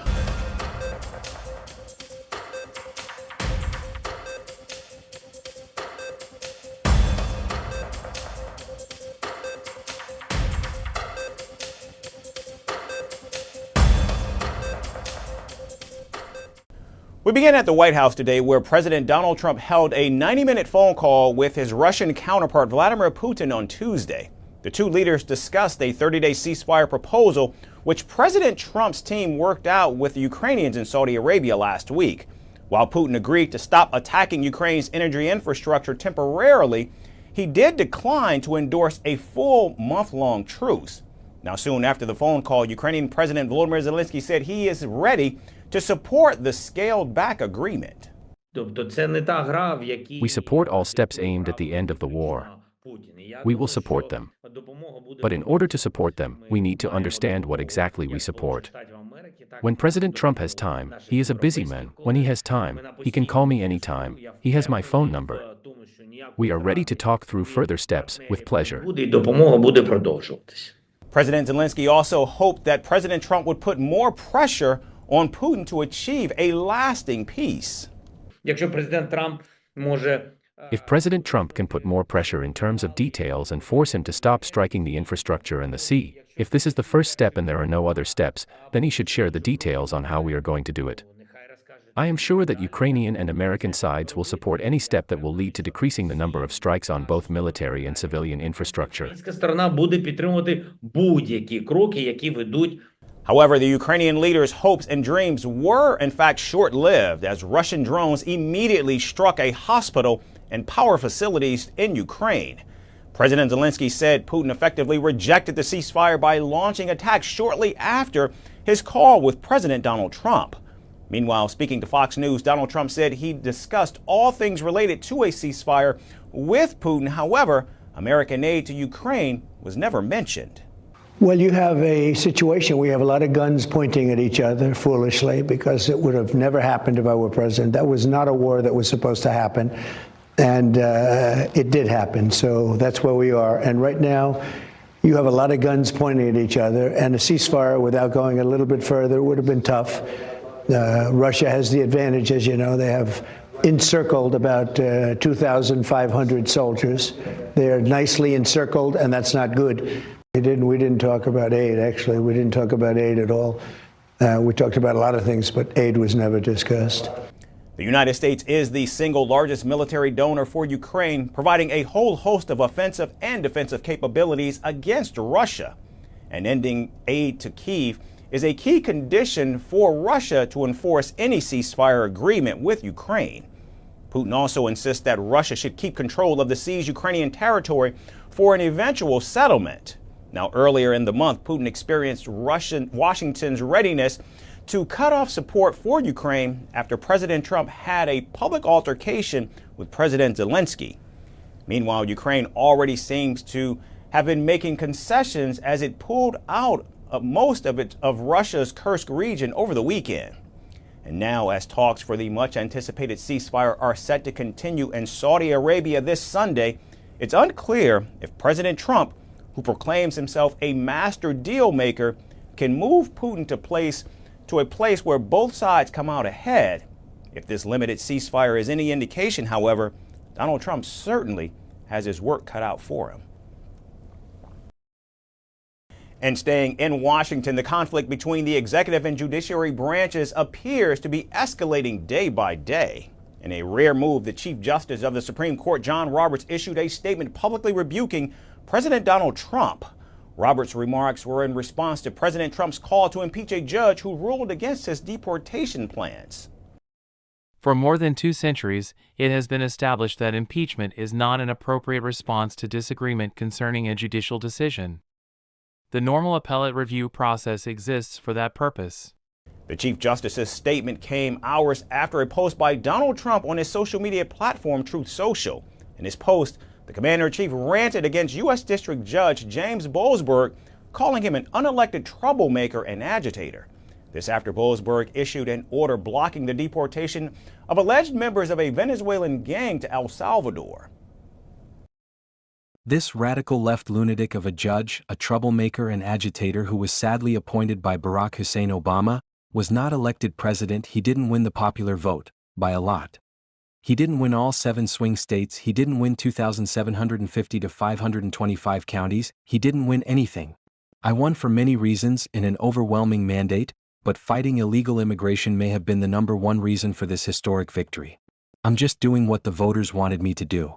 This judge, like many of the crooked judges I am forced to appear before, should be impeached. We don't want vicious, violent, and demented criminals, many of them deranged murderers in our country. Make America great again. Boasberg's ruling on Monday blocked President Trump's executive order, which invoked the 18th Century Alien Enemies Act. The federal judge also ordered the deportation flights that were already mid-air to turn around and return to the United States. However, despite the court's directive, the Trump administration sent over 250 alleged Venezuelan gang members to a prison in El Salvador. In a later hearing, Judge Boasberg questioned the Trump administration lawyers about why the flights had not returned to the U.S. Justifying its ignorance, the White House said federal courts have no jurisdiction over a president conducting foreign affairs. President Trump's team also filed a motion demanding the removal of Judge Boasberg from the case. This administration acted within the confines of the law, again, within the president's constitutional authority and under the authority granted to him under the Alien Enemies Act. We are quite confident in that, and we are wholly confident that we are going to win this case in court. All of the planes that were subject to the written order, the judge's written order, took off before the order was entered in the courtroom on Saturday. Meanwhile, Donald Trump has responded to John Roberts' comments, saying the Chief Justice didn't mention his name and could be referring to other people. President Trump's ongoing fights with the federal courts do not end there, however. On Tuesday, a U.S. district judge blocked President Trump's executive order banning transgender people from serving in the U.S. military. And in another setback, a court ruled that Elon Musk-led Department of Government Efficiency, or DOGE, can't make future cuts to U.S. aid as it is likely unconstitutional. Moreover, the Trump administration is now set to rehire about 25,000 probationary workers to comply with last week's court orders. And now heading to Europe, a French politician is making waves by suggesting the U.S. should return the Statue of Liberty, claiming America no longer upholds its values.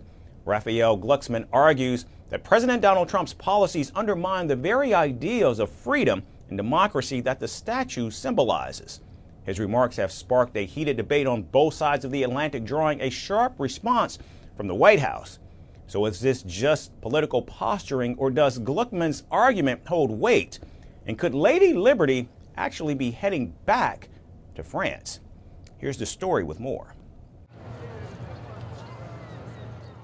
For nearly 140 years, the Statue of Liberty has stood as a symbol of freedom and democracy in New York Harbor.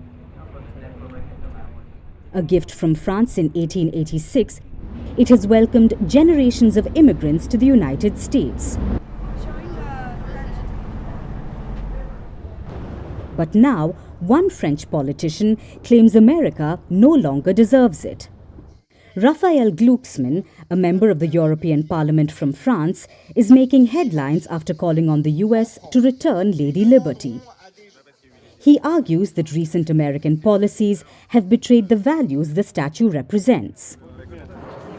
You see, the Statue of Liberty was a gift from the French people, marking the 100th anniversary of the American Declaration of Independence.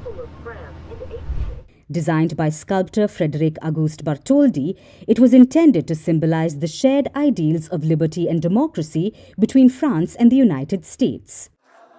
But in a fiery speech this weekend, Francis Glucksmann claimed that some Americans are now, quote-unquote, choosing to switch to the side of the tyrants.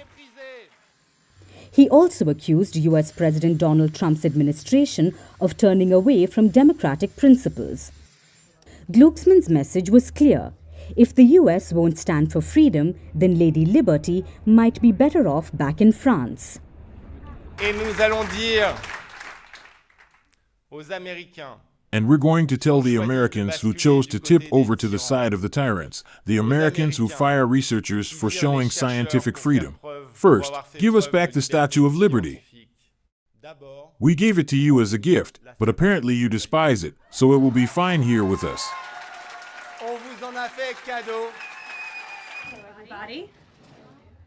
But the White House wasn't having it. Press Secretary Caroline Leavitt shot back, making it clear that the US has no plans to return the iconic sculpture. She also reminded France that America helped liberate them in both world wars.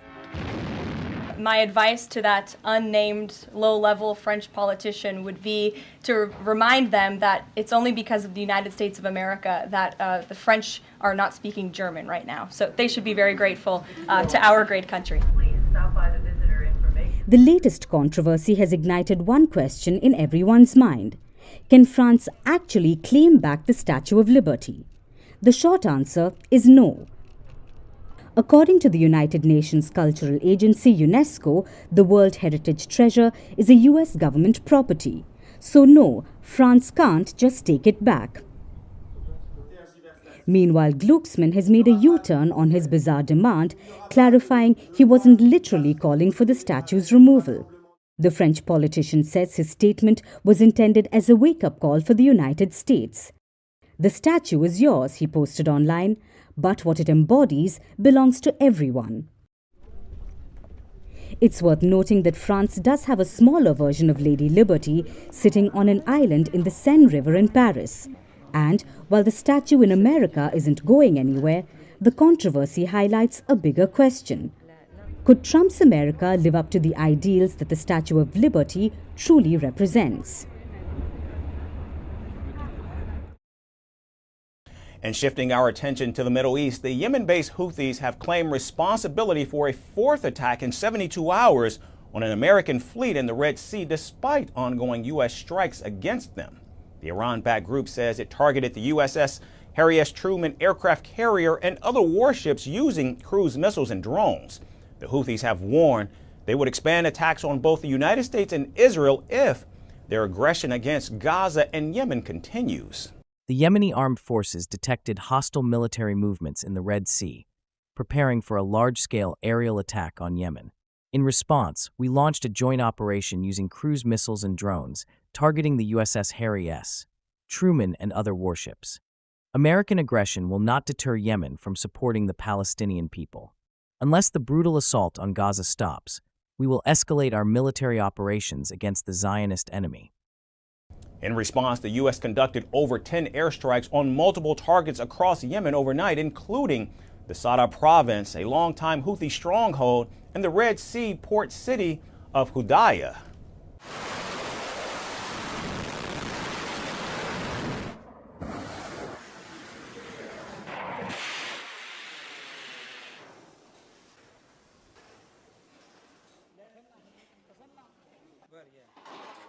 The Trump administration has vowed to continue strikes until the Houthis cease attacks on the Red Sea and the Gulf of Aden, which are major shipping routes for global trade. Meanwhile, in response to Israel's deadly air attack on Gaza that claimed more than 400 lives, the Houthis claim to have fired a ballistic missile at Israel's Nevatim air base. With reliance on Allah and by His grace, the Yemeni armed forces successfully carried out an operation targeting the Nevatim airbase with a Palestine 2 hypersonic ballistic missile. By the will of Allah, this operation achieved its objective successfully. The Yemeni armed forces will expand the scope of targets in occupied Palestine in the coming hours and days unless the aggression against Gaza comes to an end. Tuesday's missile attack by the Houthis on Israel marks the first reported attack on Israel from Yemen since the January 19th ceasefire in the Israel-Hamas war. Israel says it intercepted the missile launched from Yemen after air raid sirens sounded across multiple regions. Meanwhile, in a televised interview, Israeli Prime Minister Benjamin Netanyahu said increased military pressure on Hamas is crucial to securing the release of hostages. Netanyahu said he has ordered strikes on Gaza because Hamas had rejected proposals to secure a ceasefire extension. And I have promised you many times, if Hamas persists in its refusal and does not release our hostages, we will return to fighting. And indeed, we have returned to fighting. We have returned to fighting with strength. Together with the Minister of Defense, I accepted the recommendation of the IDF and our security officials to resume intense fighting against Hamas. From now on, Israel will act against Hamas with ever-increasing force. From now on, negotiations will take place only under fire. With the Houthis vowing more attacks and the U.S. and Israel intensifying their response, the conflict in the Middle East is showing no signs of cooling down, raising fears of a wider regional conflict. And our final story of the day is nothing short of extraordinary. NASA astronauts Sunita Williams and Butch Wilmore have finally returned home after an agonizing 9 months in space. What began as an 8-day mission turned into a prolonged ordeal filled with uncertainty, setbacks, and the looming question, will they ever be able to return? Stranded aboard the ISS due to technical failures, their fate hung in the balance for months. But in a moment of triumph and relief, SpaceX successfully brought them back to Earth, ending what felt like an endless wait. As their capsule splashed down, the world breathed a collective sigh of relief.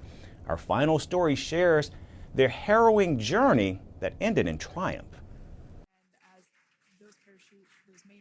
After being stranded in space for 9 long months, astronauts Sunita Williams and Butch Wilmore have finally returned to Earth. Their unexpected journey united people across continents who held their breath, sent prayers, and hoped for their safe return. And as if the universe itself had been watching over them, it wasn't just humans who celebrated their homecoming. As their capsule splashed down into the ocean, a pod of dolphins appeared, circling around as if offering their own cosmic welcome.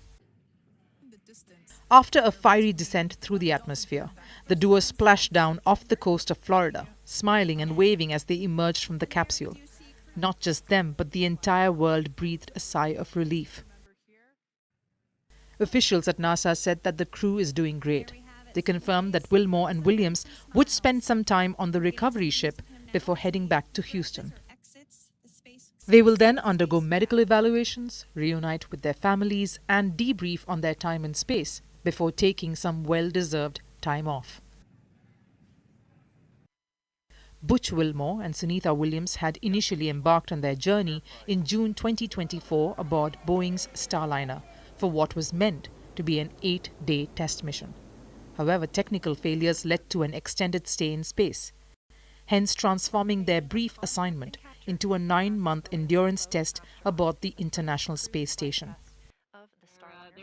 Both Wilmore and Williams, seasoned NASA astronauts and retired U.S. Navy test pilots, had been tasked with evaluating Starliner's capabilities as part of NASA's Commercial Crew Program. But when the astronauts faced technical difficulties, NASA decided to return the Starliner to Earth unmanned, leaving the 2 astronauts on the ISS until a safe alternative was arranged. That alternative came in the form of SpaceX Dragon capsule, which finally brought them back to Earth.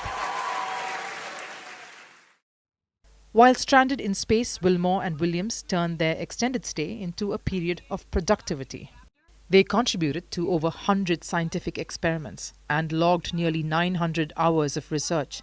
Their work spanned critical studies in microgravity, human physiology, and space sustainability.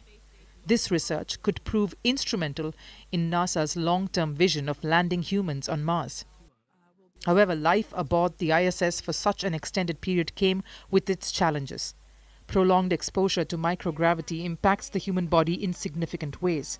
For example, muscle and bone loss, fluid shifts that can lead to kidney stones, vision problems, and balance difficulties upon return. If reports are to be believed, then it might take the 2 astronauts years to recover. However, NASA mitigates these effects through specialized exercise routines. But adjusting back to Earth's gravity remains a difficult process. Despite the unexpected hurdles, Williams and Wilmore have returned not just as astronauts, but as pioneers of endurance in space. Their journey underscores the unpredictability of space travel and the critical importance of human ingenuity in overcoming challenges beyond our planet. And as they take their first steps back on solid ground, one thing is certain: their extraordinary mission will be remembered, not just for the scientific advancements it yielded, but for the perseverance, adaptability, and quiet heroism that defined it. That's Firstpost America for this Wednesday. I'm Eric Ham, signing off from our studios here in Washington, D.C. Thanks so much, everyone, for tuning in.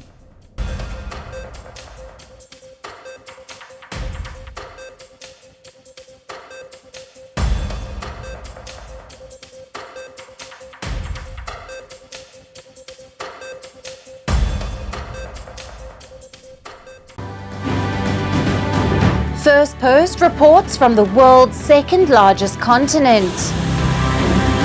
Hello, I'm Alison Lagrange. A very warm welcome from Durban, South Africa.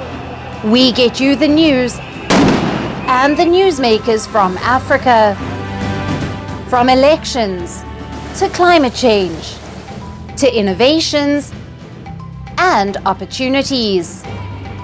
As the world's attention shifts, we report from Africa, the heart of the global south. Join me every weekday live on Firstpost.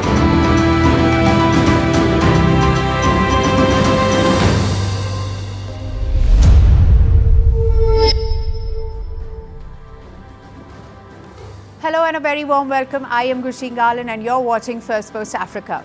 Tonight on the show, I bring you more on the ceasefire talks between DR Congo and Rwanda. Then, we shift our focus to Somalia, where President Hassan Sheikh Mohamud narrowly escaped a bomb attack. Following to that, we also dwell deeper into the rising cybercrime offensive across Africa. And more from Mali's former Prime Minister Moussa Mara on the security crisis and political uncertainty in Mali. All this and more, but first, the headlines. Ukraine says Russian missiles and drones targeted two of its hospitals and killed a person.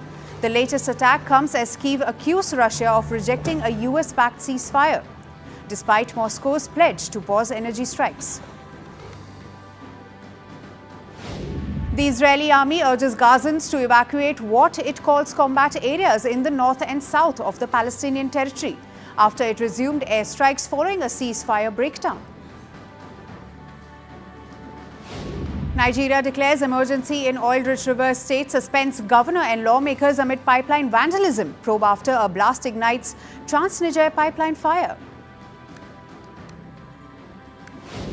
Heavy rains caused by Storm Lawrence continue to rip through Spain, causing at least one death, overflowing rivers, accidents, blocked roads and evacuations in several regions. And finally, Hungary's parliament passes a law to ban the Pride March by LGBTQ+ communities, triggering protests and the blockade of a bridge in the central part of capital Budapest.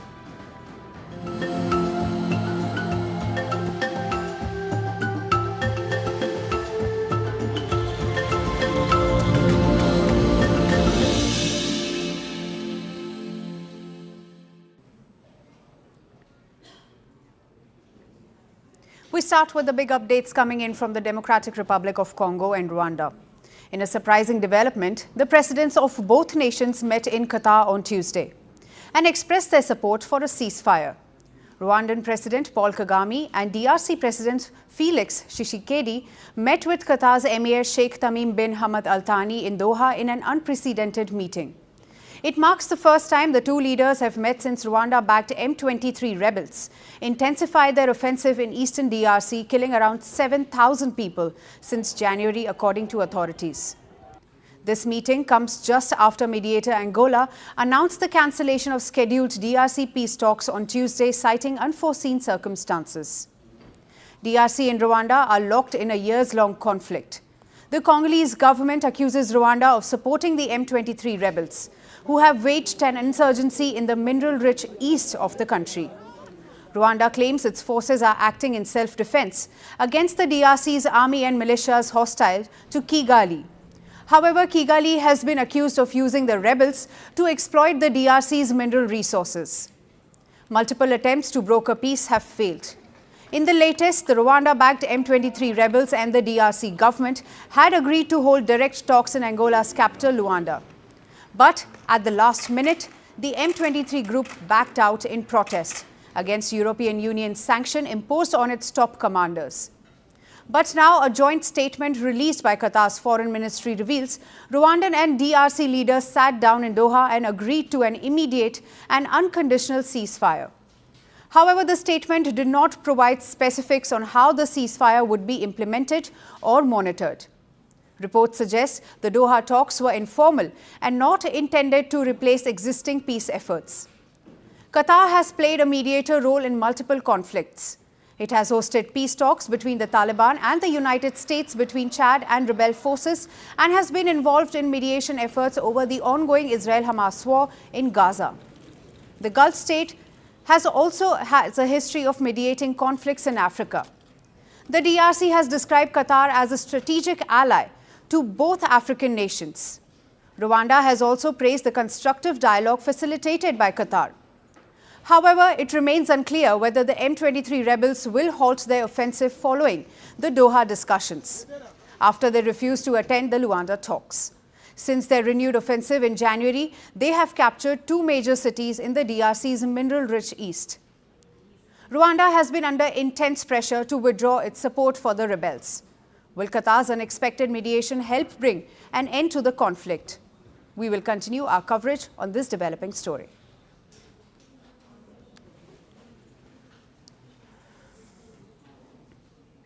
Moving on to East African country of Somalia, where President Hassan Sheikh Mohamud narrowly escaped an assassination attempt. A bomb blast rocked area near the presidential palace in Somalia's capital, Mogadishu.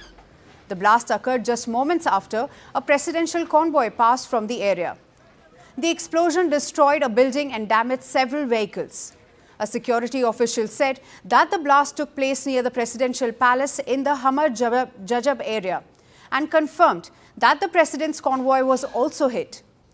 According to reports, President Mohamud was traveling to the Harsha Belt state, where the army was reportedly planning a major offensive against the Al-Shabaab terrorist group. And the same group also claimed the responsibility for the attack. Meanwhile, the government said that the attack was thwarted and President Mohamud was safe.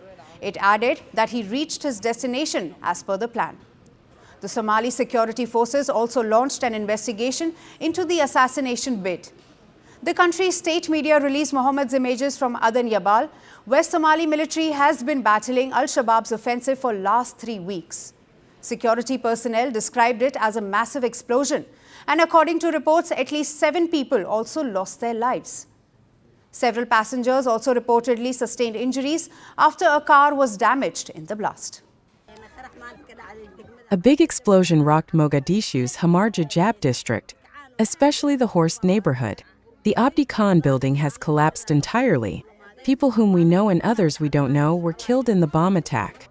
It is a deplorable incident, and we don't want it to happen again. I have heard between 7 to 8 people were killed in the attack. The Al-Shabaab group has been fighting against the Somali government for over 15 years now. It is trying to topple the existing government.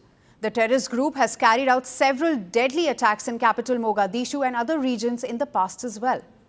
However, Tuesday's attack was the first to directly target Mohammed since 2014.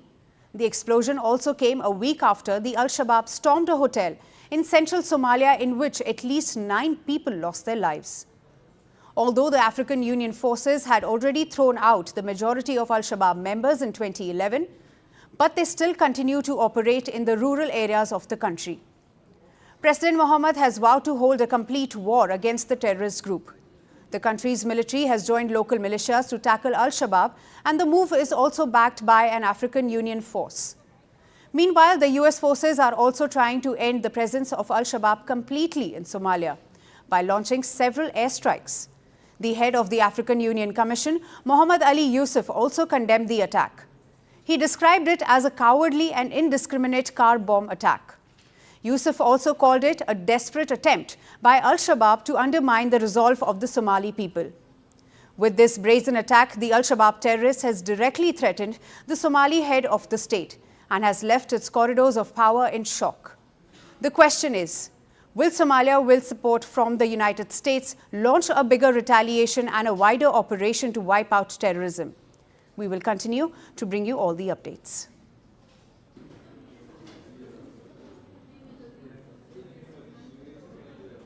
Shifting focus now, with cybercrime surging across Africa, not even heads of the state are spared.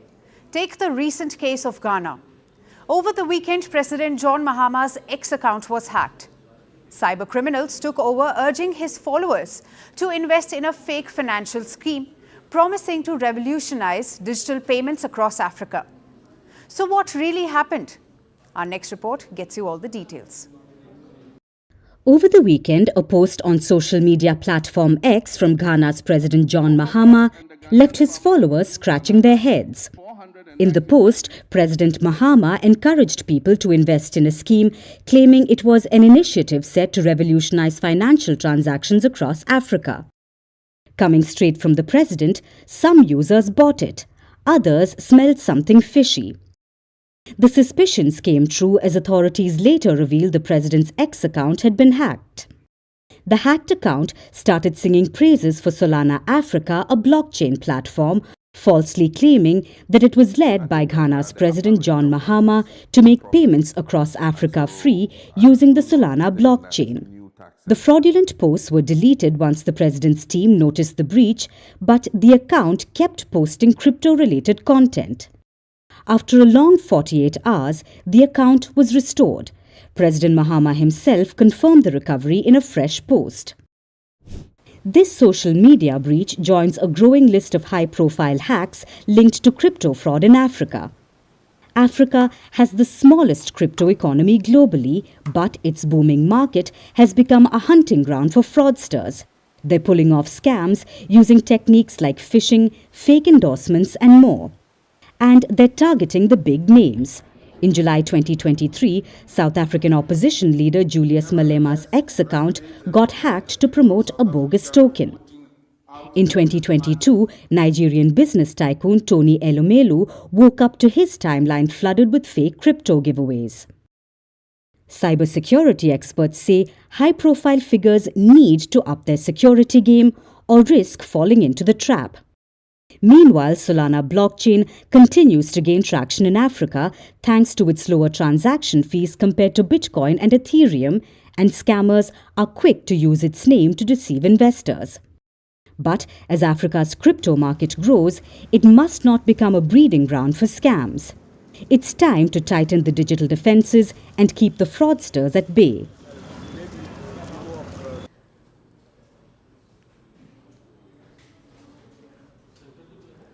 For years now, Mali has been gripped by security crisis and political uncertainty. The military junta, which took over after a coup in 2020, has been delaying the transition to democracy. Calls to bring the country back to a constitutional order have been shut down by the Mali junta. Mali's former Prime Minister Moussa Mara spoke to me on the sidelines of the Firstpost Idea Spot at the Raisina Dialogue 2025. He said that the non-constitutional order in Mali was contributing to terrorism and also described the country's withdrawal of ECOWAS as unfortunate. Here's the complete conversation. Welcome to Raisina Dialogue Idea Spot on Firstpost. Joining us today is former Prime Minister of Mali, His Excellency Moussa Mara. So welcome to the conversation to Firstpost. Thank you. Thank you very much, Miss. So beginning with the current situation in Mali. Mali is currently battling a terror threat. Mm-hmm. And reports say that over 600,000 people have been displaced. Mm-hmm. What do you make of Mali's anti-terror fight? The first things, before talking about terrorism issue is a non-constitutional order now, because this situation also contributes to spread the threat of the terrorism over our territory, even outside our country, to the neighboring country. We have to deal with this issue in order to strengthen the state and to strengthen the society.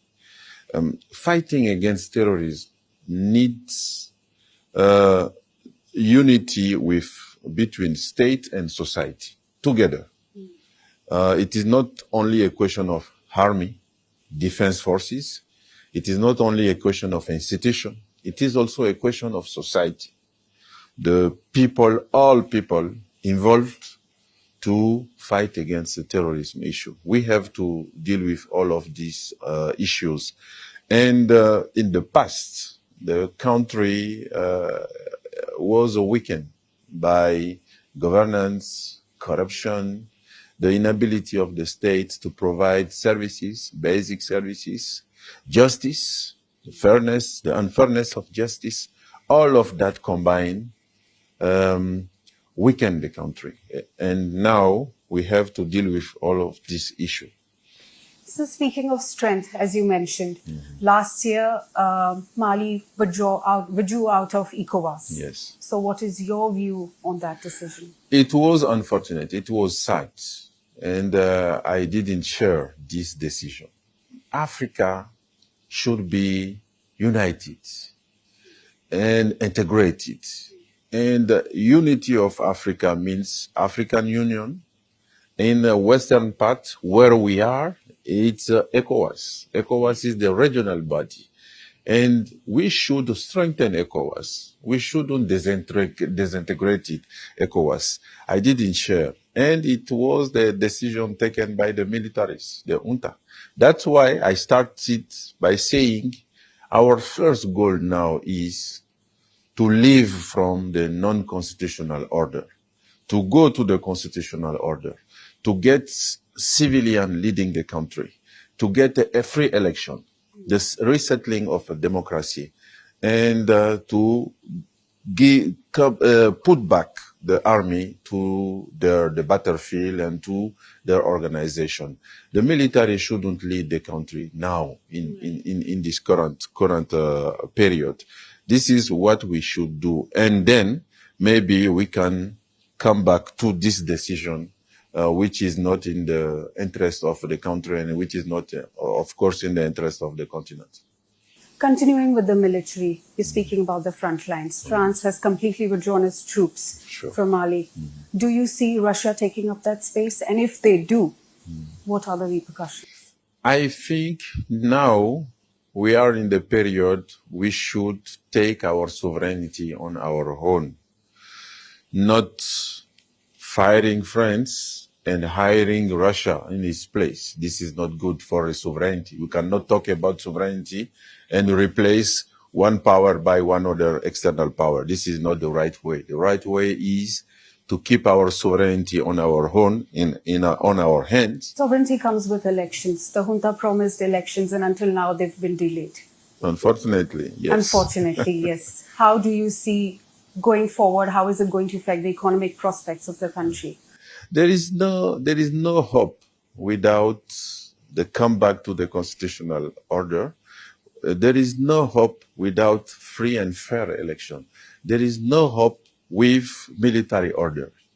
Now the country is struggling with a different type of crisis, economical crisis, power shortage. We have only 8 hours power a day in the capital city of the country.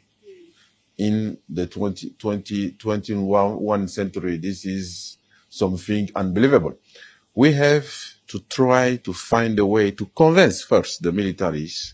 It is not in the interest of the country. It is not in their interest to stay in the power and continuing to do badly the running of the country. They have to go. They have to organize the election and to go to their activity as the militaries. This is the first thing. The second, once we get the constitutional order done, we can work on partnership of the neighboring country. Now we have a lot of problem with our neighboring country, with ECOWAS, with Ivory Coast, with Senegal.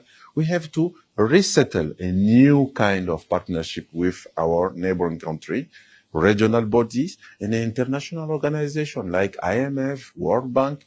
All of them are needed to help Mali to go through this horrible situation. And we have to do that in order and step by step. But the first is convince military, go. Let the country going on is a future with stability, security, constitutional order, political activity, and democracy. That's it on the show. We will see you again tomorrow at the same time. Thanks for watching.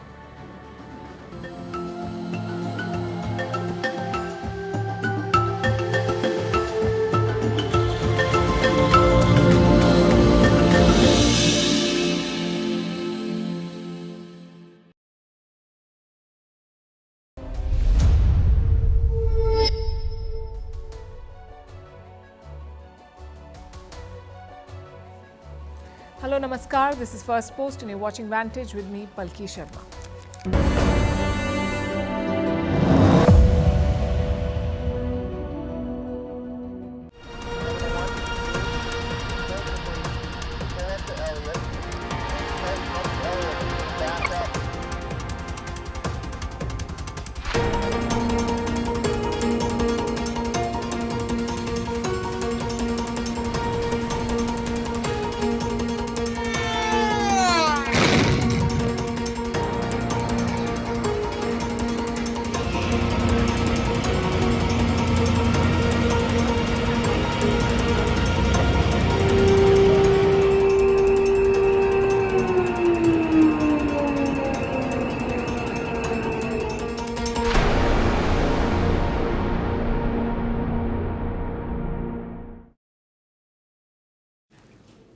A ceasefire amid drone strikes. Welcome to peace talks in the 21st century. As strange as it sounds, this is the reality in Ukraine. There is a ceasefire in place, but it's not clear what it covers. Ukraine and the United States say it covers energy and civilian sites. But Russia says only the energy sector, the rest is fair game. And both sides are making good use of this confusion. Russia fired 171 drones at Ukraine today. Dozens of them were shot down, but the rest hit targets across the country. Video shows smoke and fire over Ukrainian cities. Similar strikes were reported yesterday too. Take a look at this.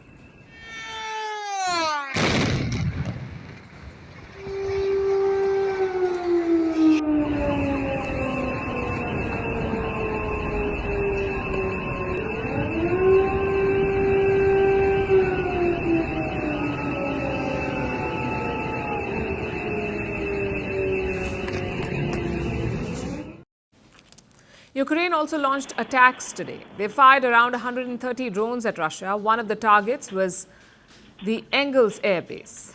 Now, this is not located near the front line. It is more than 700 kilometers away from Ukraine's border, 700 kilometers. It's also a very important air base. Engels hosts Russia's nuclear bomber planes. Unofficially, these are called White Swans. It's not clear if those planes were damaged, but footage showed a massive fire and damage to a nearby hospital.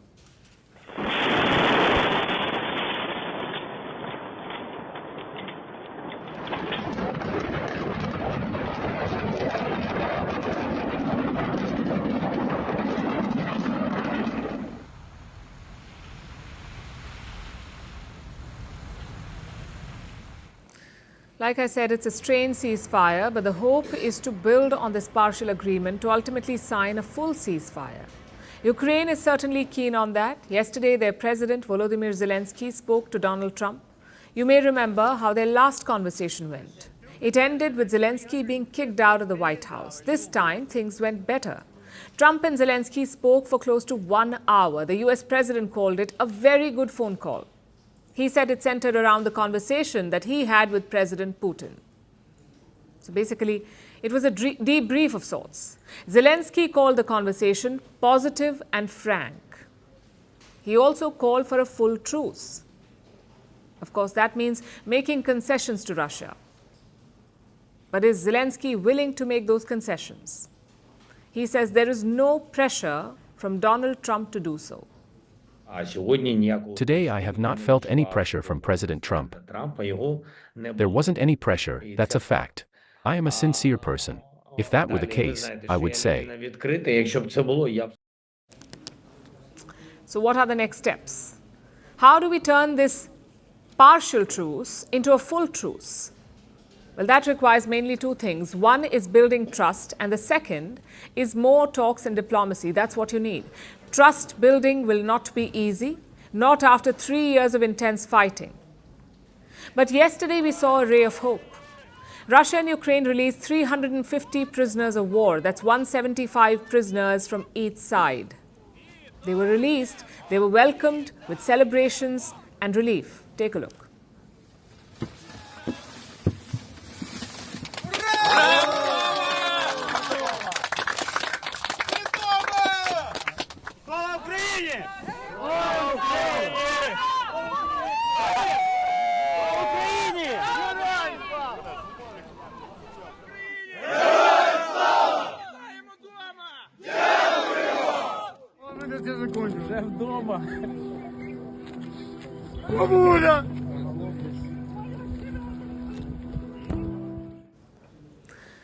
This was one of the largest prisoner swaps since the invasion.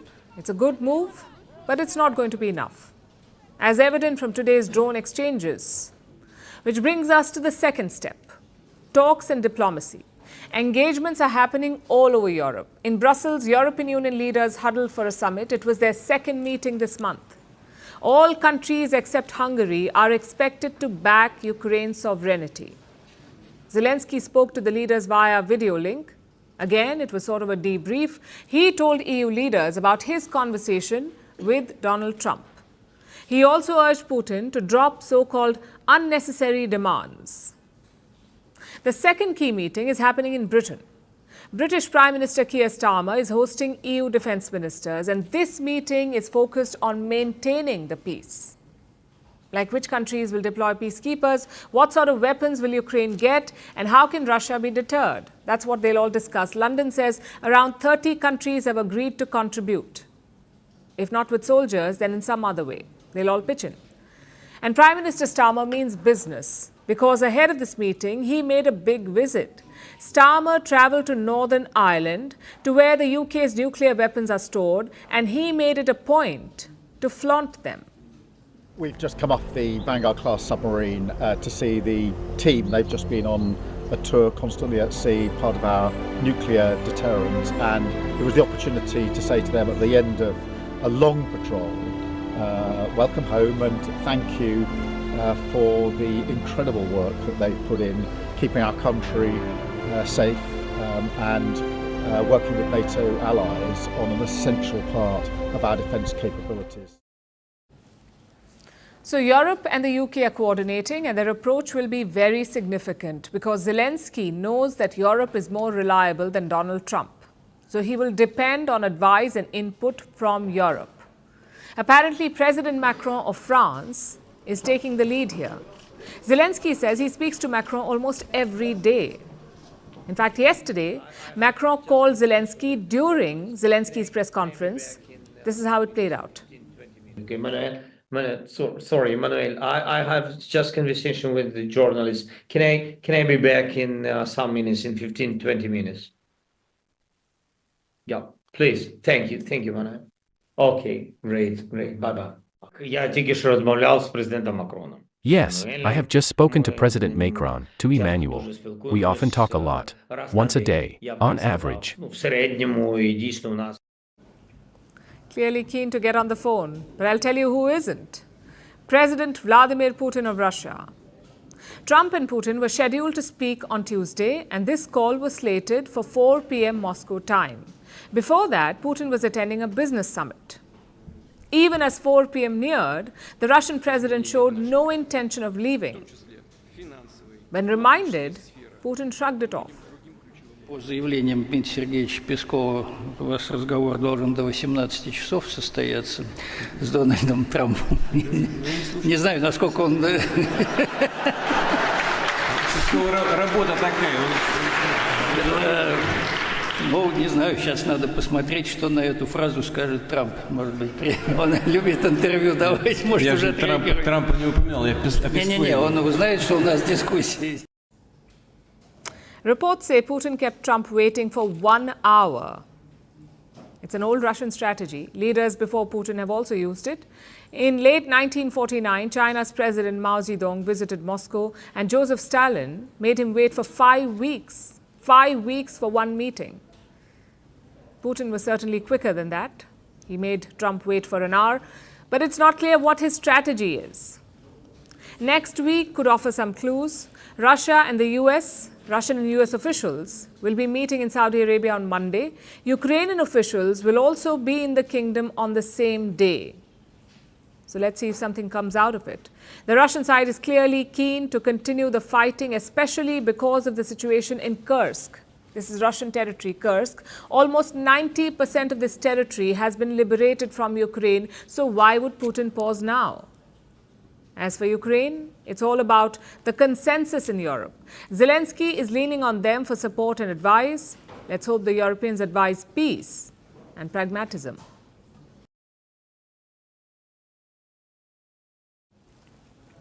So after 2 phone calls and hours of negotiation, Ukraine's future hinges on power. I'm talking about their energy infrastructure. Vladimir Putin has agreed to stop attacking it, and this is part of the limited ceasefire deal that he has accepted, a deal that he negotiated with Donald Trump. And Trump himself now wants a share. He wants to run Ukraine's power plants. So this is the new bargaining chip, Ukraine's energy infrastructure. It is getting a lot of attention now. In fact, throughout this war, it has been a target. According to reports, Ukraine has suffered 1,000 attacks in 3 years, and 2/3 of its power grid has been wiped out. Some 8 million households have been plunged into darkness. This has happened through various stages of the conflict. Long story short, Russia has relentlessly targeted Ukraine's energy supplies, and it has proved to be an effective war strategy. You see, in any war, power stations are vulnerable. By striking them, Russia wanted to weaken Ukraine and dent the morale of its people. Without power, they were forced to suffer harsh conditions, especially during the winter months, when temperatures plunge below zero. Without electricity or gas, Ukrainians have struggled to survive in the cold.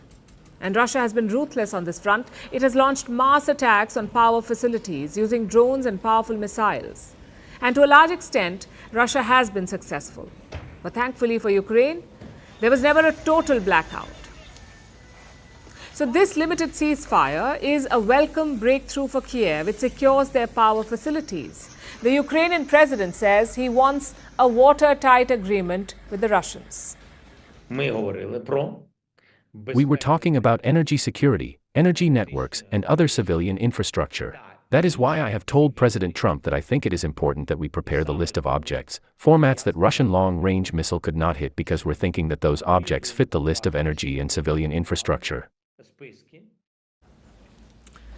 It is a limited ceasefire, but both Ukraine and Russia will welcome it, because Ukraine too has targeted Russian energy infrastructure repeatedly. Kiev has been launching attacks on Russian oil supplies. It has hit oil refineries, depots, storage units, pipelines and pumping stations. The goal was to hurt Russian oil supplies. In some cases, Kiev was successful. It disrupted the flow of oil, specifically from Russian seaport terminals, and also the Druzhba pipeline.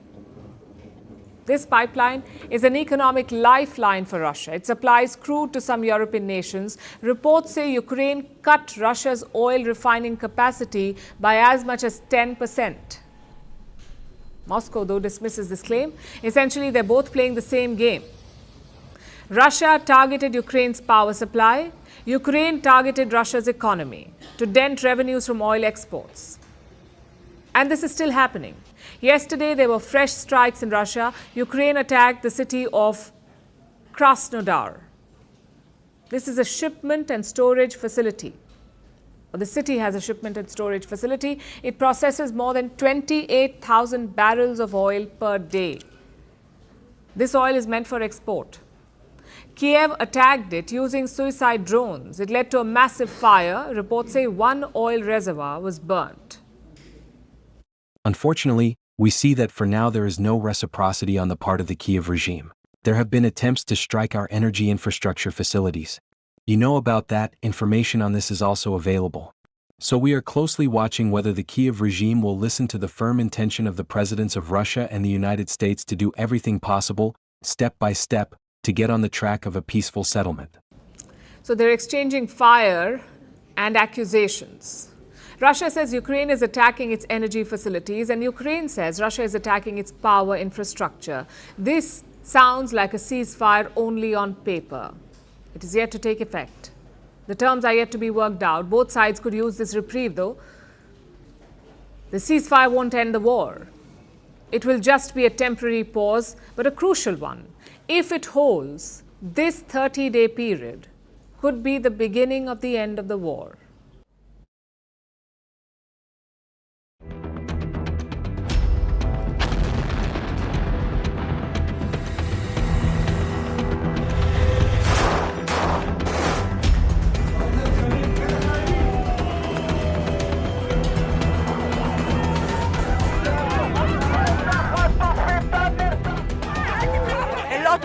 Dying, and there are hostages in Gaza. They are still waiting to release.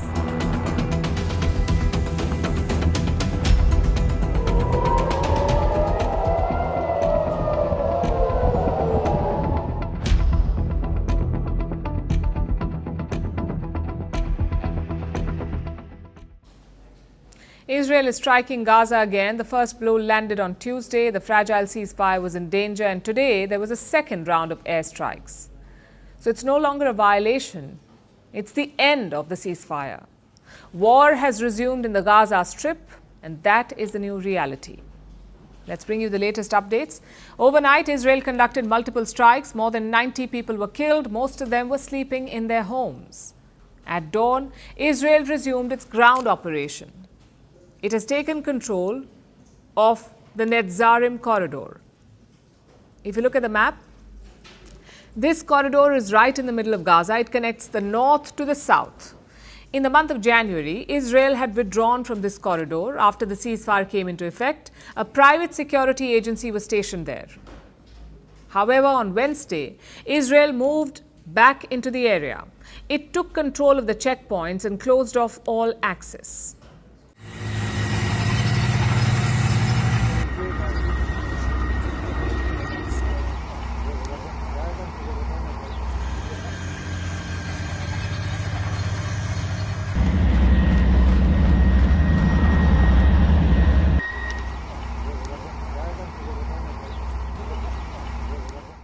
So Israel has basically created a buffer zone. Gazans can no longer travel from north to south or vice versa. Plus, 150,000 people have been asked to evacuate, and they don't know where to go. This is not a life. We urge the mediators. We are the ones paying the price with our children and women. What is this? We can't find the time to get displaced. We get displaced every day.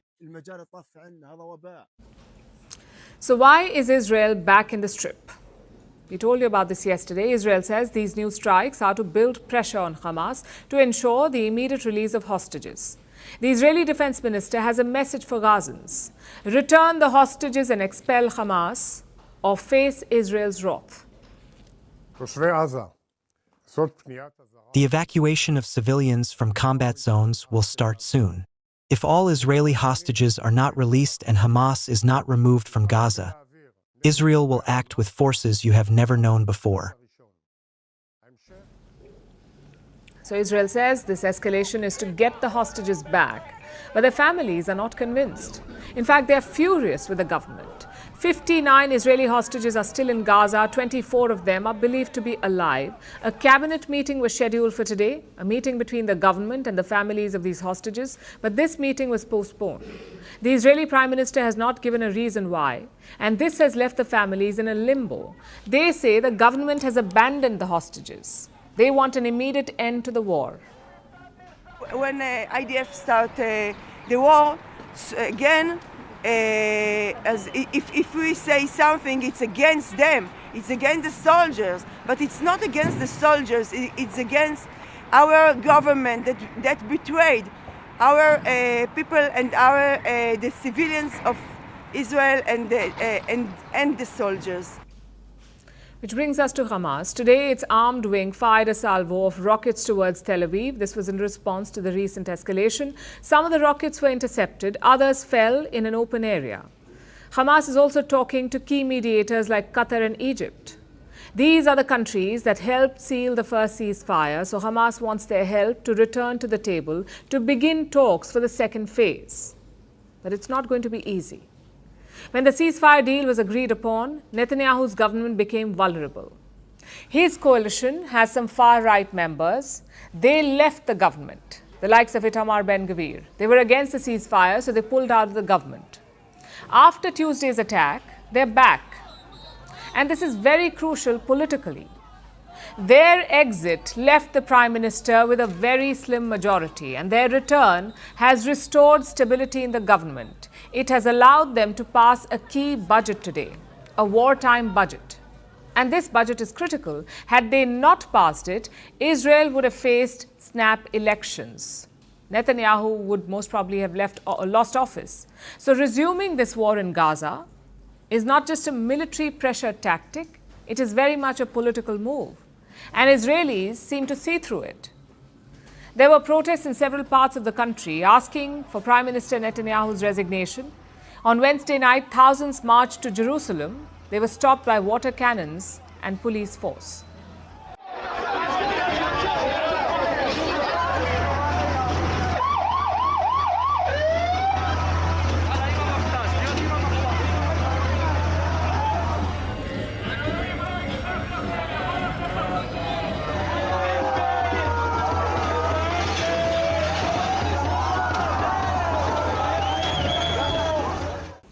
Meanwhile, Netanyahu has blamed the deep state. He's accused them of weaponizing Israel's justice system. He first posted this from his official account on X. He later deleted the post and he reposted it from his personal account. So this is how things stand in Israel. Elsewhere in the region, there's more turbulence. The Houthis are back again. They have attacked 4 US warships in the last 72 hours, and their new target seems to be Tel Aviv. On Tuesday, they fired a ballistic missile towards Israel. It was intercepted. Yesterday, they struck again. The Houthis fired a missile targeting the Ben Gurion airport in Israel. This one too was intercepted. But it triggered sirens in Tel Aviv and Jerusalem. The missile force of the Yemeni armed forces carried out a qualitative military operation targeting Ben Gurion Airport in the occupied Jaffa region with a Palestine II hypersonic ballistic missile.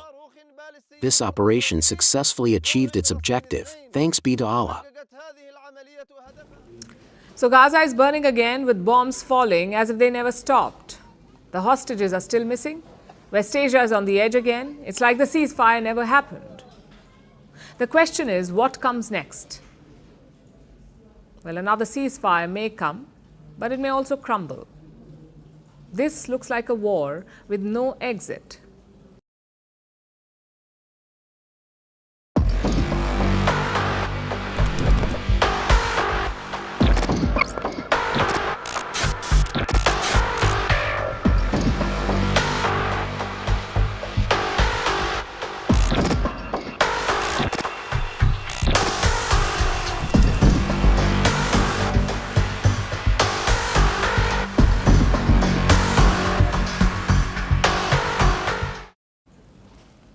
We have asked a lot of questions about AI, like will it take over jobs?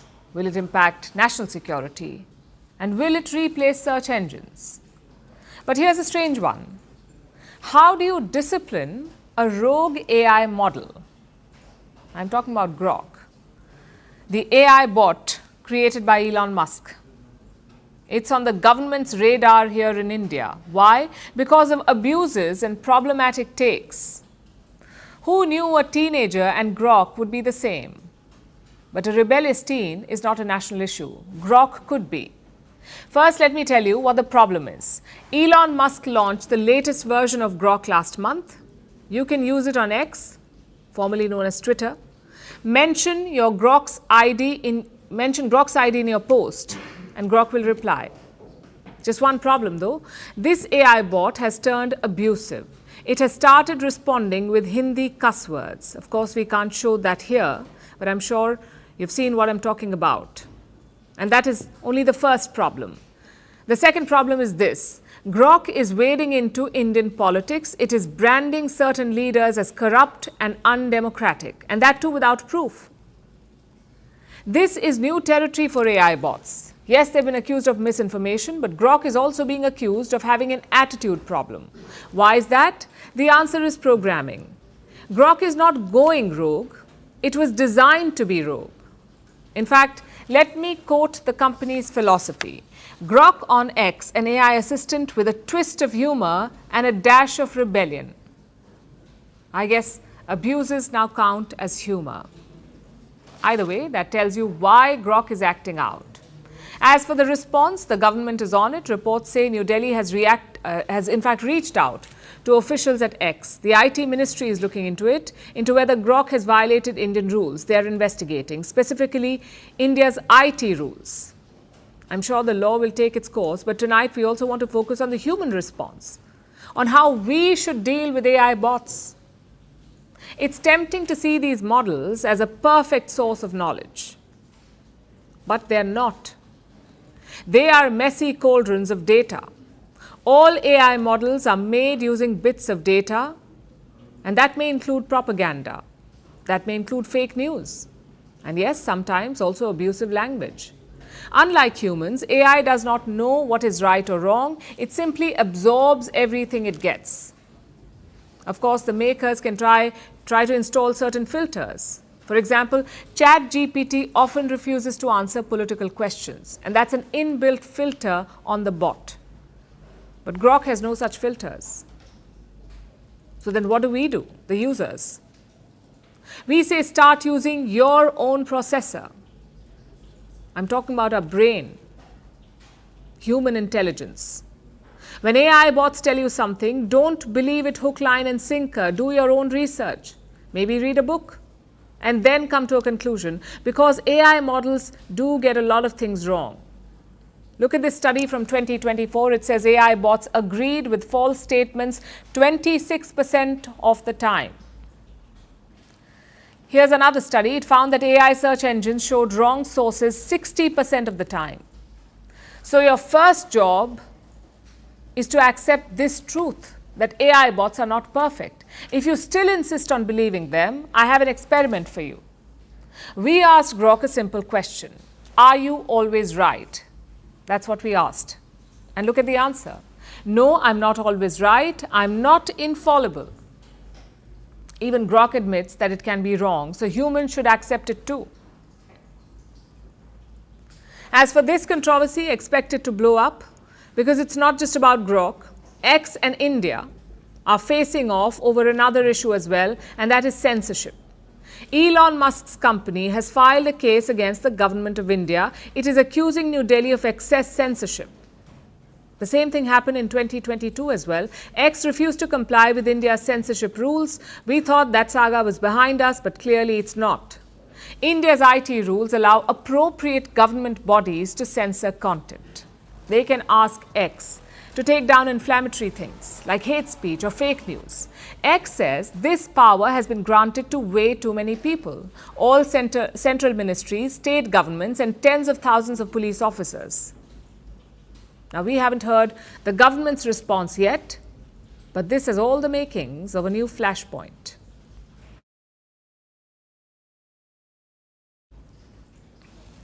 Now, let's talk about Elon Musk's Tesla, the electric car company. Over the past few weeks, it has fallen victim to a range of attacks with Molotov cocktails aimed at Tesla showrooms and cyber trucks being set ablaze.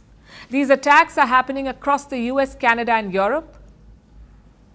They're part of the Tesla takedown protests. Now, full points for alliteration, but Donald Trump is not so happy with the way things are playing out. He is taking Tesla attacks in the US very seriously, and his administration is calling them acts of domestic terrorism. So what's behind this anger against Tesla? Here's a report. In Colorado, Molotov cocktails thrown at Tesla cars and the word Nazi spray-painted on Tesla dealership buildings. In South Carolina, fire set to Tesla charging stations. In Oregon, Molotov cocktails thrown at a Tesla store and more than a dozen bullets fired at another showroom. In Seattle, Cybertruck set on fire. And now in Las Vegas, several Tesla vehicles shot at and set ablaze. The word resist was painted in red on the store's doors. Different places, different kinds of attacks, but one common link. Attacks on property carrying the logo of Tesla are cropping up across the United States, be it on showrooms, vehicle lots, or charging stations. So far, no injuries have been reported, and in some cases like Colorado and South Carolina, people have been charged. But let's state the obvious. These attacks are not about Tesla vehicles, no matter how oddly shaped they come. These attacks aren't about the electric car company either. It's about the person who owns the said company. Elon Musk, the close advisor of US President Donald Trump and the leader of DOGE, the Department of Government Efficiency. In recent weeks, there have been DOGE-driven cuts to the federal workforce and agencies. Public anger is bubbling. And now there are hashtag Tesla takedown protests. Those who aren't lighting Teslas on fire are putting up cheeky stickers on their own Teslas saying, "I bought this before we knew Elon was crazy." Those who can't afford a Tesla are posting on social media or taking to the streets. I decided that I wanted to join the protest here and send a message to Elon Musk in a way that I think is very direct. We could adversely impact sales and inflict financial pain on him, similar to the financial pain that he's inflicting on our veterans, our seniors, and a lot of less fortunate people in the U.S., along with our federal workers. So now the US government is cracking the whip. The FBI is investigating attacks targeting Tesla vehicles. Not as acts of vandalism, no. They are investigating Tesla desecration as a potential act of terrorism. Attorney General Pam Bondi has released a statement. She calls these attacks nothing short of domestic terrorism. You heard that right. The Trump administration is expanding the definition of domestic terrorism for the great genius Elon Musk. Now it will include spray paint on electric vehicles, which is kind of ironic considering that President Trump issued mass pardons for more than 1,000 January 6th rioters who stormed the Capitol building. But moving past that, in a recent interview, Trump has said that the attackers are paid by people who are very highly political on the left. Meanwhile, Bondi has promised to impose severe consequences on those involved in these attacks, including those operating behind the scenes to coordinate and fund these crimes. Speaking of funding, these protests are mostly against Musk's powerful but dubious role in cutting the size of the US government so that the Trump administration can call vandalism terrorism. But by the looks of it, the anger is here to stay. And not just in the United States, there have been peaceful protests outside Tesla dealerships in Europe as well. The UK, Germany and Portugal, also in Canada. There have been some not-so-peaceful attacks as well. Earlier this month, a dozen Teslas were torched in France. This week, 4 Teslas were burnt to a crisp in Germany. And the damage isn't just physical. Tesla is bleeding cash. The company's stock doubled in value soon after Trump's election. But since then, it has shed all those gains. The stock is down more than 30%. In Europe, sales are down 45%. It seems that during Trump's first term, his properties in New York and Washington were the obvious places for protest. But in his second term, Tesla is filling that gap.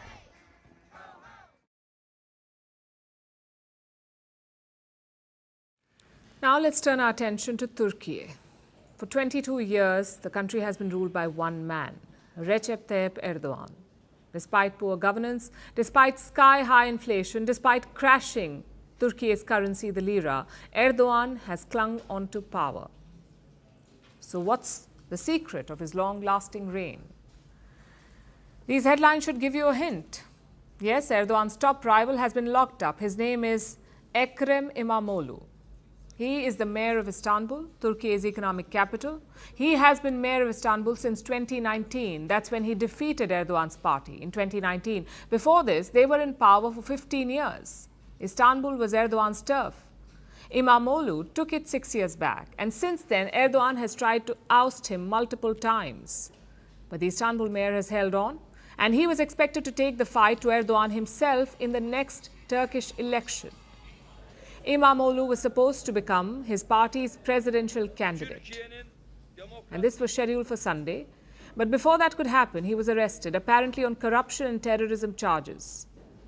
İmamoğlu is accused of committing fraud during his time as mayor. He is also accused of helping a group linked to the PKK, the Kurdish party, which Turkey accuses or considers a terrorist outfit. So those are the charges against İmamoğlu: graft and helping terrorists.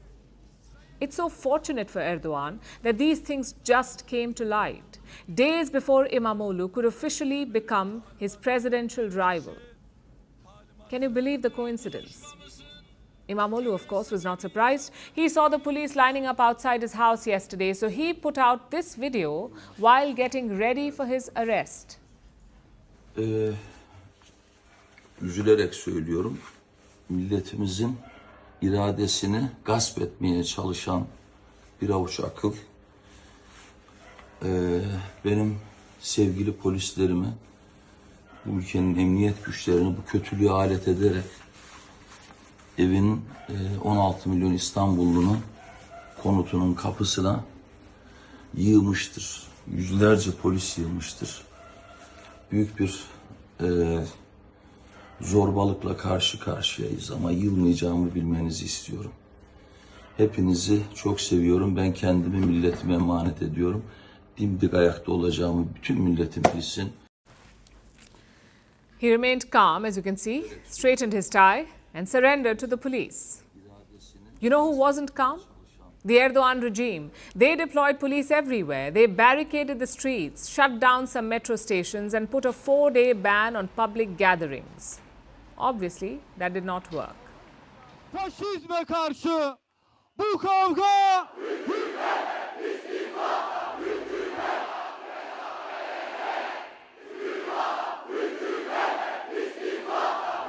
sizleri sevgiyle, saygıyla selamlıyor.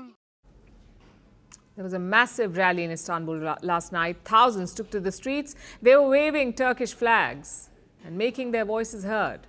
İmamoğlu's wife was also there. She addressed his supporters. Bugün sabah saatlerinde gözaltına alınan sadece Ekrem İmamoğlu değildir. Bugün sabah saatlerinde gözaltına alınan 16 milyonlu İstanbul'un iradesidir. And it wasn't just Istanbul. Protests broke out in the capital, Ankara, as well. People even clashed with riot police. Take a look.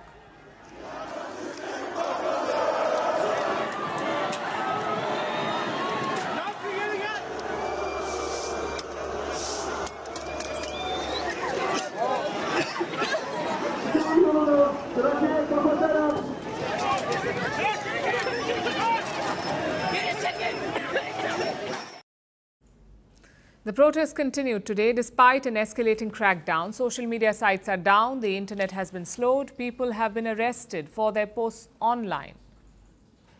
It's a full-fledged crackdown on dissent and opposition.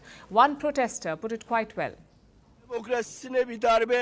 Today, a coup was made against Turkish democracy, a civilian coup.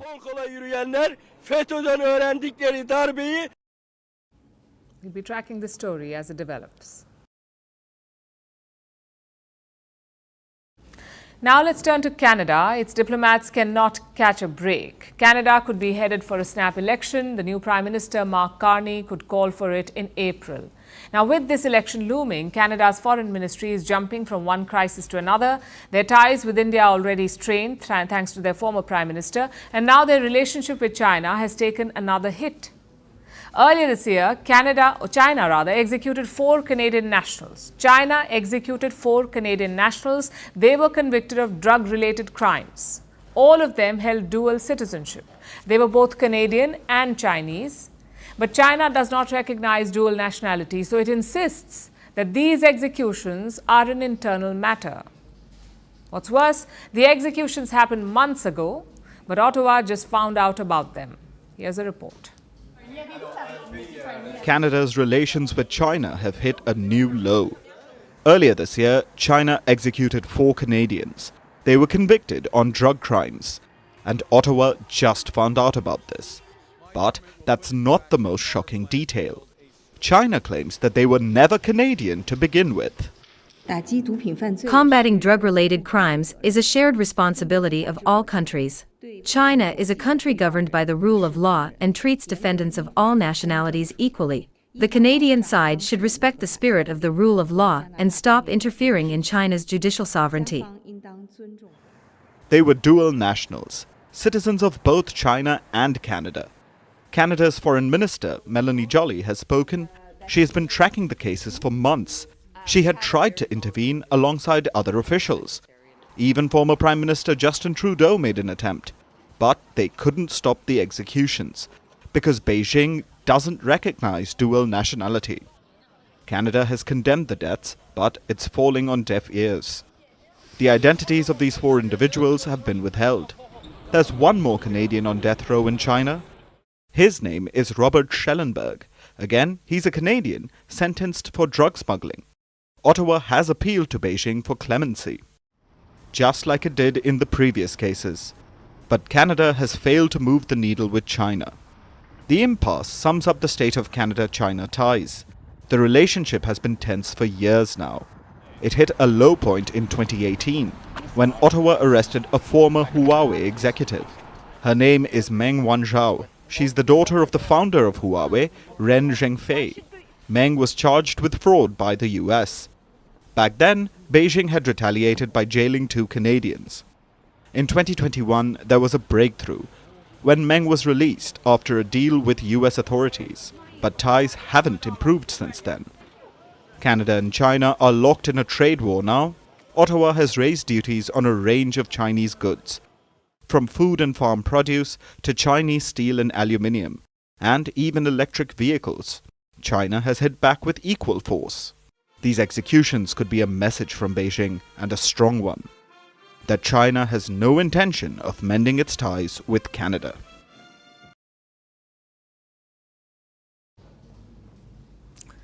There's a battle for India's waistline, and America's Eli Lilly just took the lead. The US pharma giant has officially launched Mounjaro. It's a popular weight loss drug primarily used for type 2 diabetes, and now it's here in India. So how does it work? What does it cost? And why is it in India? First things first, Mounjaro is a diabetes drug, like I said. It is an injectable medicine developed by Eli Lilly. In 2022, it was approved in the United States, and this approval was for type 2 diabetes. But it's also used for weight loss. And here's how it works. Mounjaro mimics 2 key gut hormones, GIP and GLP-1. These are hormones. This injection acts like them. It increases insulin production, it slows down digestion, it suppresses appetite, and it makes you feel fuller. So you eat less and you shed kilos, or you shed them faster. That's how it helps in weight loss. Now let's look at the cost. The injection is available in several dosages from 2 milligrams to 15 milligrams, and you need to administer it once a week.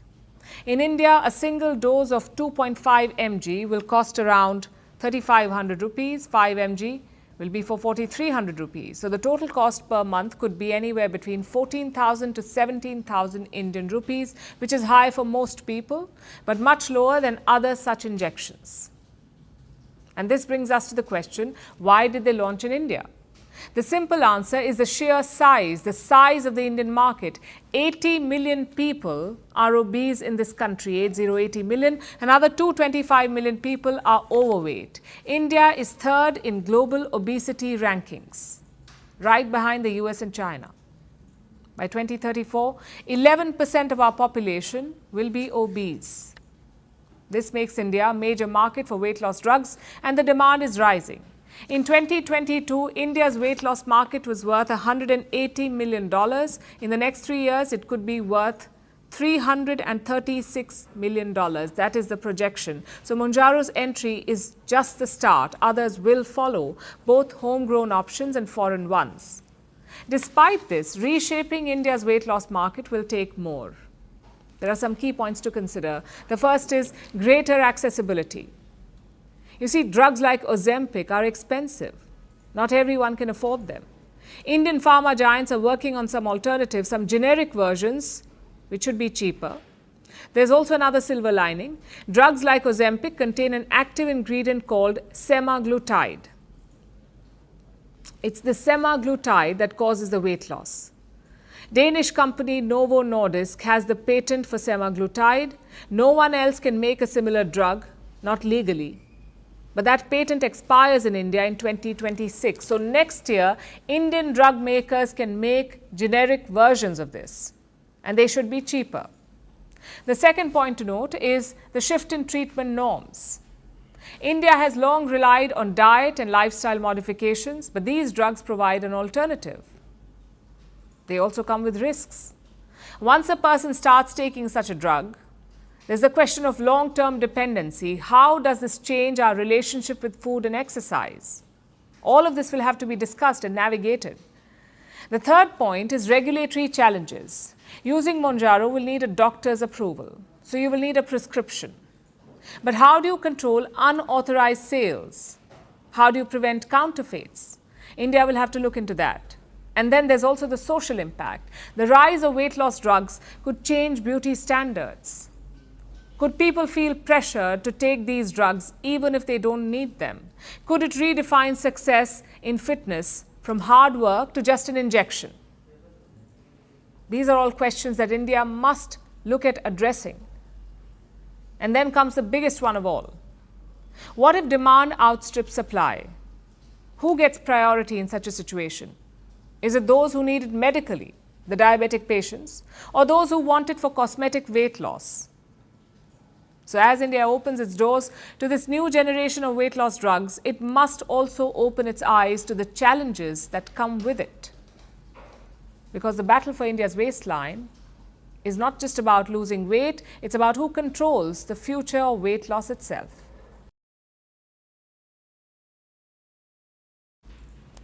Our next story is from Africa, from Somalia in the east. Somalia has been fighting a terrorist insurgency for years against a group called Al-Shabaab. These terrorists control vast swathes of Somalia, and they carry out regular attacks. On Tuesday, Al-Shabaab went for the big prize. They targeted Somalia's president, Hassan Sheikh Mahmoud. The president was on his way to the airport, and a roadside bomb exploded as his convoy was passing by. The president escaped unharmed, but the blast killed at least 4 people. Here's our report. This is the aftermath of a bomb blast in Somalia, in the capital Mogadishu. A building was reduced to rubble. Smoke and dust filled the air, and people were seen searching through the debris. The blast left at least 4 people dead, but the count could be higher. A big explosion rocked Mogadishu's Hamajajab district, especially the host neighborhood. The Abdi Khan building has collapsed entirely. People whom we know and others we don't know were killed in the bomb attack. It is a deplorable incident, and we don't want it to happen again. I have heard between 7 to 8 people were killed in the attack. The terrorist group Al-Shabaab has taken responsibility for the attack. Their target this time was the president of Somalia himself, Hassan Sheikh Mahmoud. Al-Shabaab tried to get him with a roadside bomb as his convoy was leaving the presidential palace and heading towards the airport. Mahmoud was scheduled to board a flight to Somalia's Middle Shabelle region to the front lines in the fight against Al-Shabaab. So it seems the terror group tried to get him first. The bomb managed to hit Mahmoud's convoy, but the Somali president was unharmed. He made it to the airport. Local media later shared pictures of him in fatigues, purportedly from the front lines. So the attack doesn't seem to have changed his plans. Meanwhile, Al-Shabaab continued their attacks, targeting the airport in Mogadishu and a nearby area which houses foreign embassies. This follows a deadly attack last week where Al-Shabaab stormed a hotel, killing at least 10 people. Somalia has been fighting against Al-Shabaab's insurgency for years, since 2009. That's when the group took control of central and southern Somalia, and in 2012, Al-Shabaab declared their allegiance to Al-Qaeda. The United States and other Western nations have joined Somalia in the fight against Al-Shabaab. The African Union has taken on a leading role, supplying troops as part of the AUSSOM, the African Union Support and Stabilization Mission in Somalia. But despite everyone coming together, they still haven't been able to oust Al-Shabaab. And every year, the group ends up killing hundreds of people. The attack on President Hassan Sheikh Mohamud may have failed, but this is a grim reminder of how dangerous the Al-Shabaab can be.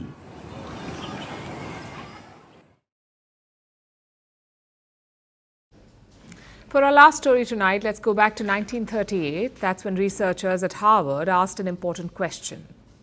What makes a person thrive? What makes for a good life, a happy life? So they carried out a study. They recruited 724 participants, a combination of Harvard students and low-income youngsters from Boston.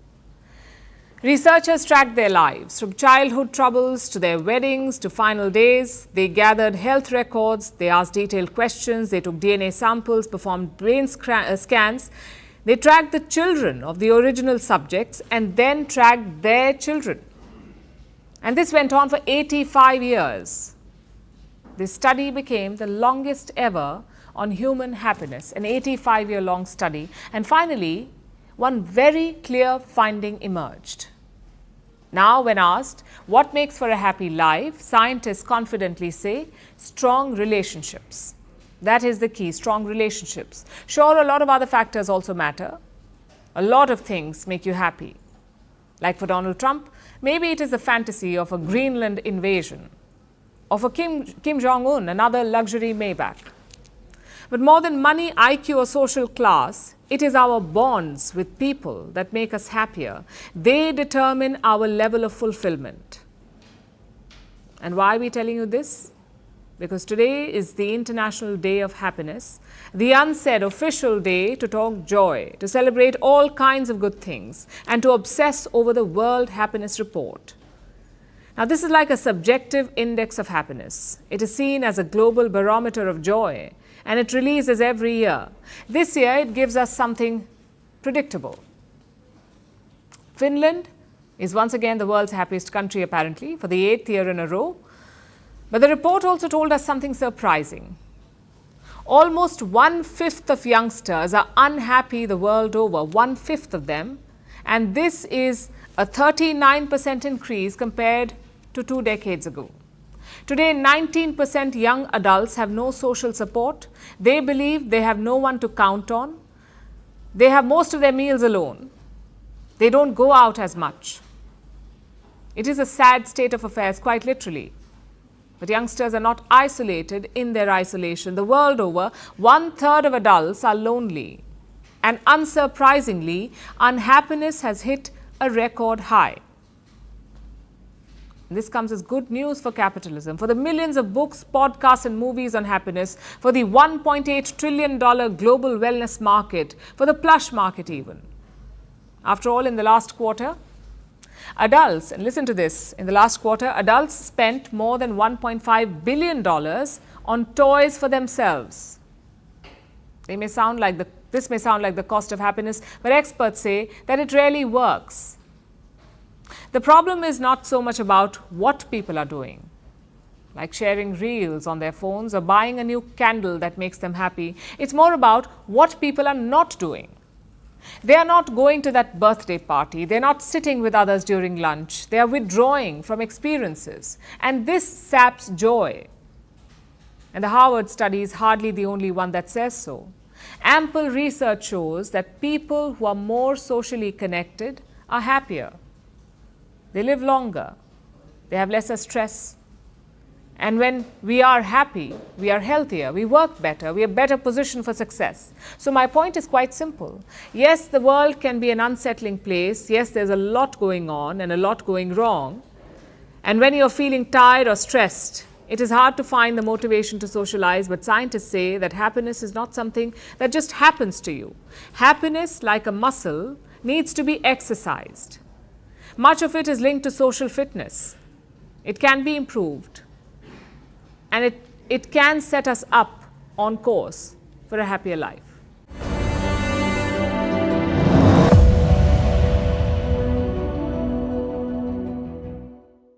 Sunitha Williams is back on Earth. The rumor is they forgot to bring back Butch Wilmore. Don't know who he is? Well, you're part of the problem. Williams and Wilmore went up to the space station last year. It was supposed to be an 8-day mission, but technical problems stranded them in space until yesterday. After 9 months, Sunitha Williams and Wilmore returned to Earth. Time was the big issue here.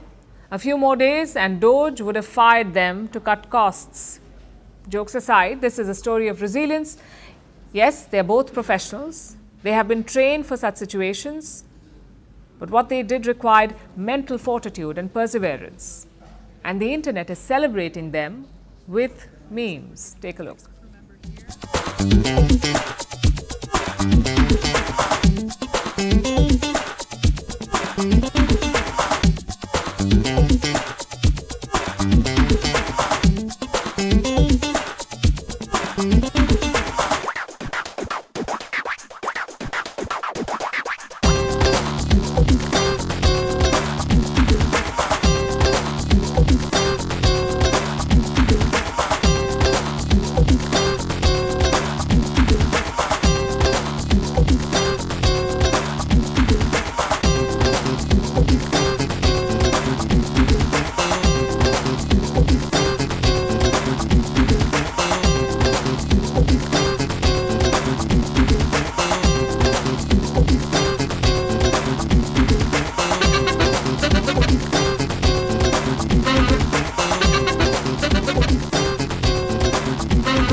Now it's time for Vantage shots, images that tell the story. In Argentina, hundreds of retirees protest against the government. AI-powered humanoid robots are the newest workers at Berlin's Mercedes factory. And in Finland, locals turn a frozen lake into a carousel ride. Finally, we are taking you back in history. On this day in 1927, Dr. B.R. Ambedkar and his followers started the Mahad Satyagraha. It was a movement for basic human rights like drinking water in India. The water of Chowdhar tank in Mahad was off limits to lower castes. Ambedkar led a crowd to this tank. They drank water from it in an act of rebellion. We're leaving you on that note. Thank you for watching. We'll see you tomorrow.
Hello, everyone, and thanks so much for being with us today. I'm Eric Hammond. We're live in the nation's capital of Washington, D.C.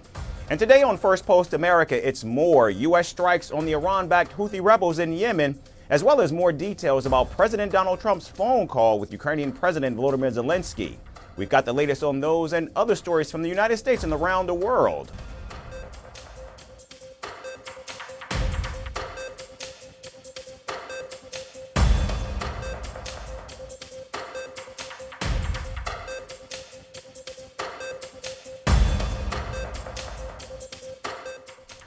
We begin at the White House, where President Donald Trump spoke to Ukrainian President Volodymyr Zelensky during an hour-long phone call on Wednesday. The White House revealed that the commander-in-chief proposed that the U.S. take ownership of Ukrainian power plants to ensure their protection and efficient operation.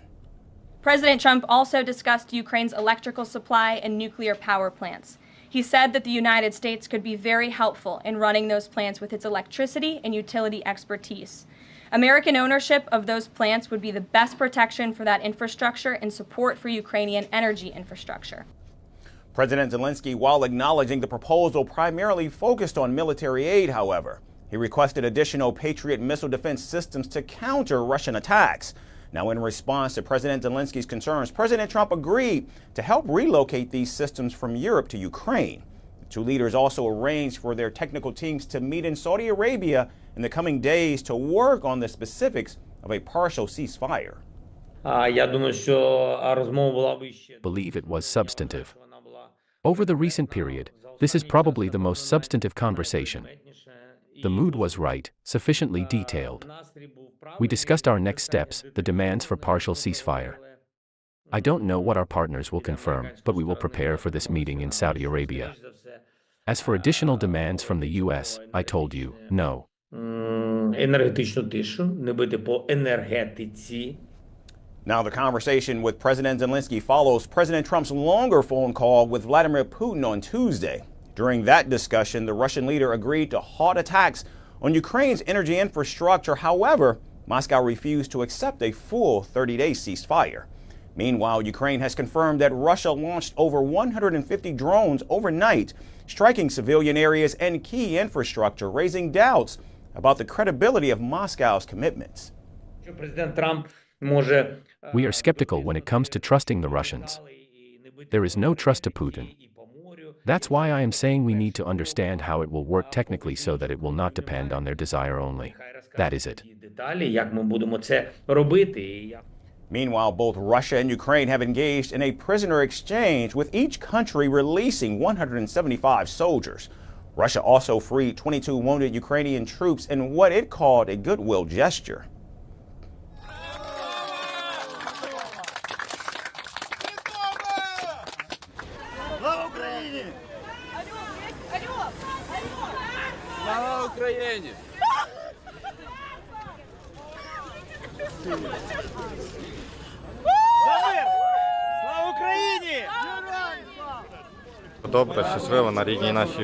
We are home, happy, in our native Ukraine, on our land. We have gone through a very difficult path. I hope that all the guys will return home soon.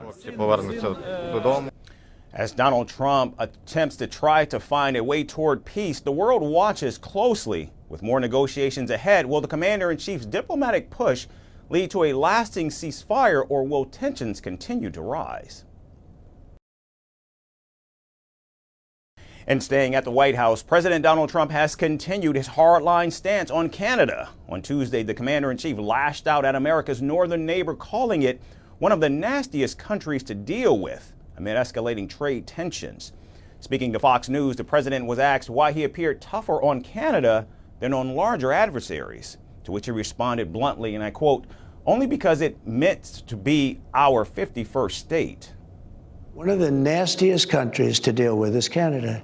The people that, now this was Trudeau, the people that good old Justin, I call him Governor Trudeau, his people were nasty, and they weren't telling the truth. They never told the truth.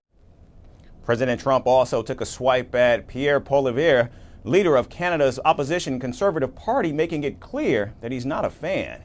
Poilievre has also been a vocal critic of Trump's policies and has distanced himself from the American president. Conservative that's running is stupidly no friend of mine. I don't know him, but he said negative things. So when he says negative things, I couldn't care less. I think it's easier to deal, actually, with a liberal. The remarks by President Trump added to his litany of controversial comments about Canada. However, the statements were swiftly dismissed by the Canadian government.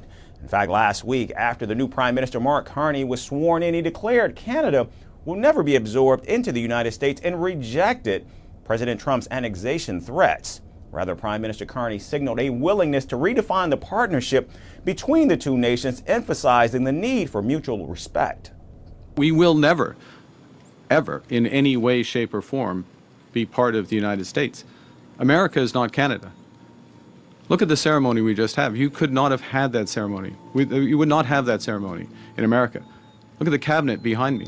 You would not have that cabinet in America. You do not have that cabinet in America. We are a very fundamentally different country.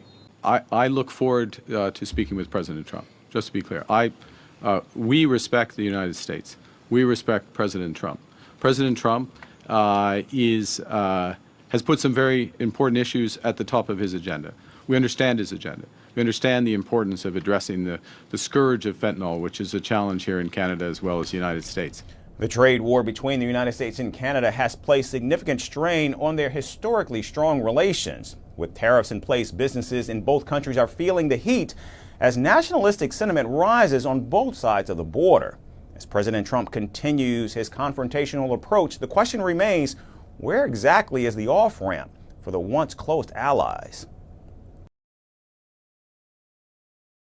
And now to the southern border, which is moving from a political battleground to a defense posture. The Trump administration is reportedly considering a military-controlled buffer zone along the U.S.-Mexico border. Now, this could put active duty troops in direct contact with illegal migrants, raising major legal questions. But will this be considered legal, and what will it mean for immigration enforcement? Here's the story with more. President Donald Trump is deciding to crack down harder on illegal immigration. And this time, he wants the U.S. military to come in guns blazing.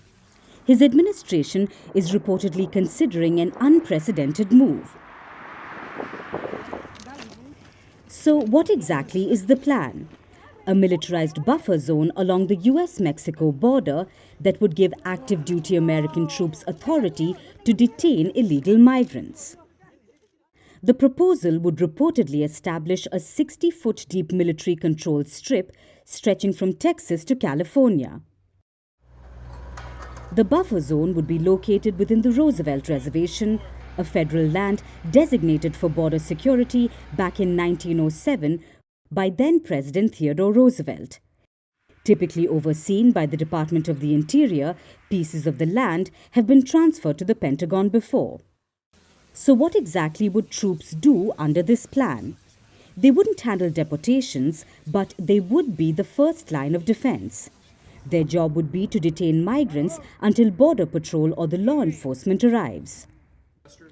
This is part of Trump's hardline immigration agenda, a signature issue of his re-election campaign. On his first day back in office, he declared a national emergency at the border.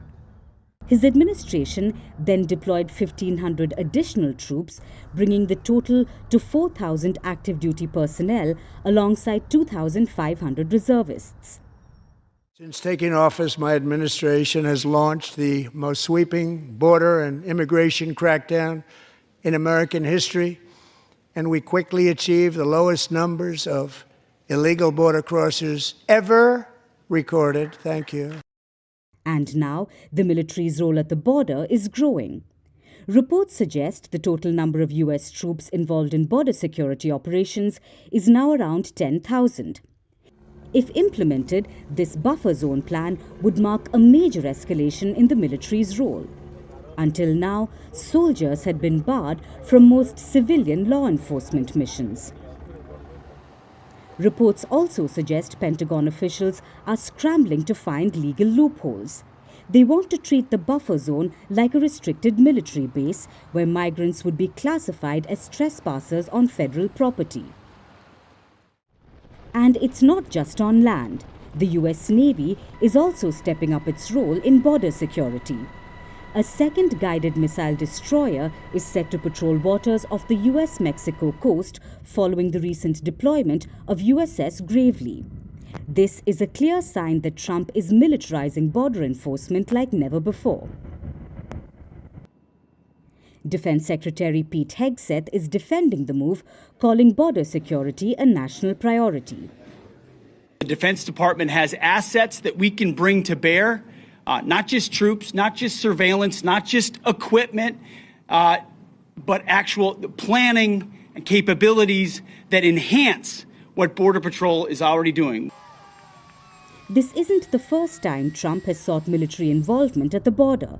In 2018, he ordered troops to assist Border Patrol agents, but the plan was reportedly never fully executed. So this raises the question, will this new buffer zone actually happen? Border crossings are at a low, but legal challenges are stacking up. Can the Trump administration pull this off, or will the courts shut it down even before it starts?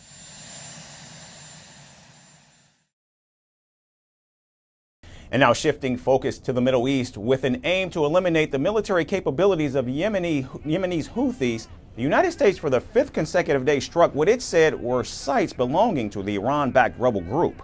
The U.S. military released a video showing Houthi attacked drones being shot down over an unidentified location.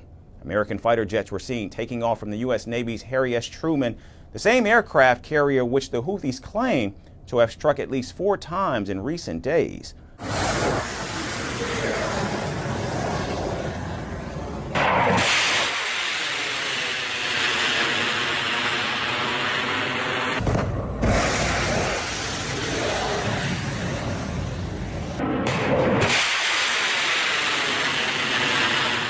American jets also struck targets in the Yemeni capital of Sana'a, where several people were reported injured. The nighttime footage also showed flames and smoke rising up after a strike on what is believed to have been the residences of Houthi weapons experts. Apart from Sana'a, the latest strikes also hit targets in Yemen's Al-Baida province, which is known to have military sites and weapons warehouses owned by the Houthis. The bombing campaign also targeted the Houthi stronghold of Sada in the country's northwest. Now, in response, the Iran-backed Houthis said they were countering the American attacks. For the 5th day in a row, our armed forces continue to effectively and responsibly confront the American aggression against Yemen, the land of faith and wisdom, which has targeted civilian objects and facilities in the capital, Sana'a, and several other governorates over the past few hours. Meanwhile, President Donald Trump has again threatened Iran against arming the Houthi rebels. The commander-in-chief also warned that from here on, any escalation will get progressively worse for the Houthis and that the United States will completely annihilate the Iran-backed group. The Trump administration has vowed to continue strikes until the Houthis cease attacks in the Red Sea and Gulf of Aden, which are major shipping routes for global trade. While we won't talk about it publicly, just know that there is a design to the operation. There are specific effects that we're trying to achieve, and there are specific targets that have been selected and approaches that we're taking in order to achieve the president's end state. So it isn't that we're just striking capabilities. There's an intent behind every strike and every target that we go after. Meanwhile, the Houthis maintain they will continue to attack ships in the Red Sea in solidarity with the Palestinians in Gaza, where Israel has resumed attacks after Hamas refused to release the remaining hostages. With strikes on the Houthis and Israel's war on Hamas, the Middle East continues to be on a knife's edge. And today we end in Europe. Hungary is witnessing massive protests after Prime Minister Viktor Orban's government passed a sweeping new law banning all LGBTQ+ pride marches. The law is being seen as the most damaging crackdown on LGBTQ+ rights in Hungary. Now, while Orban claims the law will quote-unquote protect children from woke ideology, his critics are calling it a systematic attack on the rights of Hungary's gender minorities. Our final story has all the details. Hungary, a country once known for its vibrant pride marches, is now at the center of a human rights storm. Earlier this week, within a day of introduction, Hungary's parliament passed a controversial law that bans LGBTQ+ pride events, calling them harmful to children. The passage of the bill sparked chaos inside the Hungarian parliament, where opposition lawmakers set off smoke bombs and threw leaflets during the vote. Amid chaos and uproar, the bill was passed with a 136 to 27 majority. Pride marches have taken place in Hungary for 3 decades. But under this new law, any event that violates a 2021 ban on LGBTQ+ content for minors is now illegal. The violators will be fined up to $500. Police will also use facial recognition to identify offenders. What is happening in the country is worrisome. They are trying to take away more and more from the Hungarian people what is actually ours and our rights. Hungary's latest crackdown on LGBTQ+ rights has drawn alarming parallels to the suppression of LGBTQ+ freedoms in Russia. Evgeny Belyakov, a Russian living in Hungary, believes that in restricting LGBTQ+ freedoms, Prime Minister Viktor Orbán is simply following his Russian ally, President Vladimir Putin. It's quite terrifying, to be honest, because we had the same in Russia. It was building up step by step, and this is what I feel like this is what's going on here. I'm not surprised that Viktor Orbán doesn't have any original ideas. He only copying Putin or Trump, but it's really terrifying. I just only hope that there will be more resistance like this in Hungary, because in Russia we didn't resist on time, and now it's too late. Orbán's party was instrumental in getting the new ban passed, and the Hungarian Prime Minister has vowed to protect his country's children from what he calls its woke ideology. A tone which is similar to Orbán's closest ally in the West, US President Donald Trump. Trump and Orbán call themselves the crusaders against woke ideology, and they are both cracking down on rights of the LGBTQ+ community. At the same time, human rights groups have called the new law a distraction from the country's deeper problems. As smoke lingers in the Hungarian air, on Budapest's bridges and in the parliament, the message from demonstrators is loud and clear. Engage out! Engage out! Engage out! Despite increasing restrictions, the LGBTQ+ community and its allies say they will not be silenced. For them, this isn't just about pride. It's about the right to be seen, to be heard, and to exist without fear. That's First Post America for this Thursday. I'm Eric Ham signing off from our studios here in Washington, D.C. Thanks everyone so much for tuning in.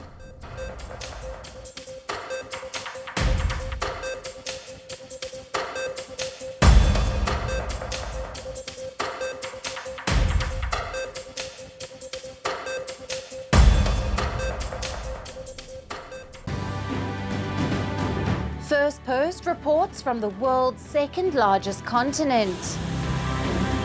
Hello, I'm Alison Lagrange. A very warm welcome from Durban, South Africa. We get you the news and the newsmakers from Africa. From elections to climate change to innovations and opportunities.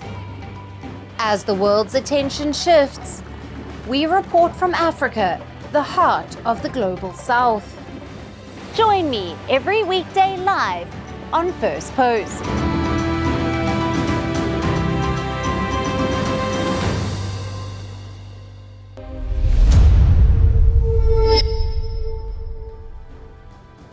Hello and welcome to First Post Africa, where we get you the top stories from the continent and from across the world. I'm Alison Lagrange, coming to you live from Durban, South Africa. First, let's take a look at the headlines. A massive Ukrainian drone strike sets an airfield on fire near a strategic bomber base in Russia's Saratov region. Moscow claims to have downed 132 Ukrainian drones in overnight attacks across multiple regions. Latest Israeli airstrikes across Gaza kill at least 70 Palestinians and wound dozens. This as Israel resumes its ground operations in the enclave abandoning a ceasefire that was held since January. Turkey detains 37 people for sharing provocative content on social media, pressing ahead with a crackdown on dissenting voices that escalated with the arrest of the Istanbul mayor, a potential challenger to President Recep Tayyip Erdogan. Sudan's army reportedly inches closer to retaking control of the presidential palace in Khartoum from the paramilitary RSF, marking a key turning point in the 2-year civil war. And Indonesia's parliament amends a law to allow members of the military to hold more government roles. Despite criticism, it would expand the armed forces' role in civilian affairs.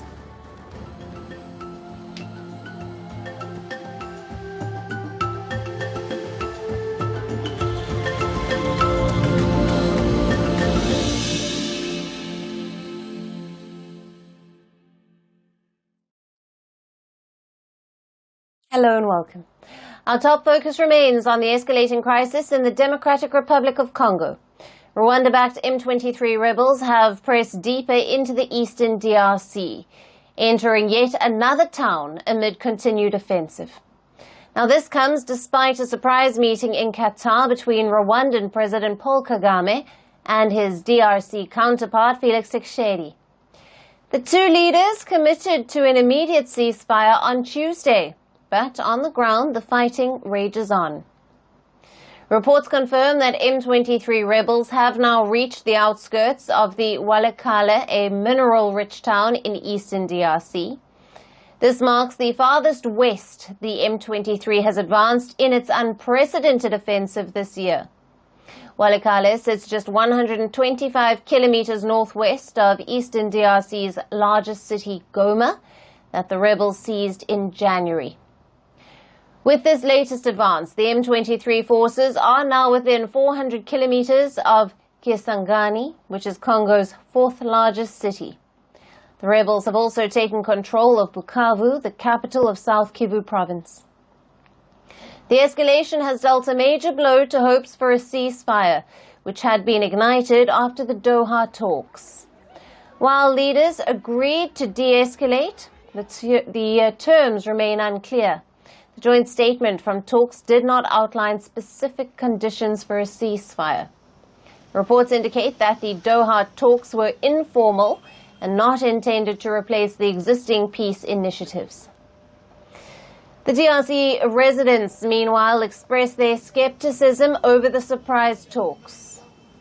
The meeting between Felix and Kagame cannot bring peace. The essential thing would be to involve other political actors in this matter. Meeting behind closed doors can lead to agreements that won't really benefit Congo. But if they included these political actors, these patriots who care about the country's future, they can help each other establish lasting peace in DRC.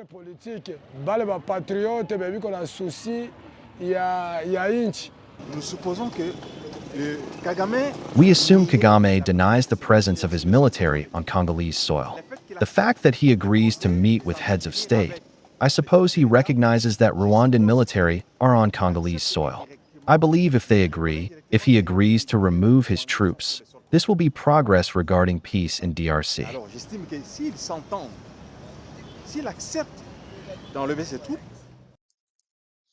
On the same day that the DRC and Rwandan leaders met in Doha, the M23 rebels and the DRC government were set to hold direct talks in Angola's capital of Luanda.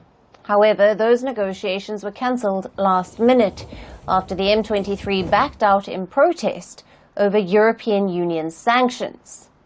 Since last month, the heads of state from the East African Community and the Southern African Development Community have called for an immediate ceasefire. But the situation continues to worsen. The DRC says that at least 7,000 people have been killed since January in the M23 offensive. Kinshasa accuses Rwanda of backing the rebels to exploit the DRC's critical mineral resources. The United Nations estimates that up to 4,000 Rwandan troops are present in eastern DRC. Rwanda, however, claims it is taking a defensive posture against DRC forces and anti-Kigali militias. Despite increasing international pressure, Kigali remains defiant. However, Qatar's mediation brought hope for a tone change. Qatar, which has mediated in several global conflicts, is a strategic ally to both the DRC and to Rwanda.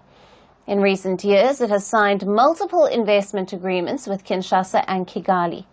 Qatar is also funding a new airport hub near Rwanda's capital, worth more than $1 billion.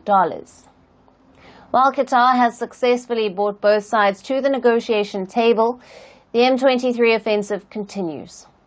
How will it further complicate the DRC crisis?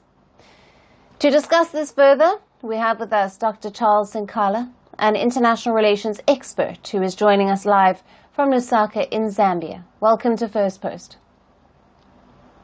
Thank you.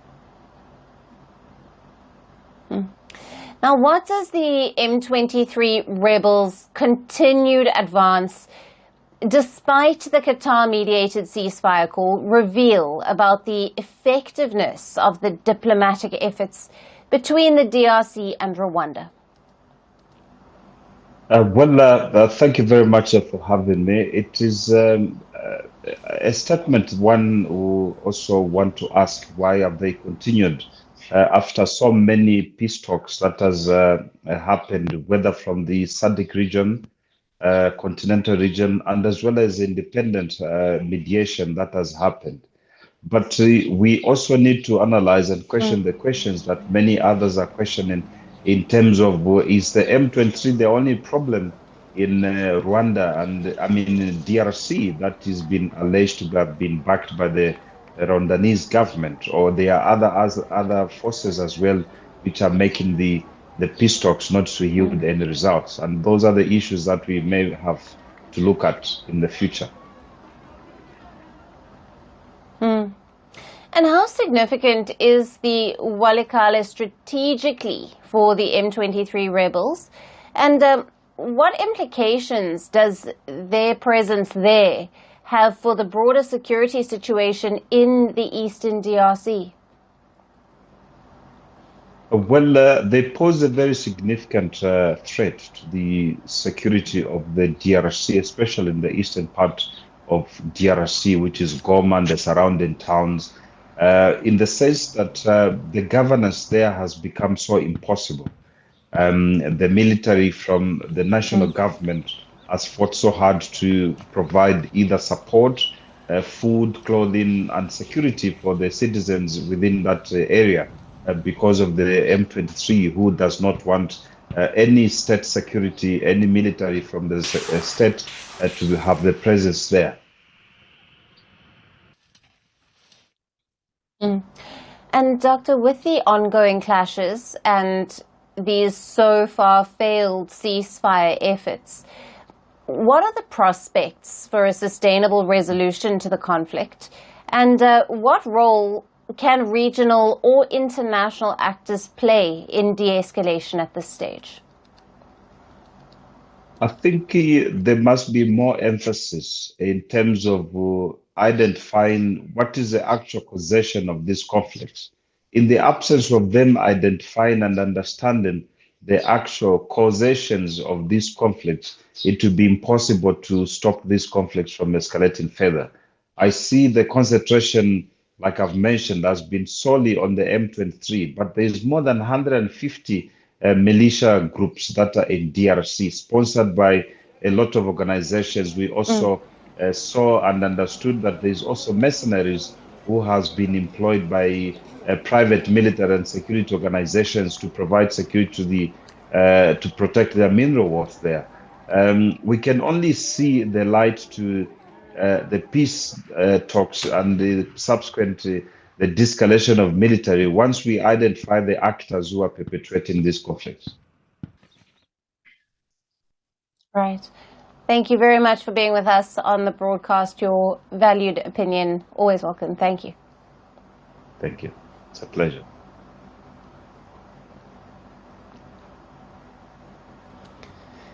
For our next story, we shift focus a bit more eastwards toward the Horn of Africa, where the security situation remains tense. Amid the growing fears of a stronger nexus between Yemen's Houthi rebels and Somalia's Al-Shabaab terror group. The Iran-backed Houthis have reportedly expanded their cross-border collaboration with Al-Qaeda-affiliated Al-Shabaab, a group that has waged a deadly Islamist insurgency in Somalia for years. A new United Nations report confirms this connection. Now, according to the report, Al-Shabaab held at least 2 meetings in Somalia with Houthi representatives in July and September last year. The group reportedly requested advanced weapons and training from the Houthis. In return, Al-Shabaab was tasked with increasing piracy operations in the Gulf of Aden and off the Somali coast, targeting cargo ships, disrupting maritime traffic, and demanding ransom for the captured vessels. Now, the report also confirms that between June and September, Al-Shabaab received arms, ammunition, and explosives through Somali ports, and also increased its revenue. Now, this is finding alignment with the U.S. intelligence report from June of 2024, which warned that the Houthis have been actively working to expand their influence in Somalia. Now, they have reportedly formed alliances with local militants and pirate networks, particularly in the Puntland and Bari regions. Now, while the Houthi Al-Shabaab link is confirmed, it is not a natural alliance. The two groups are divided by sectarianism and are not known to have had relationships in the past. Yet there are factors that unite them. Now, first is geography. Yemen and Somalia are separated only by the Gulf of Aden.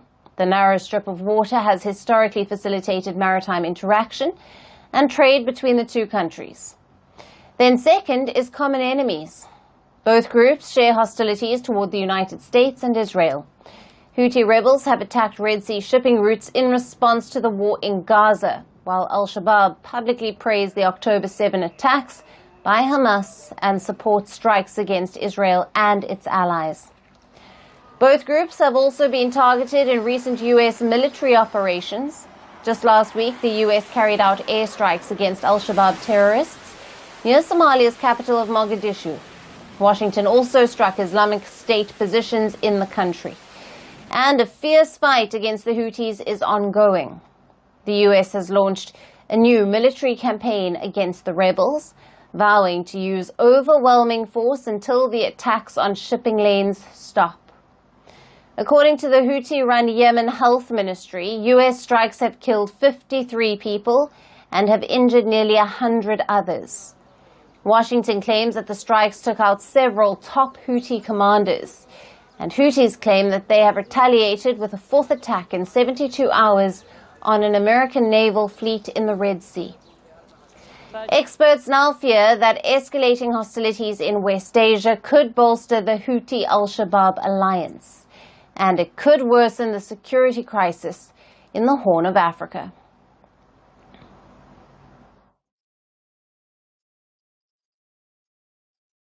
And moving on to some news from Western Africa now, where Nigerian President Bola Tinubu has declared a state of emergency in the southern Rivers State. The president has suspended the governor, his deputy, and all lawmakers. He has appointed a former Navy chief as the oil-rich state's administrator for 6 months. The Nigerian president said that the disturbing incidents of pipeline vandalism led to this decision. It has become inevitably compelling for me to invoke the provision of the Section 305 of the Constitution of the Federal Republic of Nigeria, 1999, as amended, to declare a state of emergency in Rivers State with effect from today, 18th March. A key pipeline blast rocked the Rivers State on Monday. The explosion resulted in a fire on the Trans-Niger pipeline. It transports crude oil from onshore oil fields to the Ebonyi export terminal.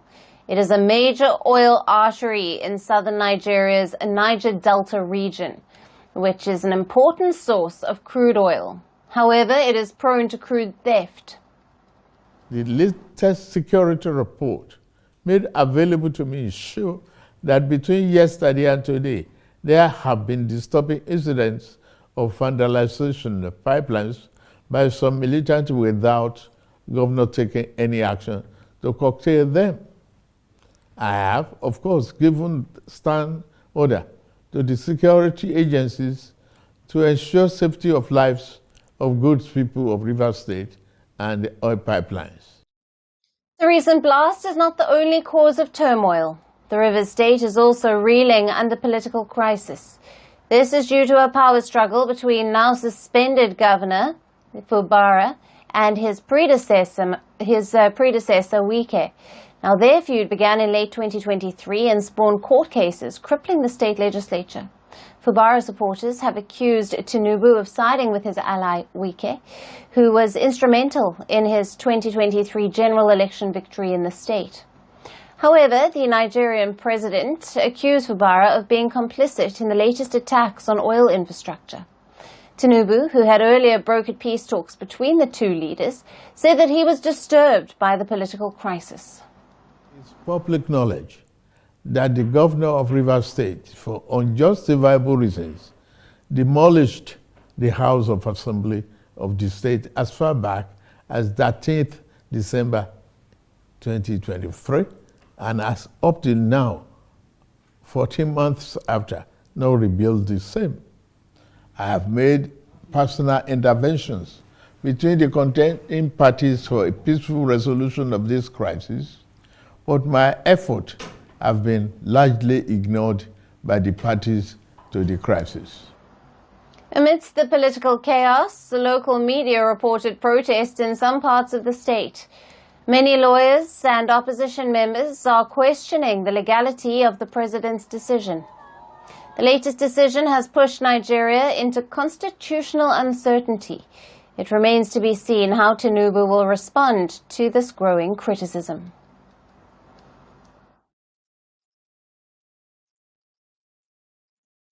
And shifting focus to East Africa, the Dutch King and Queen are in Kenya on a 3-day state visit, but their presence has sparked a major controversy.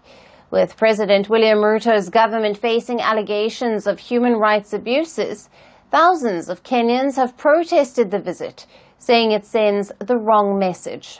They argue that instead of diplomatic celebrations, Kenya's government should be held accountable for human rights violations. So, is this trip a step towards stronger ties, or does it risk legitimizing a government under fire?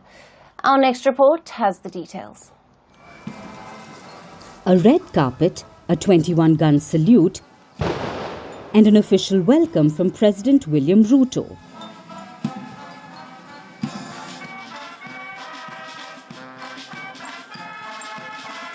Dutch King Willem-Alexander and Queen Maxima arrived in Nairobi on Monday night for what was supposed to be a diplomatic milestone. But beneath the ceremonial grandeur, tension had been brewing.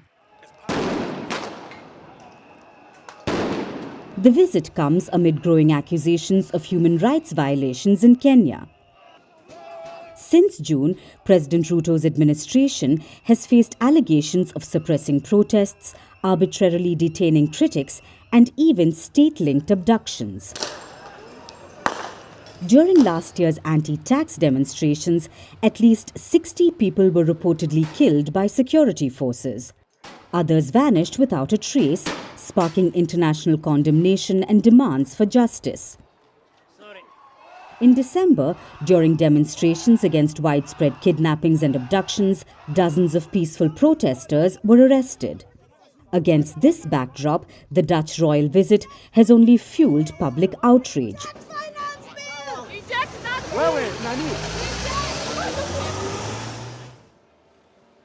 Over 22,000 people signed a petition urging them to cancel the trip, arguing that their presence only serves to validate a government accused of human rights abuses and silencing dissent. In spite of receiving 300 emails to cancel the visit, the Dutch government stood firm. They defended the visit as an opportunity to strengthen a 60-year partnership, highlighting the Netherlands as Kenya's largest European trading partner. Yet, beyond economic ties, King Willem-Alexander made it clear that human rights were on the agenda. The people of Kenya like those of the Netherlands, want their rights as free citizens to be respected and their voices to be heard. I'm pleased that our country's strong and mature relationship allows us to devote attention during this visit to issues like human rights, good governance, and accountability.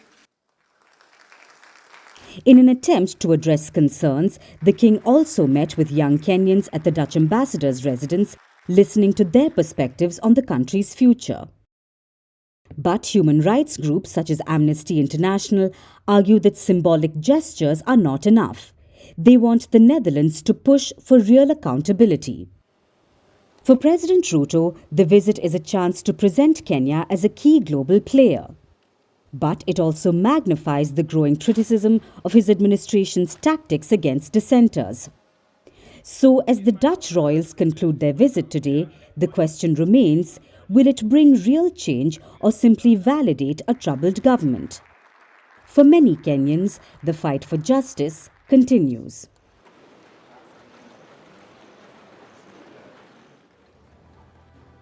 And that's it on the show for today. We will see you again tomorrow at the same time.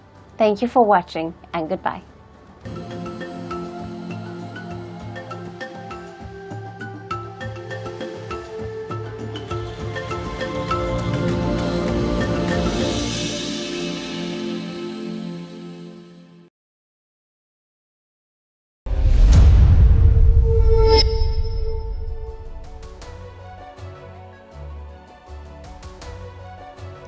Hello, namaskar. This is Firstpost and you're watching Vantage with me, Palki Sharma.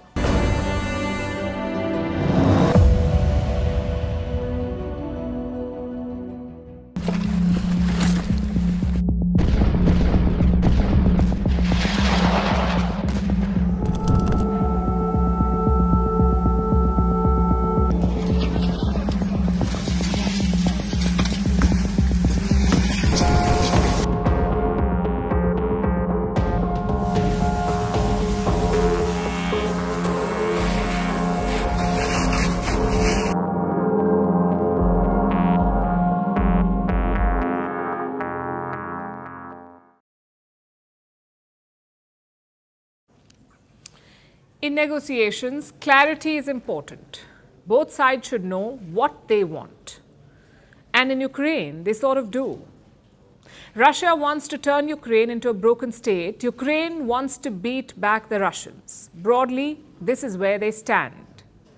But equally important is a middleman or the broker. What is their motive? In this case, the broker is the US President, Donald Trump. He is bringing Ukraine and Russia to the talking table, but no one knows what he wants. What is his plan for Ukraine? All that he's repeatedly said is this. Hopefully we could save thousands of people a week from dying. That's what it's all about. They're dying. It's really humanity. We're talking about humanity. We're not talking about the money. We're losing 2,000 human beings every week. More than that, actually. 2,000 nice, young. I've seen the pictures, I've seen the satellite photos and lots of other photos, and it's a horrible thing that's happening. Thousands of people are dying a week. Trump used to own the Miss Universe competition. And that's a remark straight out of it. I want to end the war and suffering. Well, everybody wants that. The question is, how is Trump achieving it? His plan appears to have two parts. Part one is to recoup the money from Ukraine, the aid money from Ukraine. And second is to push for a ceasefire. The first part is going to plan. President Zelensky has agreed to sign the minerals deal. He will share Ukraine's resources with the US. Trump says the deal will be signed shortly. One of the things we are doing is signing a deal very shortly with respect to rare earths with Ukraine, which they have tremendous value in rare earth, and we appreciate that. The US president wants to go further. This week he floated a new idea. What if the US took over Ukraine's nuclear power plants, basically bought them off Kiev? Zelensky rejected the idea yesterday. He said he's open to American investments, but he's not open to selling Ukrainian power plants. All nuclear power plants belong to the people of Ukraine. President Trump asked me what I thought about the plant. I told him that if it is not Ukrainian, it will not operate for anyone else. It is illegal. We can't just dispose of this plant because it's state-owned. That's what Zelensky said about the mineral deal too. He said he would not sell his country, but weeks later he's doing exactly that. So who knows, maybe Zelensky will change his position again. Either way, that is part one of Trump's plan to make money out of Ukraine. And there is no ambiguity about it. The second part, though, is full of ambiguity. No proposals, no terms, no demands, and no deadlines. It's all very vague at the moment. And this partial ceasefire is a classic example of that. Russia says Ukraine has already broken it. On Wednesday, Kiev struck an oil depot in Russia, in the region of Krasnodar. Moscow says that attack violated the ceasefire. Meanwhile, Russia too is escalating. They launched a barrage of drones at Ukraine's Odessa city. Take a look at this.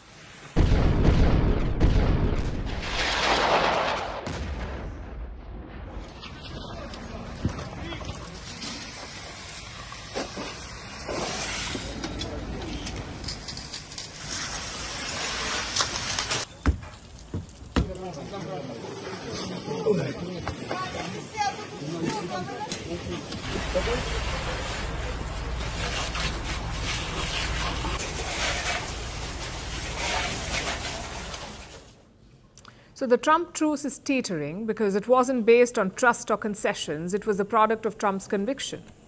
That may be enough to bring both sides to the table, maybe even for a partial truce. But it's not enough for peace. For that, you need a concrete plan with different steps and timelines. Just look at the Gaza deal. First step was releasing hostages. The second was a permanent ceasefire. The third was rebuilding. That was the plan. The reason it failed was not the lack of a roadmap. It failed because there was no political will to impose it. Why doesn't Trump have such a plan for Ukraine? To understand that, we must look at the motive. Why does Trump want peace? He loves to flaunt his anti-war credentials, but some of his ex-allies say he's not interested in peace. He is interested in what comes with it, possibly a Nobel Peace Prize. I know it sounds too ridiculous to be true, but Trump's own officials have talked about it, like National Security Advisor Mike Waltz. Listen to what he said in February. By the end of this all, we're going to have the Nobel Peace Prize sitting next to the name of Donald J. Trump. And who opposes peace? How do the Democrats oppose? Personal ambition could be one reason. Another is strategy. Trump doesn't see Russia as America's chief rival. That would be China. In his first term as president, he accelerated America's pivot to the Indo-Pacific. Even now, his top officials are China hawks. And where does Russia come in? Russia and China have deepened their ties in the last decade. They now have what they call a no-limits partnership. And Trump wants to break this up. He wants to drive a wedge between China and Russia. Listen to what he said this week. As a student of history, which I am, and I've watched it all, the first thing you learn is you don't want Russia and China to get together. They're probably friendly now, but we're going to be friendly with both. Experts are calling it the reverse Nixon. I'll explain why. In the 1970s, the US broke up the partnership between China and the Soviet Union. Richard Nixon was US president back then. He reached out to China and he split them up. Trump is doing the reverse. He is reaching out to Russia instead of China. Different approach, same goal. Is that why Trump is desperately pushing for peace in Ukraine to make inroads in Moscow? Well, at this point, we can only speculate. But what's clear is that Trump does not have a concrete plan. Perhaps he wants the flexibility to work things out, or his team is genuinely clueless. Either way, we'll be tracking his moves closely.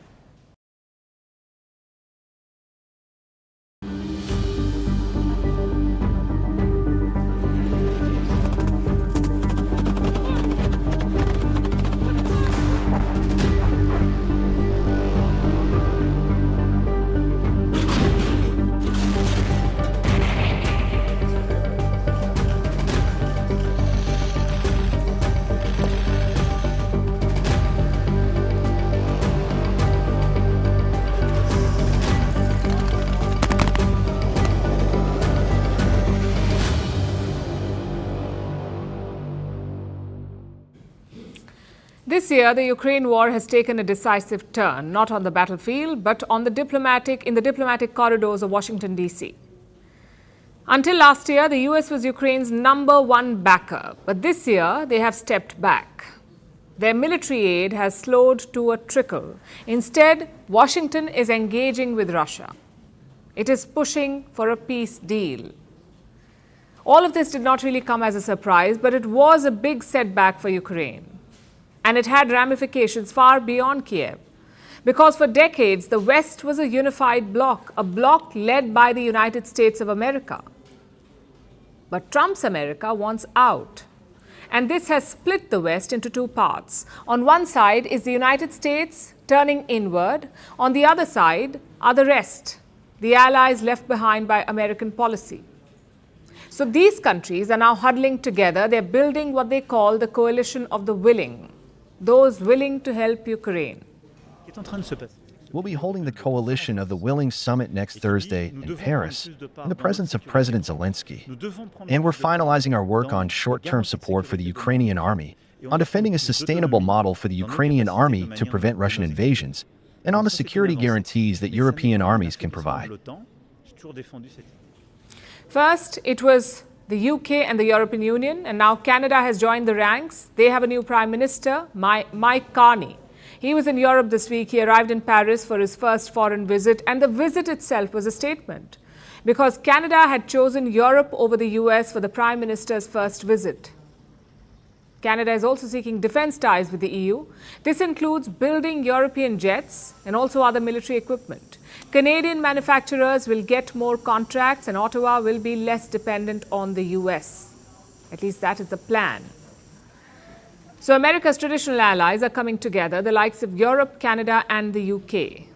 The onus is on them to continue the fight. But the question is, can they sustain it? Can they keep supporting Ukraine without American support? I ask because look at what happened on Thursday. The EU leaders hosted a summit in Brussels. The focus was on Ukraine, on how they can help the country, on how they can help Ukraine.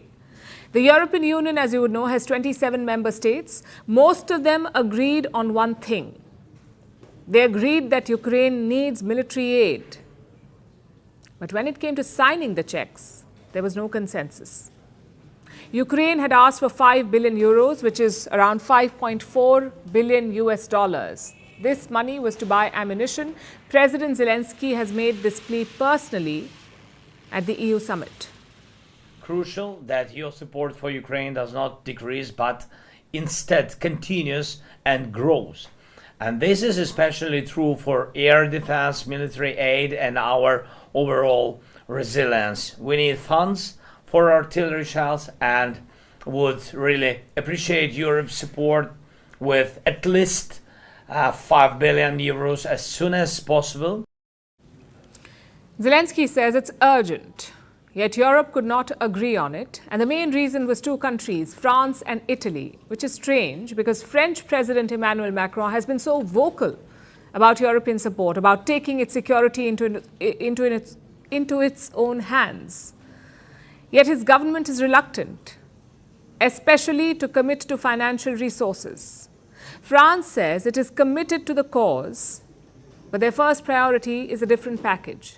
A $19 billion G7 loan to Kiev. So loan, not aid. That is what France is prioritizing. And then we have Italy. They have a different issue. They're asking for more technical details. And all of this has delayed the aid package. And it shows that Europe remains stuck in the same cycle. They make ambitious declarations, which is followed by infighting, and which ends with a watered-down compromise, one that pleases no one. Also, this sort of indecisiveness is not new. Since the war began in 2022, Europe has promised over $50 billion in aid, but this support has been slow to come. And even when there is money, the deliveries take forever. Defense contractors take years to fulfill orders, and Ukraine needs the ammunition now. On the other hand, the US had been using a system called drawdown. It allows weapons to be sent directly from American military stockpiles to Kiev. So it's much quicker. But you see, Europe does not have such stockpiles. So sending weapons is a calculated gamble. Who do they prioritize, their own armies or Ukraine's? That is the question that has been plaguing them. So Europe's leaders may talk about standing by Kiev, but their actions clearly fall short. They can't agree on a $5 billion ammunition package. $5 billion. How can they fill the US void? Can Europe sustain Ukraine's defense? If the latest summit is any indicator, the answer is a hesitant and awkward maybe.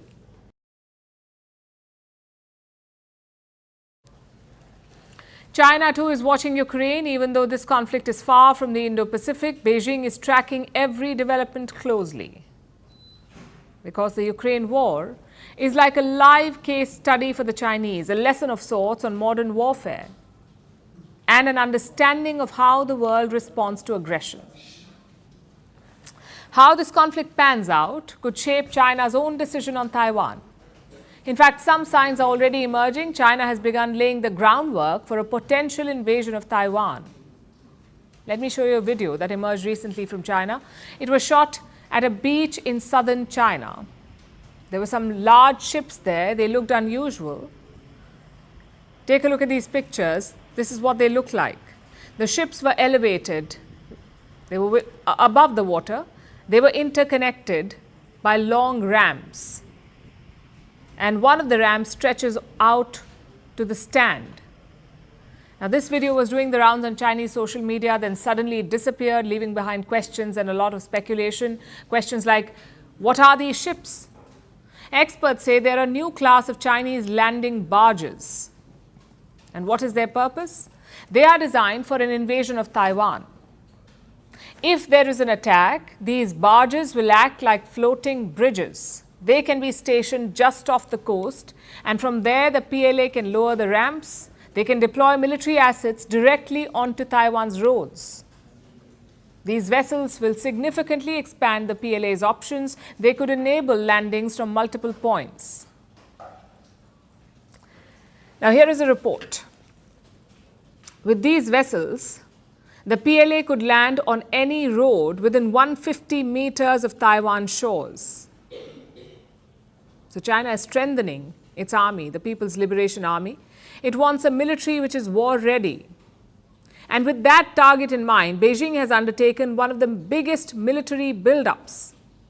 This is under the direct orders of Xi Jinping, the Chinese president, who has overhauled the command structure, boosted missile and nuclear stockpiles, and strengthened the paramilitary. This includes the Chinese Coast Guard as well as the maritime militia. They're all conducting joint operations. These developments have all made Taiwan nervous. Taipei has released an assessment of its own. Remember, Xi Jinping had set a deadline for 2027 for a potential invasion. Taiwan believes that he will stick to this deadline because it matches another timeline, the modernization of the Chinese army. Xi Jinping wants to do it by 2027. And by the looks of it, his army is chasing that target furiously. Meanwhile, China is also expanding its influence campaign in Taiwan through other means.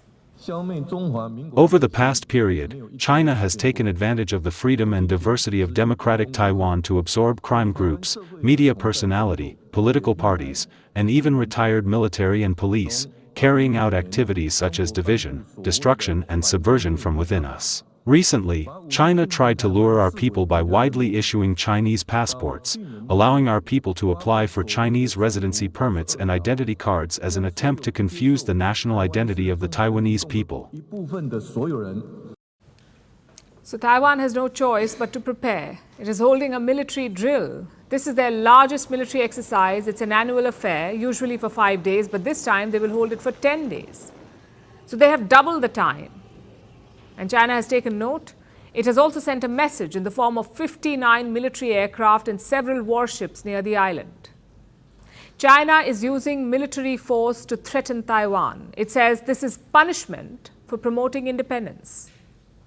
Taipei has released a video too. Take a look.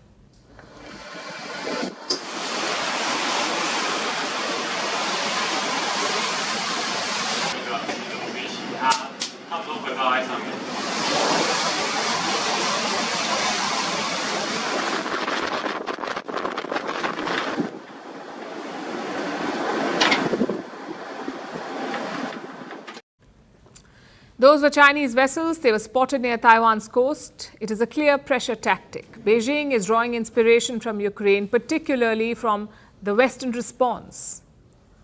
If they remain a house divided, the Western players, if they fail to act decisively, then China may be emboldened to become more aggressive and to launch an invasion of Taiwan.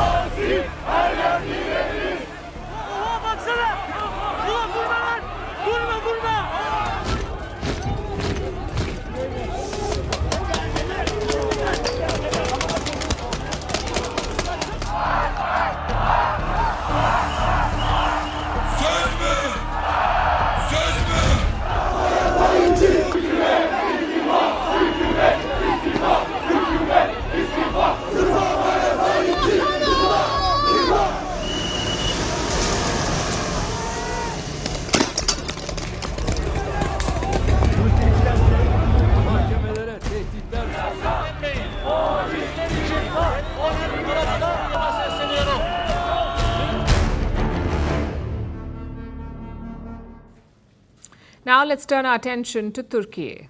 Thousands of people are protesting there over the arrest of Ekrem İmamoğlu, the mayor of Istanbul and the main rival of Turkish President Recep Tayyip Erdogan.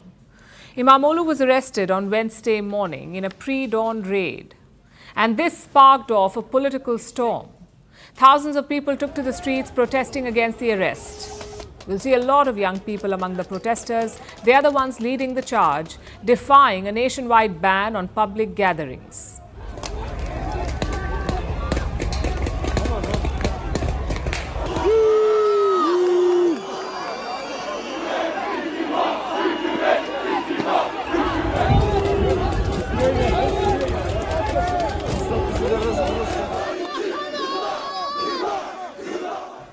They were marching through the streets, chanting slogans and warning people that their rights are being taken away.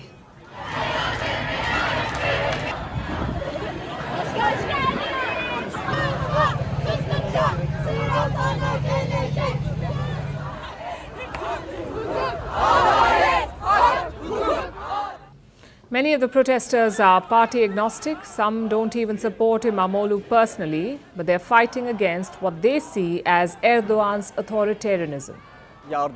His help to students is known by many. Let's say we forget all that, and we don't like İmamoğlu. I don't like İmamoğlu very much, but I am here against this injustice. My friends are here too. Our friends from all parties and views are here right now. We came here to defend the law, not İmamoğlu. And it's not just young people hitting the streets. There are plenty of older Turks as well, people who remember past instances of authoritarian rule in Turkey. They too have a message for Erdogan. I am 69 years old and have 3 children. I want my 3 children to live in a beautiful country, work in a beautiful Turkey, because this government must now understand that with fear you cannot prevent the inevitable. This public anger was sparked by the arrest of Ekrem İmamoğlu, the mayor of Istanbul. Turkish authorities say that İmamoğlu was corrupt and that he also aided terrorists. But the people protesting do not buy this. They think it's a ploy orchestrated by President Erdogan. The protesters think that he wants his main rival out of the way before he makes another bid for Turkey's presidency. You see, İmamoğlu was supposed to declare his presidential candidacy this weekend. He was going to throw his hat in the ring and challenge Erdogan head-on. According to some polls, İmamoğlu was becoming more popular than Erdogan. Turkey's opposition thinks that he is their best bet, their best shot at ousting Erdogan and ending his more than 2-decade-long reign. İmamoğlu also has a history of thwarting Erdogan. Starting from way back in 2019, that is the year when İmamoğlu became the mayor of Istanbul twice. First, he won the election in April 2019. And what did Erdogan do? He annulled that election. He called for a fresh one a few months later, and İmamoğlu won that second election as well, forcing Erdogan and his party to concede. So İmamoğlu served out his first term in full. Then in 2024, a third election was held, and he won again. This is despite a slew of legal challenges against him. He was sentenced to prison in 2022 for calling some people fools. Yes, for that, for calling people fools. But he filed an appeal, and that case is still on. If Imamoglu loses this case in court, he could be barred from politics, which would be very convenient for Erdogan. In fact, the president had another stroke of luck earlier this week. It came from Imamoglu's university. They decided to cancel his diploma 31 years after it was issued, apparently because of a technicality. This could bar Imamoglu from standing for president because that is a prerequisite to contest. You must be a university graduate. Again, how convenient for Erdogan. Then on Wednesday, the most convenient things of all happened. Imamoglu gets arrested for corruption and for helping terrorists. It seems Erdogan just keeps finding ways to get lucky, so you can understand why people are angry. But the Turkish president has dismissed all of this. He's dismissed the thousands of people on the streets. Instead, he says the opposition party is engaging in theatrics. I am saying it again from here. The CHP's internal issues are not the concern of the country and the people, but of a handful of ambitious people at its own headquarters. Us personally, as a party or alliance, have no time to waste on the opposition's theatrics. Erdogan has his supporters. Some people believe that Imamoglu should be investigated. Others think that the whole presidency debate is premature because elections are scheduled for 2028, which is 3 years from now. And technically, Erdogan cannot even run because there's a term limit. A Turkish president can hold office for only 2 terms. That sounds like a solid argument until you remember that Erdogan has been in power for 22 years. He was first prime minister, then he amended Turkey's constitution to become an all-powerful president, and then he reset his term limits. Why do you think he won't do it again? His party is already talking about it. Erdogan has remained in power for 22 years. He shows no signs of stepping aside. And he's willing to rewrite the rules to stay in control. That is why the Turkish people are angry. They've seen this play out for over 2 decades, and they know exactly what Erdogan is up to.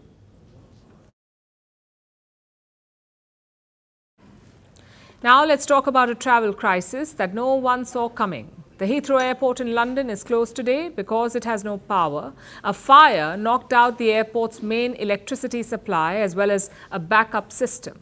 Heathrow is not just another airport, it is Europe's biggest aviation hub. 80 airlines operate out of this airport, so the disruption has caused chaos worldwide. More than 1,000 flights have been hit. There have been mass cancellations. Many passengers around Europe are stranded. They're waiting to hear when they can get a flight. And airlines are scrambling to manage the chaos. Our next report has the details. This is the fire that shut down the Heathrow and sparked chaos across the globe. The Heathrow is Europe's biggest airport and one of the busiest travel hubs in the world. It has now been paralyzed. This is Terminal 4 at the Heathrow Airport. Usually it's packed with passengers, but now security officials outside are turning them away. The car parks look deserted. Inside, the airport is in darkness, with people using the flashlights of their phones to navigate stairwells. It may be days before power is fully restored. But how exactly did this happen? That's a biggie. The cause of the blaze remains unknown, but it was massive. It took out not just the substation, but the backup system as well. Heathrow wasn't the only one dependent on this power source. Around 5,000 homes nearby were connected to the same system. They too were without power until this afternoon. For now, authorities don't suspect any foul play. I'm entirely, and my team, and we're all here on site, are entirely focused on getting supplies back as soon as we physically possibly can. I don't want to mismanage any expectations. So I won't give a firmer timeline, but we are really, really focused and have options that are being actively worked on as I speak to you now. But the disruption has sent ripples across global aviation. Around 80 airlines operate out of Heathrow. The disruption has impacted thousands of flyers. Multiple flights have been cancelled. Over 1,300 flights were impacted just today. Nearly 37 flights from India alone have been disrupted. Incoming flights have been diverted to other nearby airports. Airlines have asked passengers to check the status of their flights before they leave their homes. But across different airports of Europe, many passengers have been left stranded. But as soon as possible. But if we don't get one today, should we assume that we'll get one tomorrow? Tomorrow, after tomorrow. So you don't know? Because we book the hotel for when we go right now. Like we book it for one night and just wait for their email. You can do. And if we don't get communication, then what? Only by email or message. Okay. So they might text. It's a stressful time for thousands of passengers because no one can say for sure when the Heathrow would start operating again. So what can you do as a passenger if your flight has been disrupted? Make sure you check the airline's website. Most of them are rebooking flights free of charge. If you can't get one, you're entitled to a refund or compensation. Stranded passengers are eligible for accommodation and food as well as reimbursements for transportation. But some passengers might not have these protections. This includes those flying from outside Europe or using non-British or non-European airlines. If you're planning a trip to Europe and haven't booked yet, it's best to delay your plans because now may not be the ideal time to fly.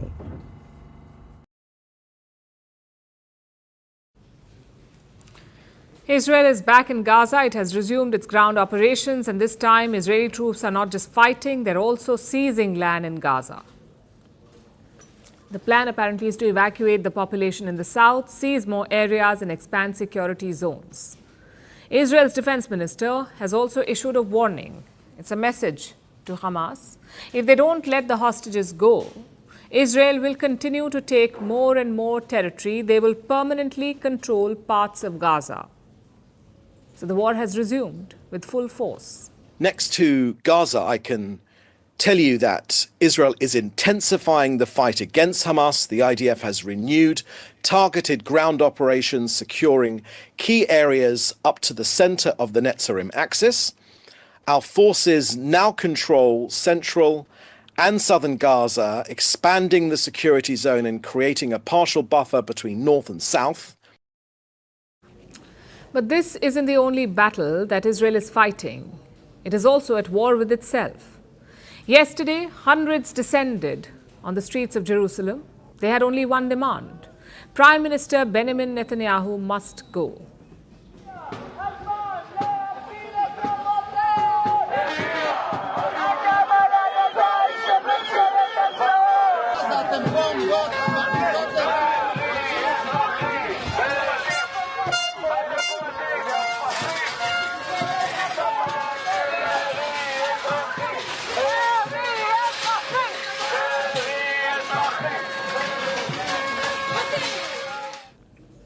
Protests against the government began on Tuesday. That's when the ceasefire fell through. But yesterday, there was a new catalyst, the firing of Shin Bet chief, Ronen Bar. Shin Bet is Israel's internal security agency, like the FBI in the United States or the MI5 in the UK or the Intelligence Bureau in India. Shin Bet is responsible for counter-terrorism, intelligence gathering and internal security, all within Israel. In 2021, Ronen Bar was appointed for a 5-year term. But now Prime Minister Netanyahu has fired him. The official reason is a breakdown of trust. The actual one may be far more complicated. You see, this is the first time an Israeli government has fired the head of Shin Bet. The decision has left the country stunned, and the reason seems to be an investigation. It began last month. Shin Bet was tasked with investigating Netanyahu's office, specifically officials in his team, over financial ties with Qatar. The charge was that these officials had financial ties with Qatar. Netanyahu's Likud party has denied all allegations, but the intelligence agency was still digging, and overseeing that investigation was Ronen Bar himself. His involvement rattled the Prime Minister's inner circle, and now he's out.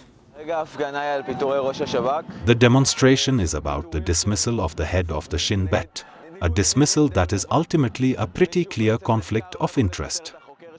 Someone who is actually being investigated cannot fire their investigator, and that is exactly what is happening right now.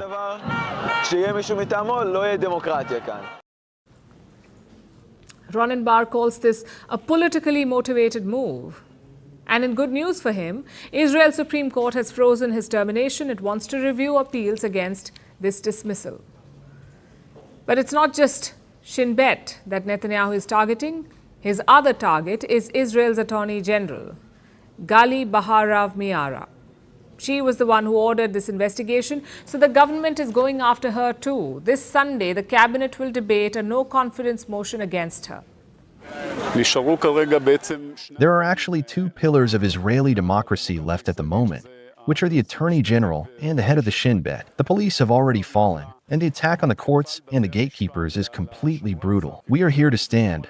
We will not let the state fall. It is very important for us to safeguard it because Israel cannot exist if it is not democratic, liberal, free, and Jewish. So first it was the judiciary, now it is the intelligence agencies, and next it will be the Attorney General. Protesters fear that this is not just about the Gaza war, this is about power, and Netanyahu is trying to cling to it. They accuse the Prime Minister of eroding Israel's democratic institutions. The opposition too is rallying against him. So are former judicial leaders. They're calling it a civil war. In fact, Israel's current president has also expressed concern. He says Netanyahu's actions are creating deep rifts. It is impossible not to be deeply troubled by the harsh reality unfolding before our eyes. Thousands of reserve duty call-ups have recently been issued, and it is inconceivable to send our sons to the front while simultaneously advancing divisive and controversial initiatives that create deep rifts within our nation. It is unthinkable to resume fighting while still pursuing the sacred mission of bringing our hostages.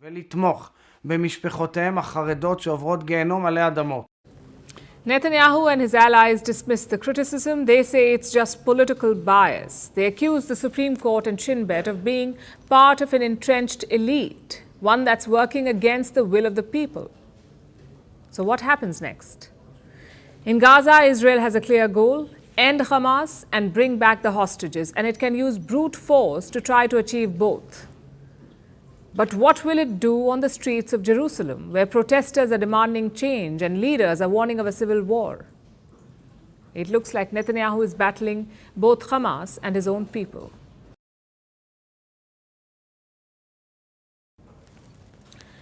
Let's turn to India now, where a small fire has led to a raging inferno, one that could burn the Indian judiciary. Let me tell you how it started. On March 14, firefighters in Delhi responded to an incident, a fire in a residential building. They rushed to the spot and they doused the blaze. But while there, they reportedly found something fishy, a huge pile of cash. And the house in question belonged to a judge, Justice Yashwant Verma of the Delhi High Court. He was not at home when the fire broke out. It was his relatives who spotted the fire and flagged it. The firefighters reported their findings to the higher-ups. The higher-ups further relayed the message. And finally, the message reached the Chief Justice of India. So you can imagine the shock.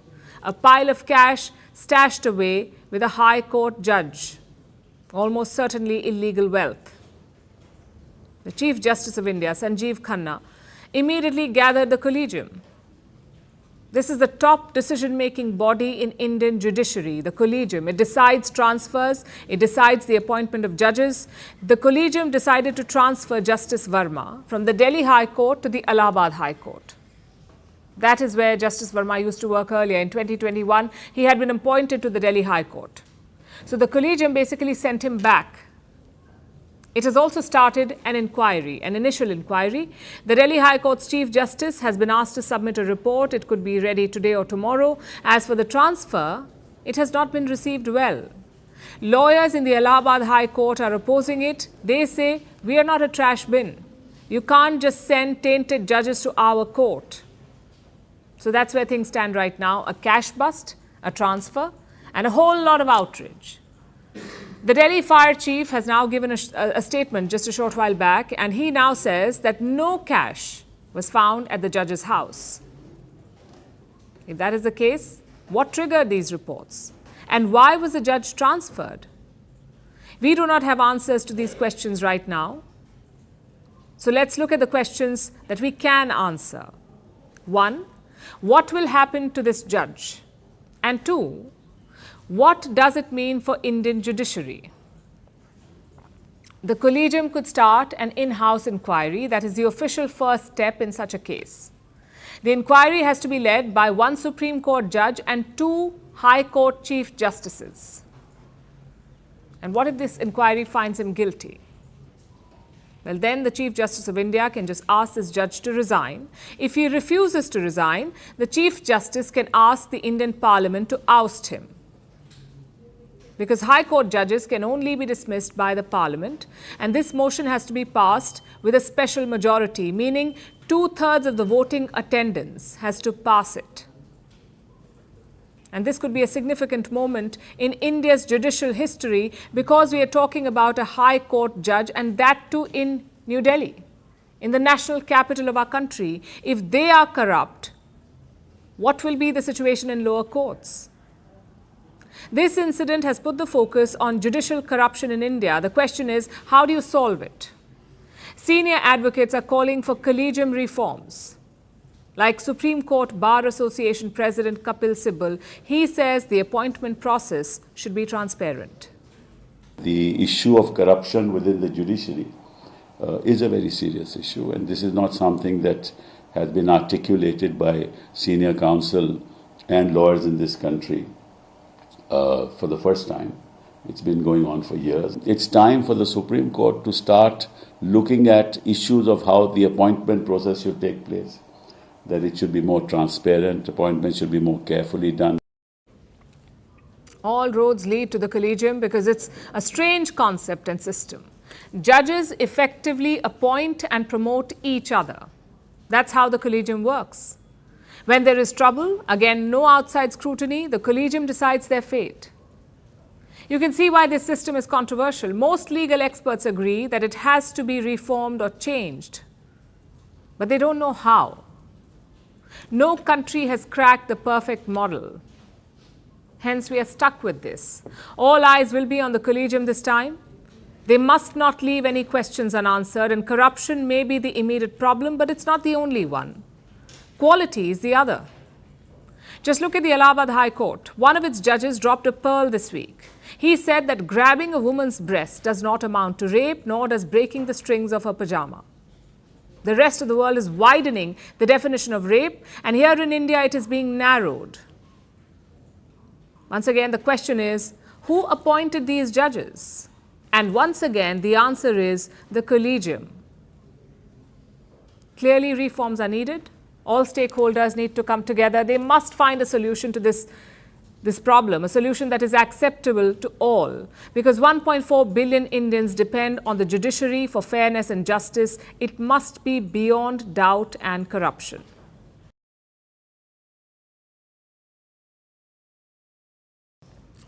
Our next story is from Indonesia. Hundreds of people were protesting yesterday outside the Parliament building in the capital, Jakarta. The demonstrators are furious about a change to the country's military law. Indonesia's parliament gave their military a greater role in civilian affairs. It allowed sitting military personnel to take charge of government offices. And Indonesian people were furious about this because they've seen this before. Their country was once under a ruthless military dictatorship. And the protesters feel that this is a step back to darker times. Here's our report. What do you think the role of the military should be? Protecting a nation against external threats? safeguarding sovereign territory and the border, helping rescue people during disasters. All of these things seem like the military's job. But what about prosecuting crimes? Providing administrative help to the president's household, or even handling press briefings and media affairs for the presidency? Are these the things military officers should be doing?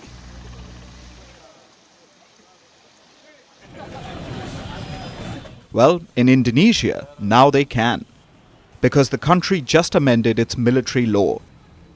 It has expanded the military's role in civilian affairs. From now on, serving members of the Indonesian military can hold dual functions.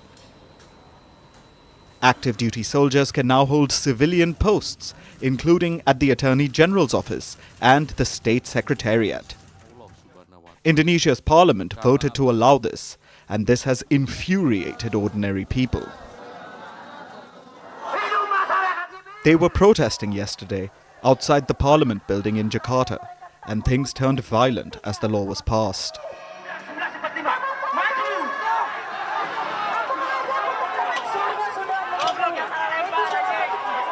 They are angry because they have seen this play out before, during the dark days of the Suharto dictatorship. Suharto was an army general who became Indonesia's second president. He was in power for 32 years, and he blurred all lines between civilian and military government.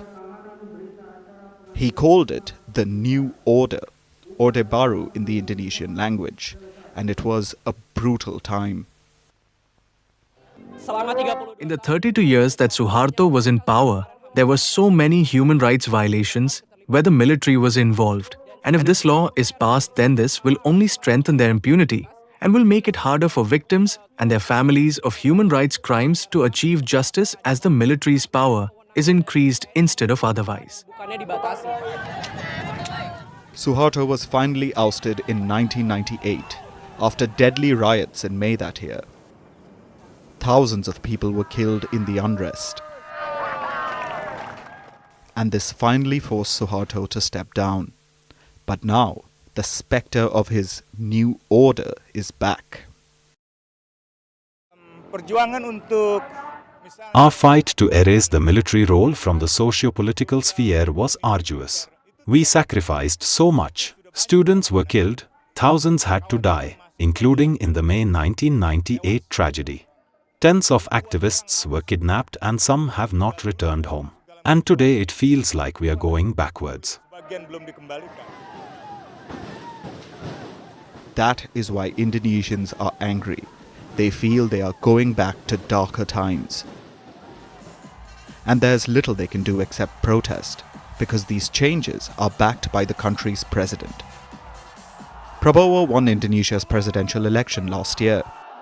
He campaigned as a sweet old grandfather figure, and it helped him win with a landslide. His campaign helped people forget that he was once a military strongman who worked for the dictator Suharto. In fact, he didn't just work for Suharto. Prabowo was also the dictator's son-in-law. But apparently, time heals all, even the reputation of a dictator's son-in-law. So, Prabowo won last year's election, and now he's bringing the Indonesian military back into civilian life. So it seems ordinary Indonesians will have to march again to send the military back to the barracks.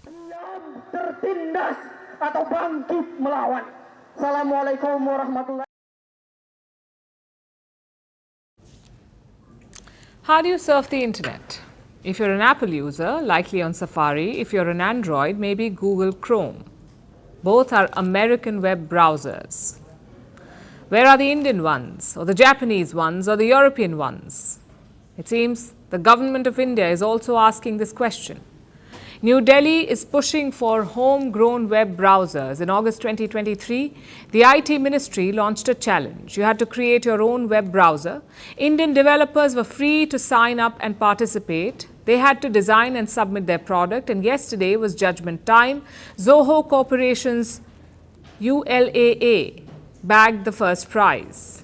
They got 1 crore rupees in prize money, which is around 116,000 US dollars. The Ping browser got the second place, and Team Ajna's Bharat Web Navigator finished third. And all these products had to fulfill certain criteria. They had to work across different platforms. They had to support all official Indian languages, and they had to have parental filters. More than 430 teams registered for this challenge, and Zoho came out on top. But I know what you're thinking. My Safari and Chrome work perfectly fine, so why do I need an Indian web browser? Let's try to answer this question. A web browser is your window to the internet.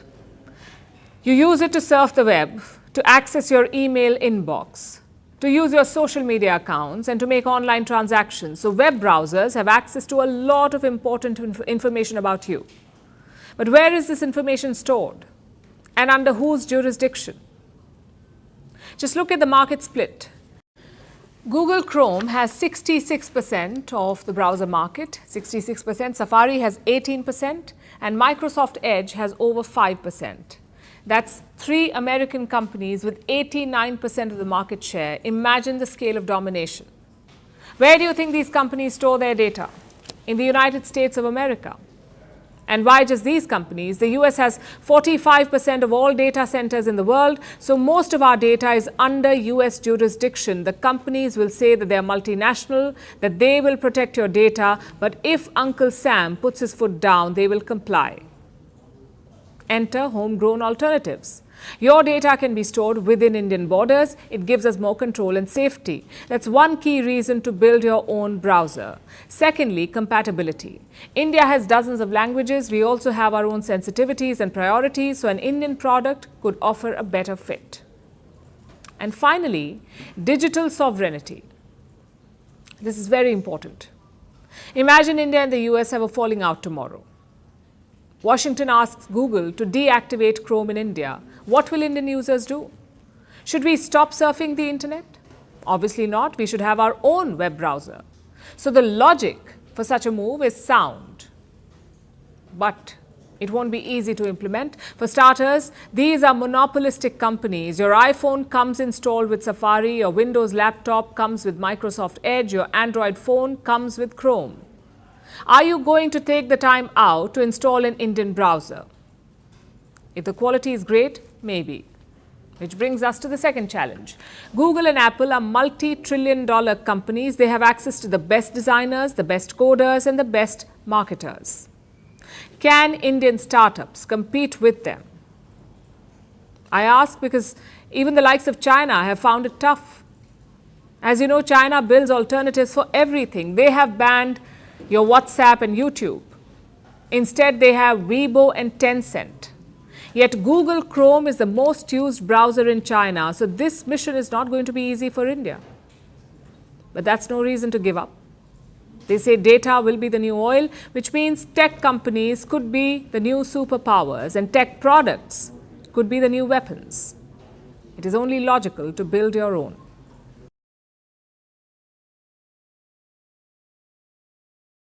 We have all heard of the Big Bang. It's how our universe was born. But have you heard of the Big Crunch?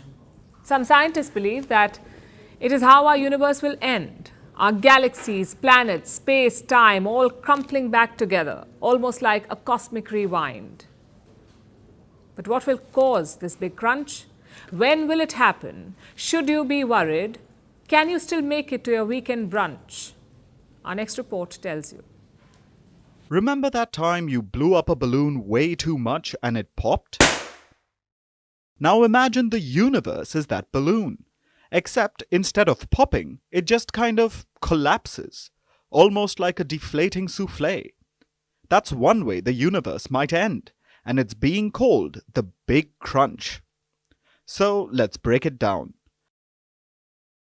Around 13.8 billion years ago, the universe was born in an enormous explosion.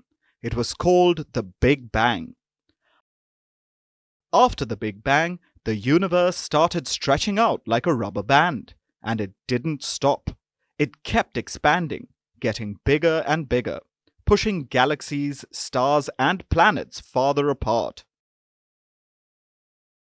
For a long time, scientists thought that gravity would eventually put a stop to this expansion.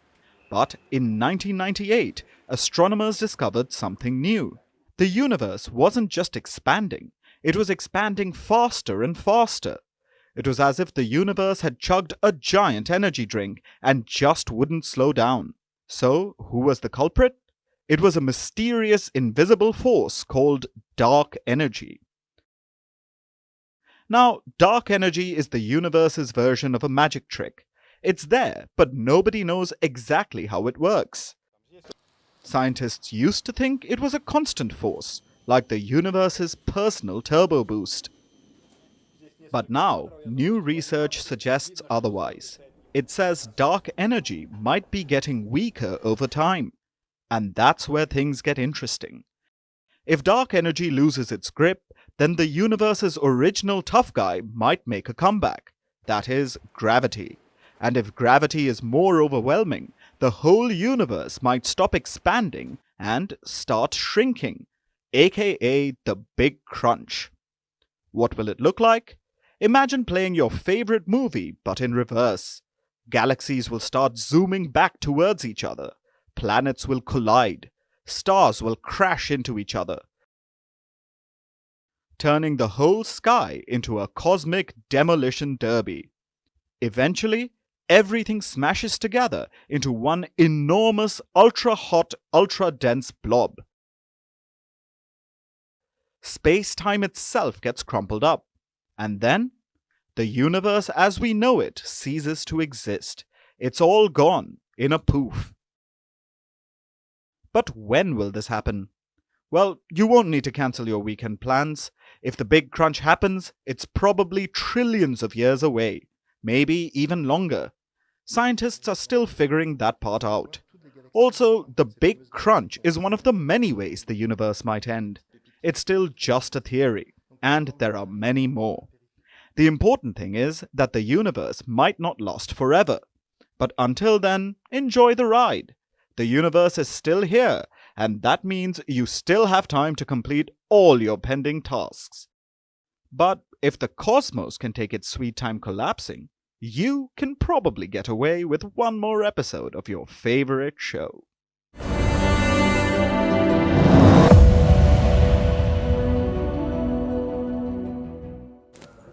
It's that time of the year in India when regional tensions rise and when betting syndicates rule. Don't worry, it's nothing serious. I'm talking about the IPL starting tomorrow. The Royal Challengers Bengaluru are taking on the Kolkata Knight Riders. It's the first of 74 matches this season. And fun fact, the last Cricket World Cup had just 48 matches. It tells you how big the IPL is. The best players from around the world will be playing, which obviously means Pakistani players did not make the cut. But jokes aside, it's festival time for cricket fans. Take a look.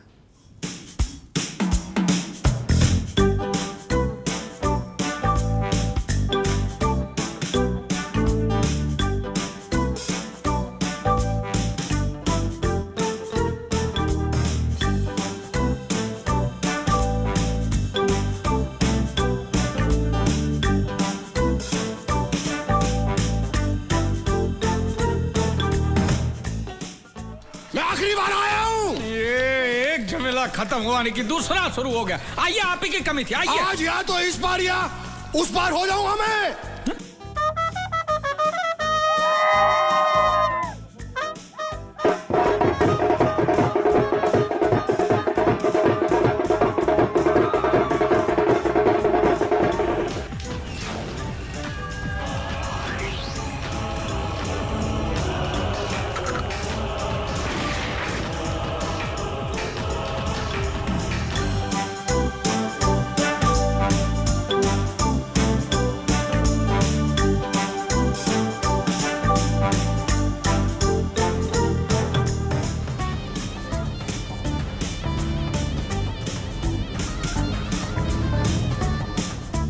मैं भी तो अनाथ हूँ मुझे भी एक निवाला खिलाओगी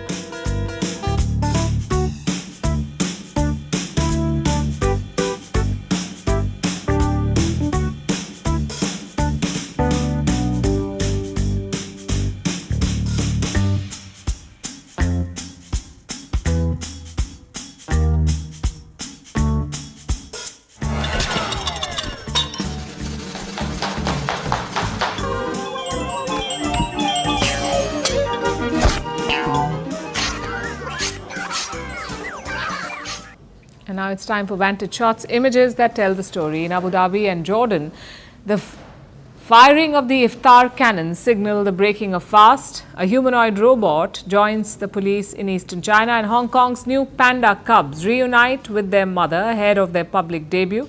Finally, we are taking you back in history. On this day in 1935, Persia was renamed as Iran. The new name was derived from the Persian word Iran, which meant the land of Aryans. It was adopted by Iran Shah to connect with the nation's ancient past. We're leaving you on that note. Thank you for watching. Have a great weekend.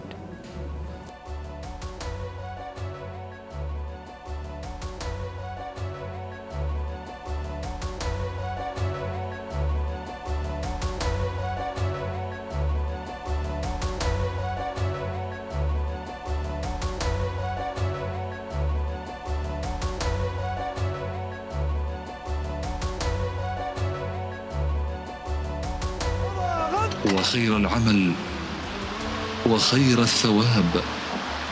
ارمي ارمي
Hello, everyone, and thanks so much for tuning in. I'm Eric Ham, coming to you live from the nation's capital in Washington, D.C.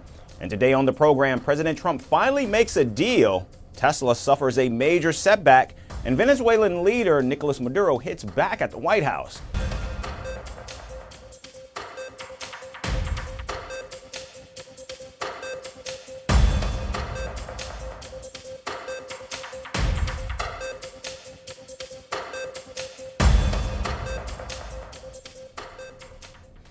We begin at the White House, where President Donald Trump is poised to finalize a critical minerals deal with Ukraine. The commander-in-chief announced that his administration would sign the agreement very shortly as part of a broader strategy to secure access to rare earth minerals. And moments ago, I also signed an executive order to dramatically increase production of critical minerals and rare earths. And one of the things we are doing is signing a deal very shortly with respect to rare earths. We spoke yesterday with, as you know, President Putin and President Zelensky, and we would love to see that come to an end, and I think we're doing pretty well in that regard. The deal comes after President Trump invoked the Defense Production Act to ramp up domestic production of rare earth minerals while securing new supply chains abroad. The United States has been actively seeking agreements in various regions, including Ukraine, which has vast mineral wealth. Now, while negotiations had previously stalled due to tensions between President Trump and Ukrainian President Volodymyr Zelensky, the deal now appears back on track. President Zelensky recently expressed Ukraine's willingness to proceed, stating that Kyiv is prepared to finalize the agreement despite prior disputes. Ukraine welcomes this proposal. We see it as a positive proposal and are ready to take this step. The American side understands our arguments and accepts our proposals. I want to thank President Trump for the constructive nature of the dialogue between our teams. Meanwhile, on the front lines, the war between Ukraine and Russia rages on. And in a major escalation, Ukrainian forces launched a drone strike on the Angos airfield, a strategic Russian military base nearly 400 miles from the front lines. The attack triggered massive explosions and fires, with footage showing plumes of smoke rising into the sky. The Russian Defense Ministry claimed its air defenses shot down 132 Ukrainian drones over various regions. However, local reports confirmed extensive damage to the airfield, which is home to Russia's long-range nuclear bomber fleet. As these developments unfold, diplomatic efforts to end the war, however, continue. And President Trump remains optimistic, saying his talks with both President Zelensky and Vladimir Putin are going pretty well. And now, with the rare earth minerals deal advancing and the battlefield heating up, tensions between Washington, Kyiv, and Moscow remain very high. And staying at the White House, where a seismic shift is underway in the American education system, President Donald Trump has now signed an executive order aiming to dismantle the Department of Education, fulfilling a long-standing conservative goal to return school control to the individual states. At a ceremonial signing event, the commander-in-chief, surrounded by school children, proudly held up the order, declaring, quote, "We are going to shut it down," end quote. After 45 years, the United States spends more money on education by far than any other country, and spends likewise by far more money per pupil than any country, and it's not even close. But we're going to be returning education very simply back to the states where it belongs, and this is a very popular thing to do, but much more importantly, it's a common sense thing to do, and it's going to work. Absolutely, it's going to work. Now, formally dissolving the department requires congressional approval, and the executive order allows President Trump to gut its funding and significantly reduce its workforce. We're going to love and cherish our teachers along with our children, and they're going to work with the parents, and they're going to work with everybody else, and it's going to be an amazing thing to watch, and it's really going to be something special. Now, Education Secretary Linda McMahon, appointed earlier this year, has already had the department staff calling it a momentous final mission. She assured that necessary steps would be taken to transfer authority back to the states while maintaining essential services such as student loans and grants. We did terminate almost half of the Department of Education. We did it thoughtfully. We looked to see where duplication was in the departments. Right now, for about every dollar of funding that goes into the states, one statistic that's shared with me is that 47 cents is spent in regulatory compliance. The president would clearly like to see that money being used to educate our students, and that's the goal. Now, the decision has ignited fierce protests. In fact, several teachers from Colorado rallied at the state capitol to protest the executive order. Even faculty members at the University of California, Berkeley demonstrated against the federal funding cuts. Today, I am welcoming all of you to the fight. It is a fight that can be summed up in 5 words. Academic freedom is under assault.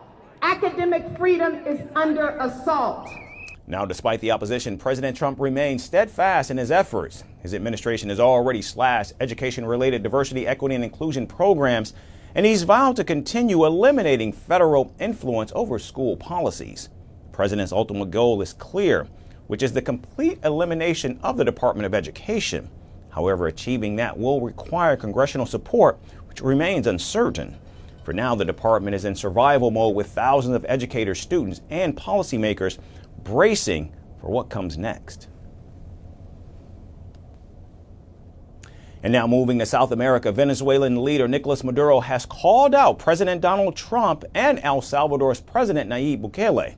During an address to the nation, Maduro called President Trump and Bukele fascist because El Salvador agreed to receive migrants deported by the Trump administration.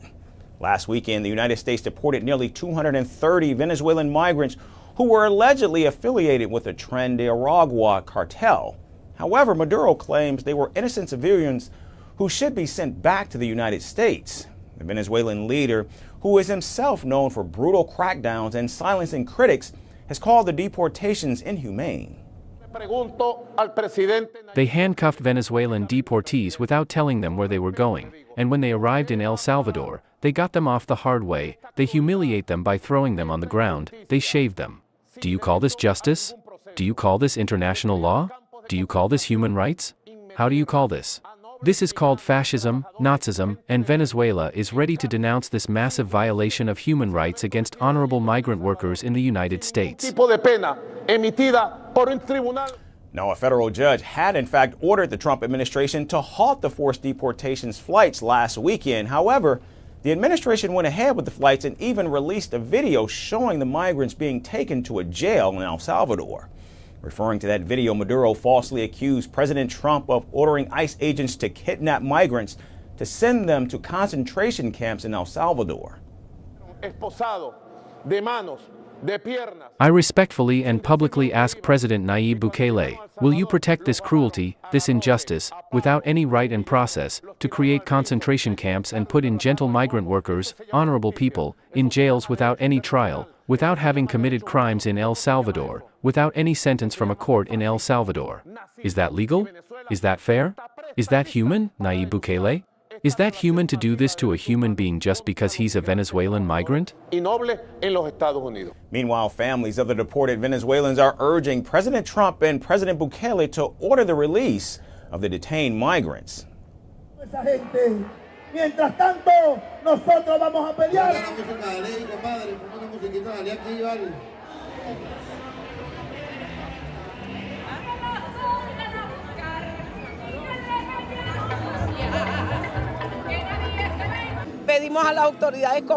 We ask the corresponding authorities, the UN, to please join us. We want to know the whereabouts of our children. Please return them to us if they are in El Salvador. They are not criminals. Some people might have problems. They should be processed and investigated by the law. We are Venezuelan parents. We gave our children a good upbringing.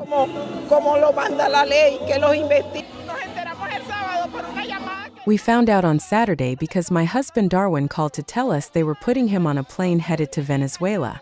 They were fooled, it didn't happen. Those planes landed in El Salvador.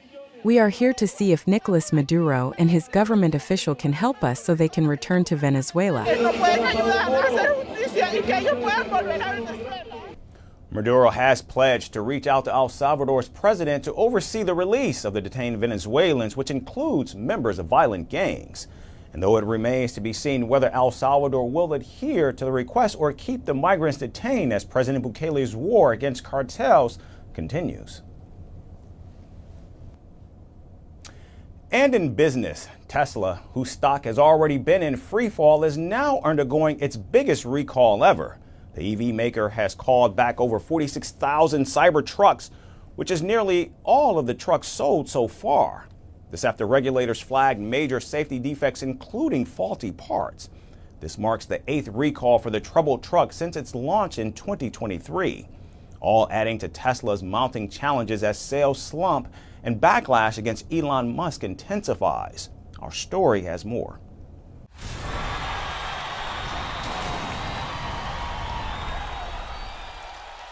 Tesla's Cybertruck, the electric pickup that was supposed to revolutionize the auto industry, has instead become the poster child for everything that can go wrong with a vehicle. From its bizarre design to its ever-growing list of safety issues, the Cybertruck has been recalled 8 times since its launch in late 2023. And now, US regulators have slammed Tesla with its largest recall yet. They have pulled more than 46,000 Cybertrucks off the road because, well, parts of them just fall off while driving. The National Highway Traffic Safety Administration announced that the Cybertruck's exterior panel, especially the stainless steel cant rail assembly that runs along the windshield, can detach mid-drive. A detached panel flying off at high speeds. Yeah, that's a bit of a safety issue. Tesla says it will replace the faulty part free of charge, and owners can expect recall notices in their mailboxes by May. But given how things are going, it wouldn't be surprising if those letters also start spontaneously disassembling themselves. This latest issue is just one in the long line of Cybertruck recalls. Previous problems include windshield wipers that don't work, accelerator pedals that get stuck, sudden loss of power to the wheels, faulty display screens. And yet, despite all of this, Elon Musk has managed to convince some people to drop over $72,000 on this high-tech truck that has nothing but problems. But it's not just the Cybertruck that's in freefall. Tesla's stock is plummeting too. Shares have nosedived nearly 45% in 2025, wiping out the gains the company made after the 2024 US election. Turns out, having your CEO moonlight as a political disruptor doesn't exactly help car sales. And let's not forget the growing anti-Tesla backlash. The company has faced vandalism, arson, and even Molotov cocktail attacks on dealerships and charging stations. Earlier this month, over 80 Tesla vehicles were damaged outside a showroom in Hamilton, Ontario. So during the overnight hours of Tuesday, March 18th, 2025, someone or a group of people attended this location and damaged upwards of 80 Tesla motor vehicles on the property. Damages include scratches to the fenders, the hoods, and punctured tires. Meanwhile, in a facility in Las Vegas, at least 5 Tesla cars were damaged. 2 vehicles were found fully engulfed in flames. Tesla had hoped the Cybertruck would redefine the pickup market, but instead, it's becoming a rolling meme. A luxury-priced vehicle that sheds parts like a poorly assembled DIY chair. Looks like Tesla is staring down an uncertain future. So, if you're one of the lucky Cybertruck owners, enjoy your futuristic ride, but just keep an eye on your mirrors, because you never know which part of your truck might be waving goodbye next.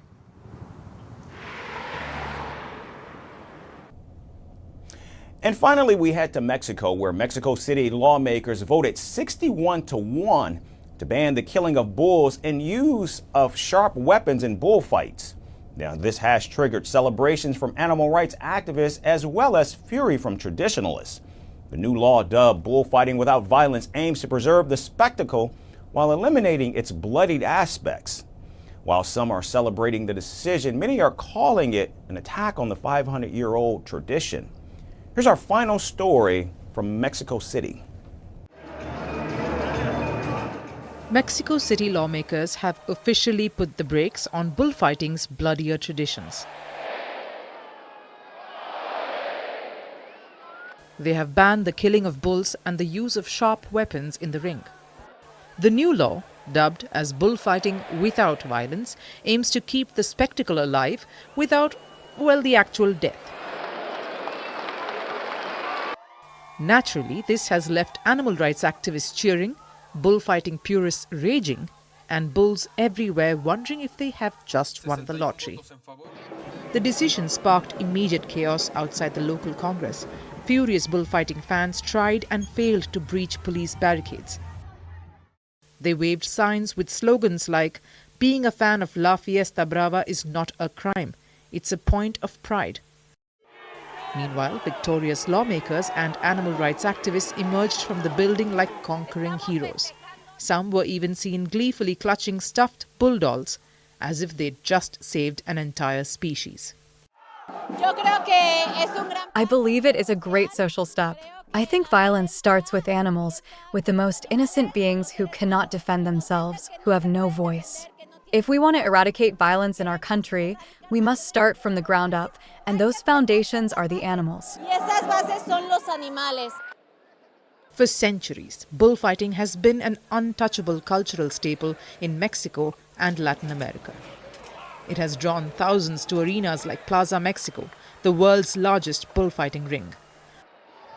But as animal rights groups keep reminding us, the tradition comes at a cost. About 180,000 bulls meet a gruesome fate in bullfights across the world each year. In 2022, a judge in Mexico City decided enough was enough. He banned bullfighting entirely and ordered to shut down Plaza Mexico.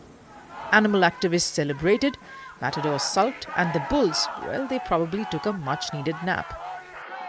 But in 2023, Mexico's Supreme Court suddenly reversed the ban without explanation. Of course, this isn't just about tradition. It's also about big money. The National Association of Breeders of Fighting Bulls insists the bullfighting industry supports 80,000 direct jobs, 146 indirect jobs, and pumps a cool $400 million into Mexico's economy every single year. So naturally, the idea of scrapping it altogether was never going to fly. They legislated out of ignorance, affecting millions of Mexicans whose jobs depend on bullfighting and who contribute economically. These events give us life. They are part of a passion, part of a training. Bullfighting also teaches us a philosophy of life. We cannot allow these outrages to happen, especially since there were no work tables, we were not included. They did things sloppily.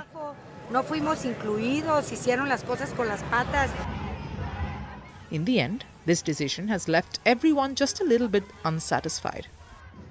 Traditionalists are horrified by the idea of a bloodless bullfight. Animal rights activists still think it's cruel. And the bulls, if they had X, they would probably be typing away, wait, we're still getting chased around in arenas? For now though, Mexico City has found a way to keep the Fiesta Brava going without the actual Brava. Whether that makes anyone truly happy, well, is another story. That's First Post America for this Friday. I'm Eric Ham signing off from our studios right here in Washington, D.C. Have a great weekend, everyone, and we hope to see you right back here on Monday.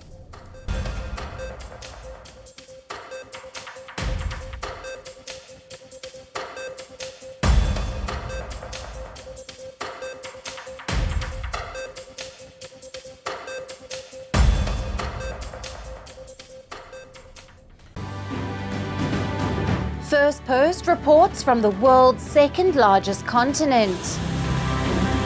Hello, I'm Alison LaGrange. A very warm welcome from Durban, South Africa.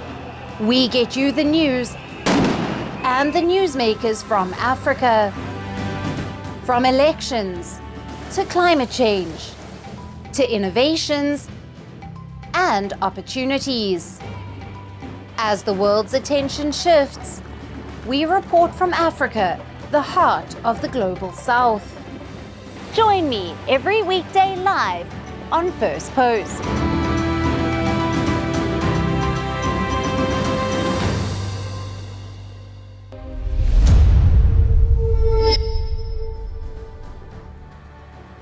Hello and welcome to First Post Africa, where we get you the top stories from the continent and from across the world. I'm Alison LaGrange, coming to you live from Durban, South Africa. First, let's take a look at the headlines. Russia pounds Ukraine's Black Sea city of Odessa with one of its biggest drone attacks, injuring 3 teenagers. The attack took place when the Czech president, a staunch backer of Kiev, was in the port city for talks with regional officials.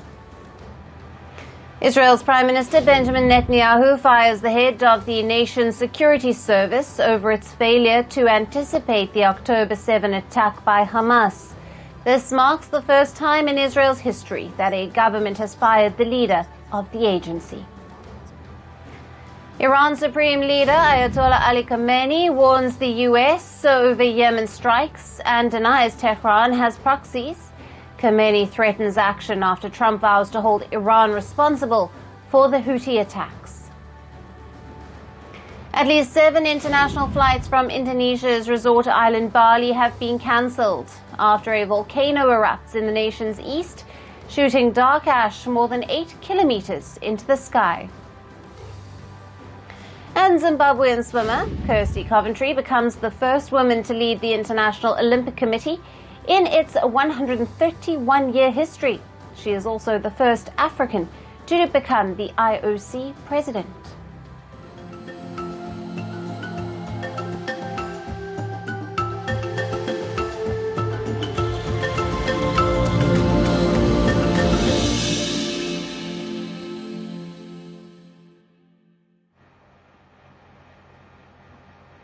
Hello and welcome.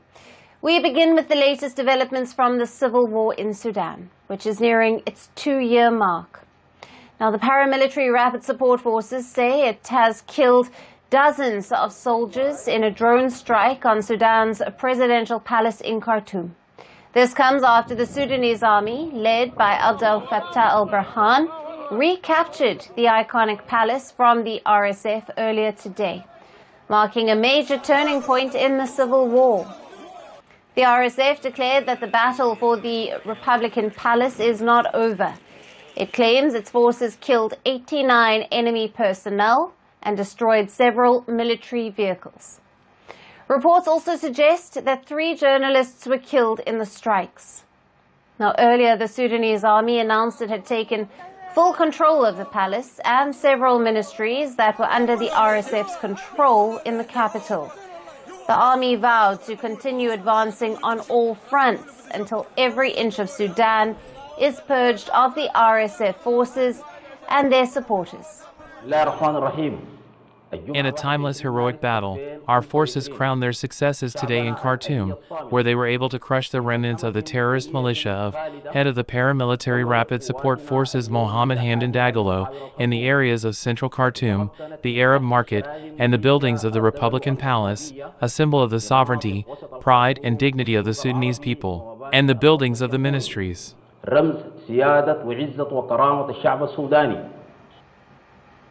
On social media, soldiers shared videos appearing to be inside the presidential palace, exchanging congratulations on their decisive victory. Sporadic gunfire could also be heard throughout Khartoum, though it wasn't clear if it involved fighting or was celebratory in nature.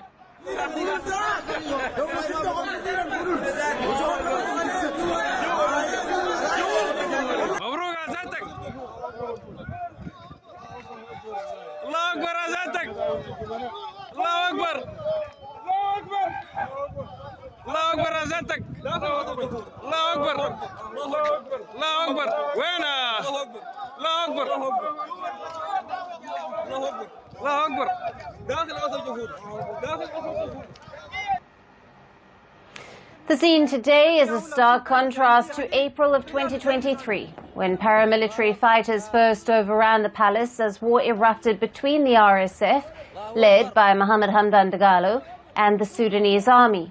At the time, the RSF swiftly took control of Khartoum's streets, with the army-aligned government fleeing to Port Sudan on the Red Sea coast. In recent months, the army has appeared to turn the tide of the war, first advancing in central Sudan to reclaim territory before shifting focus on Khartoum.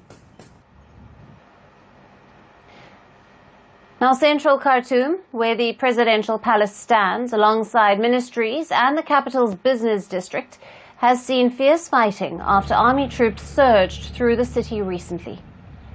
Today's takeover means the RSF, which is looking to form a parallel government in Sudan, have been mostly expelled from Khartoum, although they still maintain control over territories elsewhere in Sudan. Burhan's forces, including Sudan's military and allied militias, have been advancing against the RSF since the start of this year. They retook a key refinery north of Khartoum and then pushed in on the RSF positions around the capital. Now, in January, it broke an almost 2-year RSF siege on the General Command headquarters, allowing troops to merge with other battalions and encircle the RSF in the city center. In February, the Sudanese military called for diplomatic support for a new government, which it says it wants to form after fully recapturing Khartoum from the rival forces. But the recent fighting has led to an increase in civilian casualties, and has worsened the humanitarian crisis. Nearly 2 years of the civil war has reportedly killed 150,000 people, displaced over 12 million, put at least 8 million on the brink of starvation, and nearly 25 million, which is around half of Sudan's population, suffer dire food insecurity. The international community has repeatedly called for a political solution, but with both sides still determined to fight, peace remains elusive. As Sudan's civil war nears its second anniversary, the stakes are higher than ever. So what happens next? Will the army's advances bring stability or deepen the crisis? Now, to discuss this, we have with us Federico Donnelly, an international relations professor at the University of Trieste in Italy. Welcome to Firstpost. Thank you. Good afternoon. Thank you for inviting me. Thanks, Professor. Now, with the Sudanese army recapturing the presidential palace in Khartoum, only to face this immediate RSF retaliation via the drone strikes, what does this escalation reveal about the balance of power and the evolving nature of the conflict? This escalation is in some way a confirmation that the balance of power on the battleground has changed, especially during the last couple of months, as you said before. And I think that the turning point could be for the control of Khartoum. Most probably the RSF will try to keep some position by using different tactics like they did with drones. Most probably they would like to try to control still some neighboring areas in the Khartoum and the Twin City, especially by adopting insurgency tactics. At the same time, if we analyze the conflict, the civil conflict overview, we have to consider that in other regions, RSF is still very strong, and the withdrawal from Khartoum and Khartoum area in some way also has been balanced by the conquer and retake of some other area in the northern Darfur. Right, and given the army's previous vow to form a civilian government once it regained control of Khartoum, how realistic is that promise now? And what steps would need to follow to make this happen? Of course, there's more opportunity that especially the SAF, the Sudanese army forces, will try to establish a government, no more in Port Sudan, but in Khartoum, even though we have to be clear that Khartoum is a completely different city after 2 years of civil war. Nowadays, there are around 2 million people there, and before the civil war, there were 8 million. At the same time, many of the buildings, institutional buildings, are completely disrupted by the war. So Khartoum is symbolically definitely important, but I'm not sure that it would guarantee more stable process of government and state building. At the same time, the processes that is ongoing in Darfur with the agreement that you mentioned before and the meeting in Kenya of 2 weeks ago would in some way open the opportunity to establish two different governments, one in the eastern Sudan and the other one in the western Sudan. Right, and how would that then, with that development, affect regional stability and international efforts which have been aimed at brokering a ceasefire or facilitating a democratic transition in Sudan? About the democratic transition, it's really hard to see, at least from today. But in terms of ceasefire, it could be possible that the RSF trying to, we can say, focus more on Darfur and accept a ceasefire in order to reorganize itself. The main problem is who could be the stakeholders. So that's the real problem. Who can try to manage to broker this ceasefire? Right. Professor, thank you very much for being with us on Firstpost Africa. Thank you.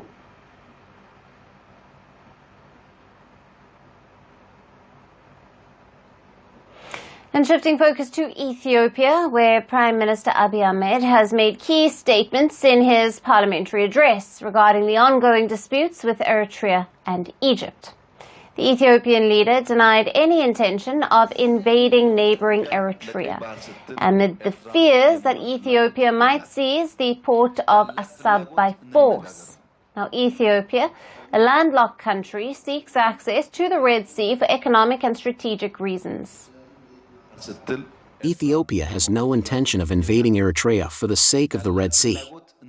What it wants is to have dialogue based on the principles of give and take in a way that benefits nations on principles of market. Let's solve this issue. If we leave it untouched today, it will create problems tomorrow. We are saying let's face it. We didn't say let's fight. While the Ethiopian leader has eased fears of war, he has reiterated Ethiopia's need for access to the sea, now calling this an existential issue. His statement previously sparked concerns that it could trigger a war between Ethiopia and Eritrea. But now he emphasized on an amicable solution through dialogue for Ethiopia's quest for a port. The issue of the Red Sea is a matter of survival for Ethiopia. Whether the Prosperity Party is here or not, or whether this house is here or not, a nation of 130 million whose economy is rapidly growing cannot stay locked up. It can't.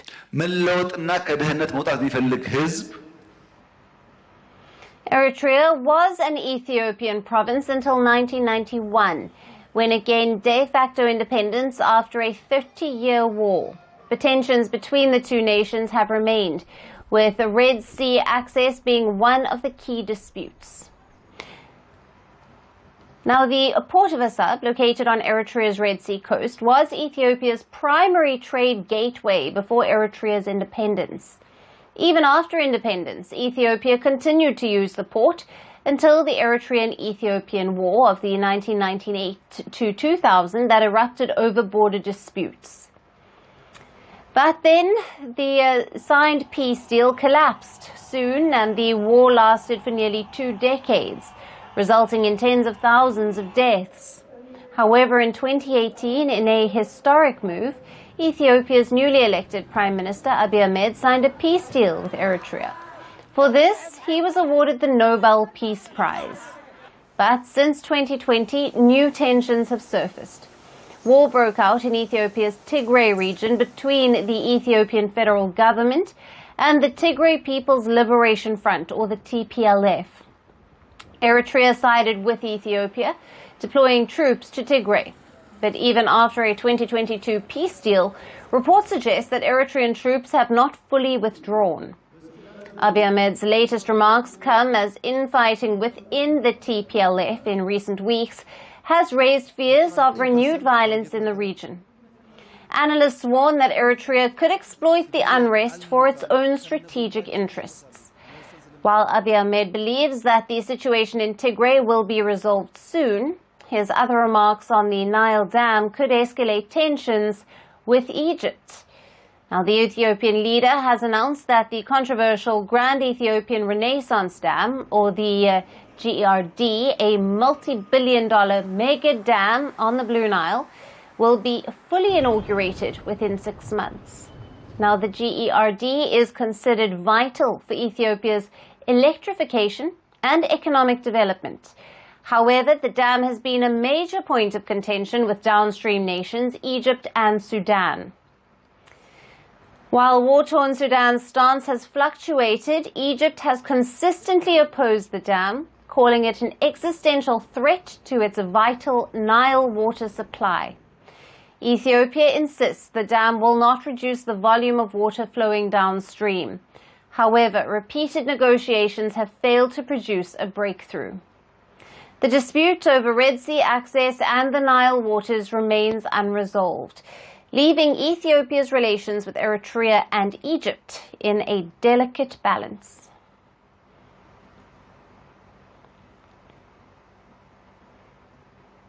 And shifting our focus to some news from West Africa, the junta-led authorities in Niger have expelled 3 Chinese officials working in the oil sector in the country.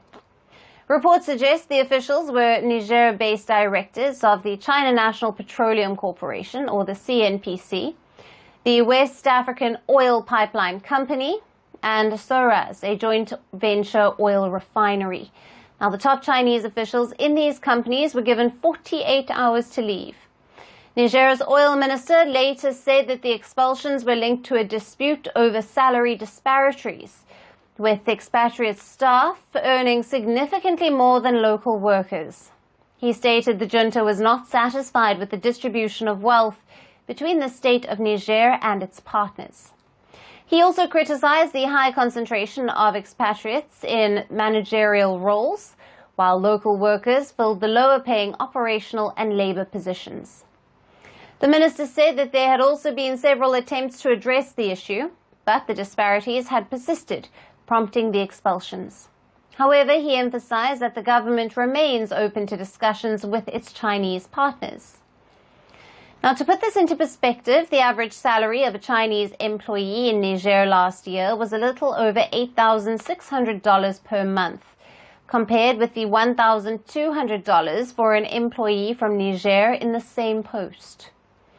Now, this decision is a part of a broader push by West African military regimes, including Niger, Burkina Faso, and Mali, to assert greater control over their natural resources and to reduce foreign dominance. Since coming to power in 2023, Niger's junta has reshaped its foreign alliances, scrapping defense agreements with the US and France, and seizing control of the French nuclear fuel company Orano's Sommer uranium mine. Now, Chinese companies have also faced increased scrutiny.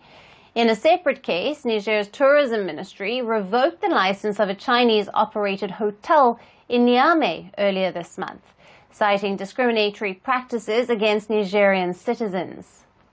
Now, Niger's partnership with China dates back to 2008, when both countries signed a $5 billion deal to develop oil fields in eastern Niger. And just last year, the junta signed a $400 million agreement with the CNPC for oil shipments. So while Niger insists it remains open to dialogue, these latest developments highlight the growing strain in its relationship with China. From oil and infrastructure to mining and tourism, Chinese businesses in Niger are now facing heightened oversight. It remains to be seen how Beijing will respond to the shift in one of its key West African partners. We'll continue to bring you the latest developments as they unfold.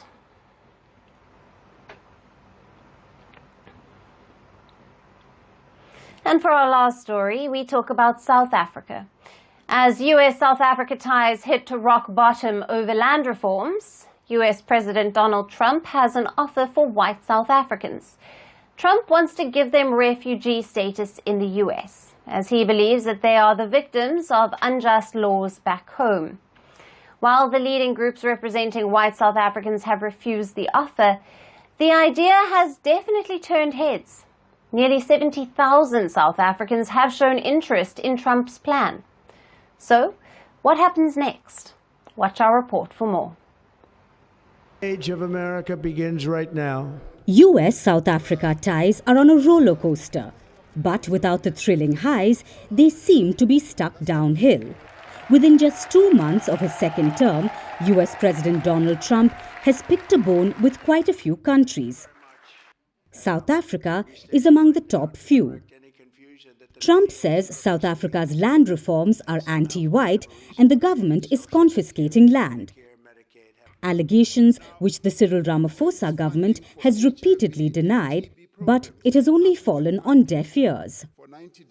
Trump has unleashed a series of hard-hitting moves against South Africa, like cutting all aid, expelling the South African ambassador, and boycotting the G20 meetings. But from this long list, one has stood out. It's the refugee status for white South Africans, because Trump sees the minority white South Africans with almost 70% of land as victims of racial laws. He has offered them a refugee status in the United States. While the decision caught most people off guard, it seems to have garnered some attention as well. almost 70,000 South Africans have expressed interest in moving to the United States following Washington's offer. This is as per the South African Chamber of Commerce in the USA, a group representing South African business people living in the United States.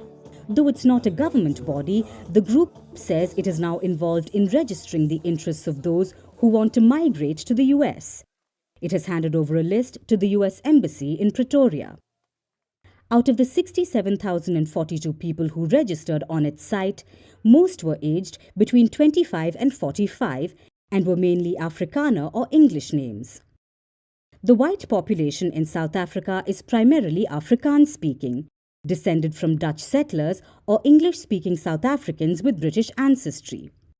Tech billionaire Elon Musk, Trump's so-called first buddy, was born in South Africa and has repeatedly spoken out against the country's land reforms.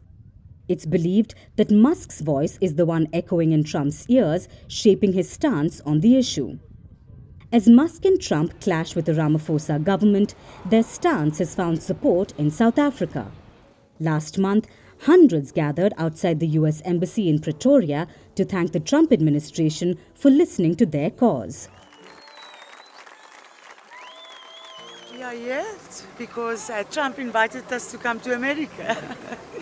That's the only reason, and now we're going. We're definitely going. If I do get the chance to go, it won't be like a charity case. I would take all my assets, I would sell them, go there, maybe start a life for myself, because I don't see starting a family here in South Africa. So Mr. Trump, thank you so much for noticing that and help making South Africa also great again. But not all South Africans are cheering Trump's plans. Some Afrikaner groups, the same ones that once lobbied for his administration, have now rejected his offer. And for some, Trump's proposals are straight out of fantasy. To me, I think it's either an illusion or a fantasy on Trump to obviously gain more momentum. So will Trump, playing the savior of white South Africans, deepen divisions within the country? Or will South Africans, regardless of background, stand together in rejecting his intervention? And that's it on the show for today. We will see you again at the same time on Monday. Thank you for watching. Have a great weekend and goodbye.